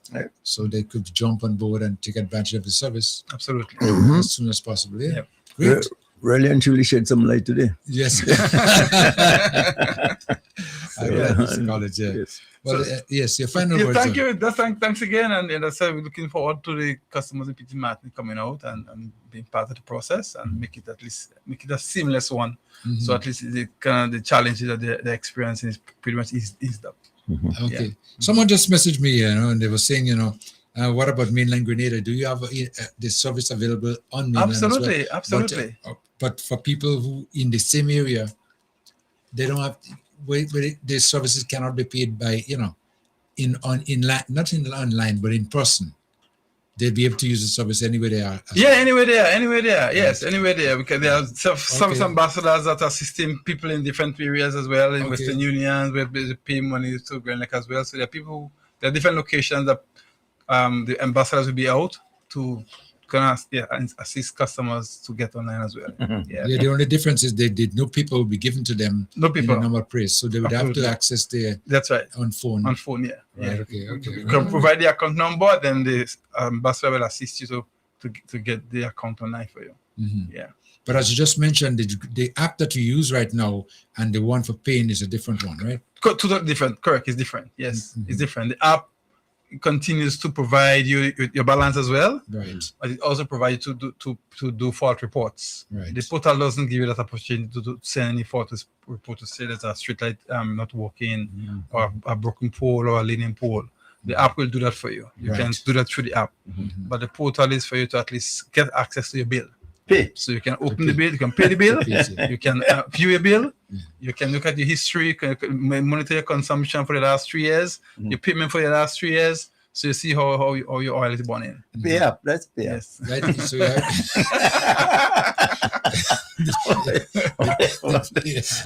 So, Mr. Collins, and the portal also give you opportunity to do changes. So if you want to like add somebody's name to your account, you can just go on the portal and just send information electronically, and it is approved electronically. So it doesn't physically have to come to the office to make an application. Mr. Collins, one question. What about the people who rent from other tenants and so on? How do they go about Right. it? So in those cases, you have to get permission from the landlord to have access and to get permission. So you're working on it right now. We get a number of situations, particularly in Grenada, where a lot of customers are renting. Right. And the account is on the landlord's name. Yeah, yes. So that will require the landlord's permission to give the tenant The information, and then they can access the account. But online. if that tenant doesn't have a submitter, he still has to pay to the landlord. Yes. Yes. So yeah. Well, some landlords I know, pay the electricity bill because on their name. Some of the they collect it. Correct. Mm-hmm. Yes. Sometimes they give you the account number, so you go and pay it every month. Yes. At the outlet. Well, they're making things easier now, right? Yes, for everybody. Yeah, great. Are we moving on up? Yes. Up. Because even the field, the guys don't use this paper now. When we have a service going to do connection, there is no more paper. No. Everything comes on the tablet. So when it goes to the field, it goes to Kim and they want new connection. They do all the documentations on the tablet. They post it out to us. Hit the office. No more people. Yeah. Yeah. Yeah, I noticed that we're getting rid of paper slowly, Yeah. in Carriacou in particular, Yes. Yes. A lot of services now, you just go right on. Even the last time I went to do an inspection, Absolutely, my yes. vehicle, and Yes. there was no paper. No paper. Holbergs. Yes. No paper. No paper. They send you a link, No, they send all you it is, a message. Just ask me my telephone Yes, number. yes. And I was wondering why you want my number, Yeah. And I gave him the number. Next thing you say, okay, look, inspection is complete. Look at it. I Yeah. think no paper. Yeah, you take it to the officer in the container. You show all the information with your insurance certificate. Yes. And you get a sticker. Just so. Well, that's something new. I was not aware of that. And But if you that- pay online, you can also pay online Yes. for your inspection certificate, so you can show them that you receipt, and then Yes. they just process it for you. That's it, yeah. Yeah, so you don't have to go and stand long line inside the revenue office. But the deacon was passionate about that, He liked it. Just get rid of the paper. Get rid of the Yeah. paper. Get rid of the paper. Yeah. We're in that mood now. So, all right, It's well, good Mr. for us. Collins, Yep. thank you so much for stopping by Yeah, here sure. to give us the information, Yes. sharing with us. And I know that people in Pitmatic in particular Yes. going to be happy with the news that you just broke on us today. And hopefully on the weekend they start Yes. It's the like process, right? Yeah, exactly. Yes. All right, Yep. okay. All right, well, Take thank you care. so much Thanks again. again. Okay. Bye-bye. Bye now, okay. Well, gentlemen, Dr. Pett, we're just wrapping it up there. You realize that? Thank you. Welcome. I realized that. Well, Yeah. I like to say that I know tomorrow. I think tomorrow is the turning ceremony, the soul with No, the no. Polaris. When No, is it? next week. 27th. Oh, next week. 27th. 27th. Next week, yeah. Okay, well, I'm not sure if I'll be on here next week, but I wish that everybody turns up, whether you're opposition, whether you NDC, NNP, because it's something about for Grenada. It's nothing to do with politics. I No. mean, everybody benefits. Once the hospital is completed, you wouldn't turn your back because you're NNP or NDC. Once you're sick, they have to attend to you. And at the end of the day, there's a lot of different ailments, diseases, and so on that we're able to combat. That with the general hospital, they do not have the facilities to really get rid of some of the diseases. There are a lot of issues here. There are a lot of problems with heart problems, kidney problems. A lot of people die. So when you have this type of state-of-the-art hospital. I mean, there's no need to worry because we even get, as Corey said, there'll be like a mini hotel, something like a hotel in the hospital. And then the people could stay there, accommodation, you know. So then you don't have to go to another hotel whereby if you fall sick in the night, they have to rush for the ambulance. You're right there and you'll be attended. Even if you're not in the hospital, they'll check you because that's the recuperation room. Right. So it is something good. But as you mentioned in the beginning, you know, you hope that, you know, everybody will be there. But when we heard, you know, earlier on that the leader of the opposition was saying that she would not be there and maybe other of the colleagues would not be there, that's very disappointing. It is very disappointing. It is disappointing, and I think they should retract the statement because this is. You told me Bob I was going to appoint him emissary to lead the opposition to break the news. but I think they should reconsider that because I mean you can't play politics when you're thinking with healthcare. Healthcare, you shouldn't. You shouldn't. That is health. That's about our country. No, that's country. Yeah, that's country. You don't think about health. Don't play politics no. I mean, you wouldn't get any mileage by doing that. So I still wish that they attend, regardless of the Peter, regardless of Emlyn, regardless of Deacon. Everybody come. Tooth bagayo. Everybody on board. That's my take on that. Every time I think about it, that to me is one of the greatest damage that was done to Carriacou. It's that division and it has no bounds. Yeah. People, everything. Upon somebody and you're dead, people ain't going because of politics. You're dead, right? Yeah. So, no. Anyway. Make no sense, no. And because it's an NDC project, I ain't going you ain't going to start on it. But some people want job because I'm working for them. And they're unemployed, you know. How do you think about that? You're unemployed, you got to work. I'm working for them because they're my party. Oh, boy. It speaks of a serious state we are in, even when it comes to benefit us. Just because I like Sir Leo. And you support a party. Yes, and if he's the one that offering me that I need, nah. I mean, we have gone so far. I mean, earlier on we were talking about those things that happened in the past and why can't it happen now? You know, it is sad that we have allowed ourselves to just drift. You know, as a ship, or talking your language, you know, a ship on the ocean, just drifting away. No control. The man on the wheel can't stop it. And that is where I see us going and what we are doing to not ourselves, but our future. Because the future, those younger ones are the ones who are to come and replace us and continue this journey in life. Well, let me just say something. For example, that's just a synopsis. So, example, if a cow is giving birth, right, the man is a bad NNP, and they know I support NDC, they will leave a 3,000 cow to die without calling me. You find that making sense? Well, that's the same thing. I wouldn't be surprised. They're telling you. The real dire ones. Yes, one. But probably those who don't, they cut and the vein is green. You forget a candidate refused a building, a house. Yes. You live in the way and a 3-bedroom house fully furnished, pillowcase and all, and you take it. Yeah, Politics, you know. Right in Carriacou, because politics, you know. But that's ridiculous. Yeah. I look up everybody animal. Whether NMP, I don't care. NMP, NDC, it doesn't matter. It's just about saving lives. You have to forget politics. Yeah. Well, boy, that's where we reach. What a sad day.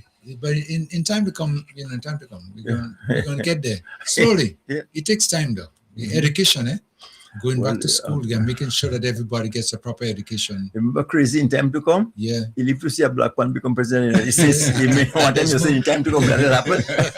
In time to come. In time to come. Okay. The time is now. Well, Dr. Pett, thank you for dropping by.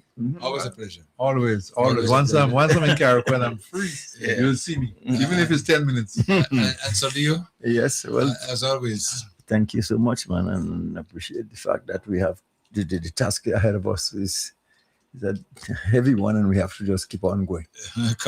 Keep on going. Yes, keep on going. Keep on going. But yes, so you're going. We have not yet. We identify the end, but we have not yet reached there. So let's keep on going. Yeah. We'll get there. We'll get there. Okay. The views expressed on this program are those of the host and guests and not the views of this radio station.